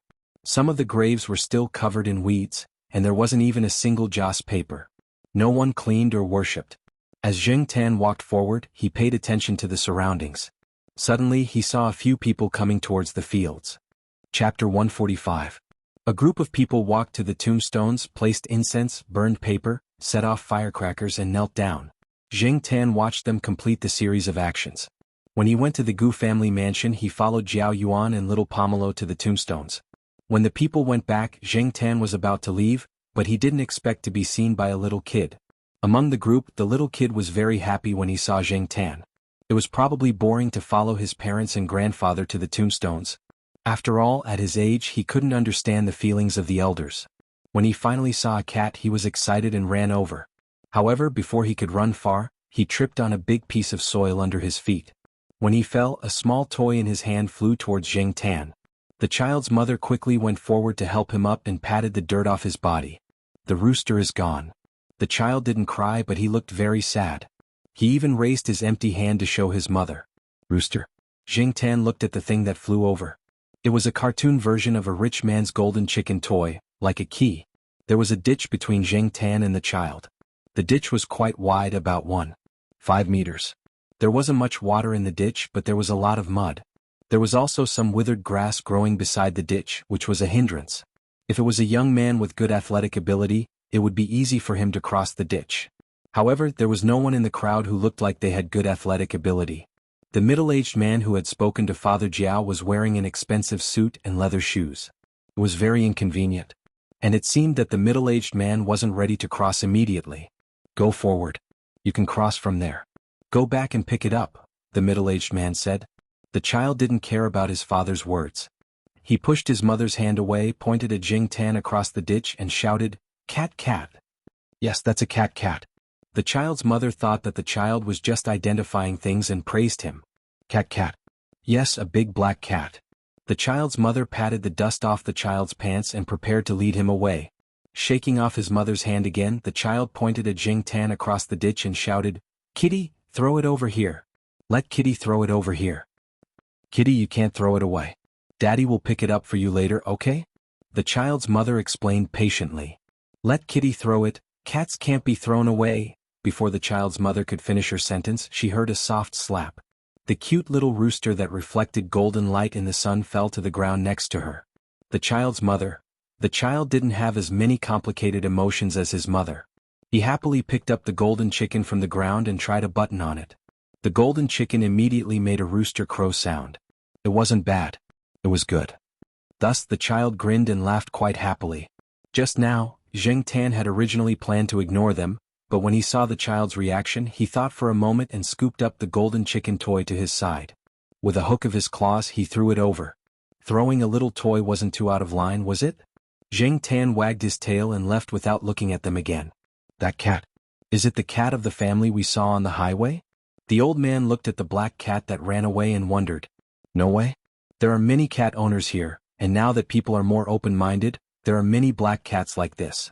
Some people even think that this kind of black cat is auspicious, and especially by this kind of pure black cat, the child's mother said.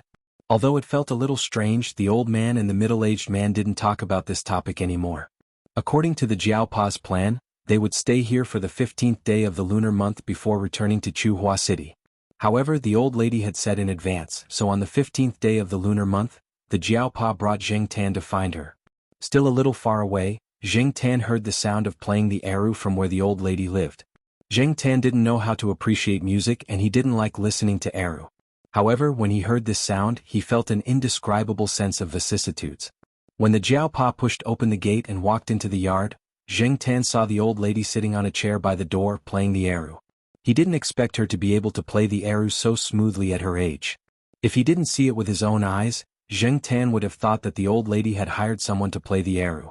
The Jiaopa didn't interrupt the old lady's playing. He first found a place to sit down. Jing Tan looked around. The three-legged tortoiseshell cat was lying on a wooden chair in the house. Compared to the first time Jing Tan saw it, it had gained a lot of weight. It closed its eyes and seemed to be taking a nap, but its ears twitched along with the sound of the eru. There were a lot of gifts on the table in the house. It seemed that many people visited the old lady during the new year. After the song was finished, the old lady put the eru aside and said to the Jiaopa, "You're here." "Yes, I plan to leave early tomorrow morning, so I came here today," the Jiaopa said. The old lady didn't say much. She turned her eyes to Jing Tan, and Jing Tan felt a little uneasy. "Black cat, come here for a moment." The granny waved at Jing Tan. Jing Tan hesitated. He looked at the Jiaopa, then looked at the old lady in front of him and pulled his ears. "Forget it. Let bygones be bygones. Anyway, the Jiaopa is here. This old lady probably won't do anything that would make people angry." When Jing Tan came closer, the old lady patted her leg and motioned for Jing Tan to jump on. This time, Jing Tan didn't think for too long. He paused for a moment and jumped on her leg. The old lady put her hand into her pocket and pulled out a jade pendant. There were characters written in seal script on it. Jing Tan only knew one of the characters, Yang, and he wasn't 100% sure that it was Yang. He had never learned seal script. He had only seen it by chance and couldn't remember most of it. The pendant's lanyard had been changed and was woven into a small loop. It was just big enough to wrap around Zheng Tan's neck. After putting it on, the old lady looked at the Jiaopa and said, "Can you let it keep this for me?" Zheng Tan pulled his ears again. "What's the point of asking for its opinion now that you've put it on?" The Jiaopa was confused. Even if this jade didn't look like it was worth hundreds of thousands, it was definitely not something that could be compared to a few dozen or a few hundred yuan. But why did the old lady give such an important thing to a cat? People who didn't know her would think that she was crazy. "I just want you to keep it for me. If you see someone wearing a jade pendant like this one day, let me know. My biggest wish is to see my family before I leave. Unfortunately, I don't even know if they're still alive." The old lady sighed. She suddenly thought of something and said to the Jiaopa, "Can you help me with this?" The Jiaopa was speechless. "You've already put the jade pendant on me and said what you wanted. Why are you only asking me if I can help you now?" "Of course I can help you." The Jiaopa nodded and said, "But it doesn't seem right to keep such a precious jade pendant on my cat. My cat likes to run around. What if he accidentally loses it?" "I see." The old lady took the jade pendant off Zheng Tan's neck and handed it to the Jiaopa. "Then help me keep it first. You can give it to me at this time next year." Zheng Tan and the Jiaopa were speechless. They felt that the old lady was unreliable. She was so strange. "But Granny, I'm going abroad this year. I won't be back at this time next year," the Jiaopa explained. "Then postpone it. You won't stay abroad forever, right?" the old lady asked nervously. "No," the Jiaopa said with certainty. However, he wasn't sure if the old lady would still be around when he came back. After all, according to the elders in the village, the old lady was quite old. "That's fine." The old lady waved her hand. Seeing that the Jiaopa wanted to say something, she said, "Don't worry. I can still live for 3 years." The Jiaopa, whose thoughts were exposed, coughed embarrassedly. He quietly listened to the old lady's next words. The old lady came to this village more than 40 years ago. It was said that she was a refugee. At that time, most of the places in the country were very difficult. The old lady found a place to stay in the village. After she recovered from her illness, she stayed in the village. "In the early years, I tried many methods, but unfortunately I couldn't find him. There was a period of time when I even gave up hope. So, if I can't find him, this jade pendant is worthless to me." The old lady sighed. Zheng Tan muttered in his heart. If she didn't have hope, why did she find him in the Jiao family? It's been more than 40 years. Who would still remember you? Moreover, wasn't this old lady a witch? Couldn't she do the math herself? Thinking about it, Zheng Tan glanced at the old lady. Coincidentally, the old lady looked at him with a meaningful gaze. Suddenly Zheng Tan's heart skipped a beat. F***ck, could this old lady see what a cat was thinking? Some people said that as people got older, they either became more muddle-headed or smarter. Zheng Tan felt that the old lady in front of him was pretending to be muddle-headed. The Jiaopa was thinking about something and didn't notice Zheng Tan's little movements. He said, "The internet is gradually becoming popular these days. There are many ways to find people." The old lady waved her hand. "Forget it. If you can't find him, then it's fate." Zheng Tan patiently listened to the old lady's nagging. Then he walked out of the courtyard with the Jiaopa.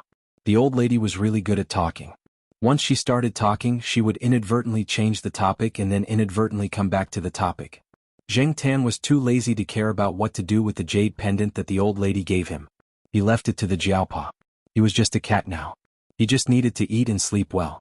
Early in the morning of the 16th day of the lunar month, the Jiao family drove out of the village with 4 people and 1 cat.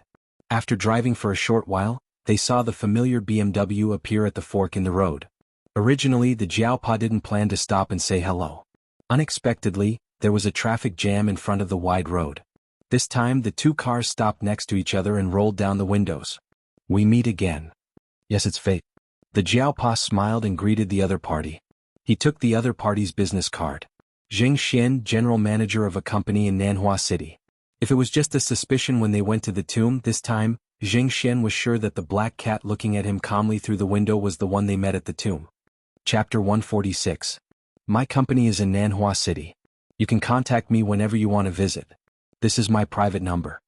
Xianxia smiled warmly in the car next to them. He introduced himself and briefly talked about his family's old house and village. The Jiaopa also introduced himself. This way everyone knew each other. However, the Jiaopa didn't have a business card, so they exchanged numbers. The Jiaopa was going abroad in April. They didn't know when they would be able to contact each other again after exchanging numbers. However, Exchanging numbers was also a step forward in their relationship. After all, they were from the same hometown. Who knew when they would need to work together? Zheng Tan listened to their conversation from the back seat. Because they had the same surname, Zheng Tan paid more attention to them. Coincidentally, he saw the look in Zheng Xian's eyes. From his eyes, Zheng Tan knew that he recognized him. Also, from the half-open car window, the little brat waved his shiny golden chicken at Zheng Tan. Zheng Tan ignored him. Moreover, after this, everyone would go their separate ways. However, Nanhua City and Nanxing, would he be able to go there again in this lifetime? Selfishly, Zheng Tan wanted to go back and take a look. However, he had no choice. Once the Jiao Pa left the country, the remaining Jiao family members living in the Eastern District courtyard wouldn't travel far. In short, they wouldn't be able to go there again for at least a year. After the traffic started, the two cars' routes overlapped. They only separated when they reached a certain section of the highway. The Jiao family and Zheng Tan didn't take this little episode to heart. Things changed too quickly. No one knew if they would have the chance to meet again. They could only say that they would meet again if fate brought them together. If not, then there was no need to force it. When they returned to the Eastern District courtyard, the winter sweet in the courtyard was still blooming. The children in the courtyard liked to pick flowers. Lan Tianzhu corrected Su An's misunderstanding. Winter sweet is winter sweet. Plum is plum. These two are different species. Even their families are different. The plum blossom belongs to the apricot family of the rose family, while the winter sweet belongs to the camphor family of the winter sweet. As they were talking, the two of them saw the Jiao family's car coming over. They didn't care about the winter sweet and plum blossoms anymore. They called the Jiao Yuan and the three of them gathered together to discuss tomorrow's school. Zheng Tan had seen the weather forecast. It said that in 2 days the temperature would drop and it would snow again. The children were very unhappy about this. No one wanted to snow right after school. It was cold to ride a bike. Moreover, this kind of weather was actually very suitable for huddling in bed instead of braving the cold wind, rain, and snow to go to class in the cold classroom. Unfortunately, the weather wasn't something that could be changed just because you said so. After school started, everyone started to get busy. Jiao Pa was now mainly busy with his plans to go abroad. Before he went abroad, he still had a lot of work to do, especially for Xian and Su Chu. As for the new graduate students this year, Jiao Pa did not ask the other teachers to help him choose.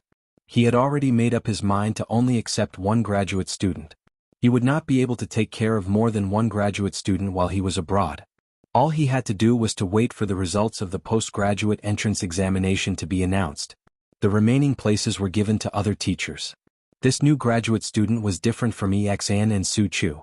This time, Jiao Pa originally planned to recruit a female graduate student. This was also because when he was not at home, Jiao Ma would have more people to help her. After all, there were more restrictions on male graduates. It was more reliable to recruit a female graduate student. Before the postgraduate entrance examination, Jiao Pa had selected some applicants from his mailbox. After the results of the postgraduate entrance examination were released, there would definitely be more applicants who would promote themselves. However, Jiao Pa did not have that much free time. Fortunately, he found a satisfactory candidate. The third candidate was Zheng Jing, who had switched majors from the school. She was originally from the School of Foreign Languages. Many people did not understand why Zheng Jing chose to be a postgraduate student at the Chinese Academy of Sciences. This gap was too big. Although many students from the Chinese Academy of Sciences would also choose to be a postgraduate student from other schools, such as the School of Medical Sciences, the School of Chemistry, the School of Electronics and Information, or the School of Economics and Management. However, very few girls who were purely in liberal arts would choose to be a postgraduate student. This was not an ordinary step. Moreover, even if they could pass the entrance examination, some teachers would not be willing to accept them. After all, the teachers wanted to recruit students who were quick to learn and strong in theoretical knowledge. Tsinghua University's strength meant that the competition was strong. There would not be a shortage of students. According to the cutoff score of 120% in the past 2 years, a group of people would be eliminated in the postgraduate entrance examination. Some of them had good scores. Therefore, many people said that they would not be confident if they did not score more than 10 points higher than the cutoff score. Su Chu was a special student. Many students in the same batch as Su Chu said that he was lucky. Zheng Tan had never met Zheng Jing. He only heard about her from the Jiao Pa and the Jiao Ma when they were chatting. Besides, the cutoff score and cutoff score were not out yet. It was uncertain whether Zheng Jing would be accepted. Therefore, the Jiao Pa only mentioned Zheng Jing casually and did not elaborate further. However, the Jiao Pa was not a person who would compromise. Therefore, there must be a reason why Zheng Jing was accepted by the Jiao Pa. Zheng Tan was looking forward to it. After staying at home for 2 days, Zheng Tan could not hold it in anymore. There was no news about the cat carriage. He guessed that it was not ready yet. He could not stay at home all day and sleep in a daze. The weather forecast said that it would snow. It had been 2 days but there was still no snow. Zheng Tan looked at the sky. Who cares? Let's go out for a walk first. Zheng Tan chose the road leading to the Jiao Yuan school. He wanted to see how the Jiao Yuan school was like in class. Unfortunately, the windows were full of water vapor. He could not see what was going on inside. He could only hear the teacher's voice. Zheng Tan did not stay at the school gate for long. He went to Zhong Yan's house. Zhong Yan must be in class at this time. There was no one at home. There were not many people walking around in the neighborhood. He could not hear any gossip. After leaving Zhong Yan's neighborhood, Zheng Tan went to see the construction site developed by Yi Hao. Compared to before the new year, there were not many obvious changes. It was probably delayed by the new year. After the new year, the progress would be accelerated. It was still early. Zheng Tan was not in a hurry to go back. He looked at the fork in the road and walked in a direction. He had not been there before. He wanted to explore the terrain and expand the area he was familiar with. Chuhua City was a relatively old city. Although the city was developing rapidly, there were still many old residential areas. However, with the development of the city, these old residential areas would gradually be demolished. After walking through the streets of the old residential area, Zheng Tan came to a neighborhood with elevator houses. This area had only been developed for a few years. It was like a crane in a flock of chickens in the old residential area. The greenery in the neighborhood was not bad. Zheng Tan saw some wintersweet trees in the neighborhood. The wintersweet was blooming. If it was not blooming, Zheng Tan would not be able to recognize it even if he stood in front of the wintersweet trees. There were not many people walking around in the neighborhood. They were either at work or too lazy to go out. Even if it was not snowing, it was cold enough. Although it was not as cold as in the north, it was still unbearable for many people. Chuhua City's winters were wet and cold. Some people from the north and the south coast who came to the city to study in university suffered from frostbite in their first year. They were not used to the weather here. There were not many people and there were not many animals outside. He could only hear a few dogs barking occasionally. As for cats, Zheng Tan had not seen a single one for the time being. As he was walking, it started to drizzle. Zheng Tan cursed the bad weather in his heart. He wondered if he should go back or find a place to hide. After all, it would take some time to return to the east courtyard from here if he calculated using the catwalk unless he ran all the way back. Before Zheng Tan could make a decision, there was a crackling sound around him. It was the sound of falling snow. Looking at the raindrops and snow falling faster and faster, Zheng Tan estimated that it was going to snow soon. Forget it. I'll find a place to hide first. At this time he would be wet and cold. It would not be comfortable to be hit by the snow. He looked around. The bottom of the elevator was a parking space, so the first floor started from the floor above the parking space. Many residents had installed anti-theft nets on their balconies and windows. Some of the nets were too dense for Zheng Tan to squeeze through. After looking around, Zheng Tan chose a balcony on the first floor of a building. Zheng Tan could only squeeze through this balcony. It was also a good place to block the wind and rain. The height of the parking lot was not difficult for Zheng Tan to climb up. After jumping up, Zheng Tan walked to the balcony with the help of a piece of empty space and went in. There were a few cardboard boxes on the balcony of this house.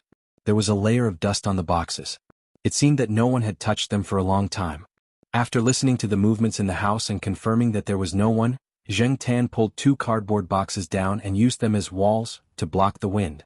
He squatted on the other side of the cardboard boxes. This way he could use the cardboard boxes to block the wind and also pay attention to the weather. Today was unlucky. 2 days ago the rain and snow did not fall. Today as soon as he went out, the wind and rain came. While squatting there waiting for the rain to stop, Zheng Tan heard the sound of the door opening.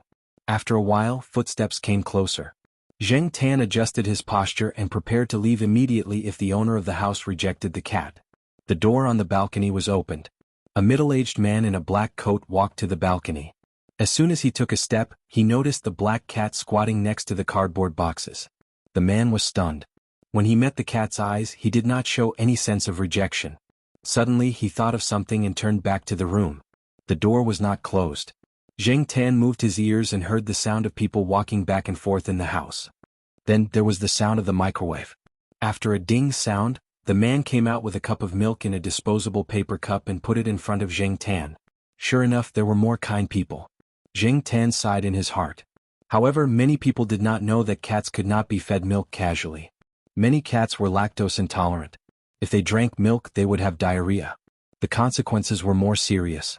As for Zheng Tan's unusual stomach, he had drunk a lot of milk in the Jiao family. He had never had diarrhea. Therefore, for him, milk was definitely drinkable. In addition, he did feel a little cold and wanted to drink something warm. Moreover, Zheng Tan did not feel any malice from the man in front of him.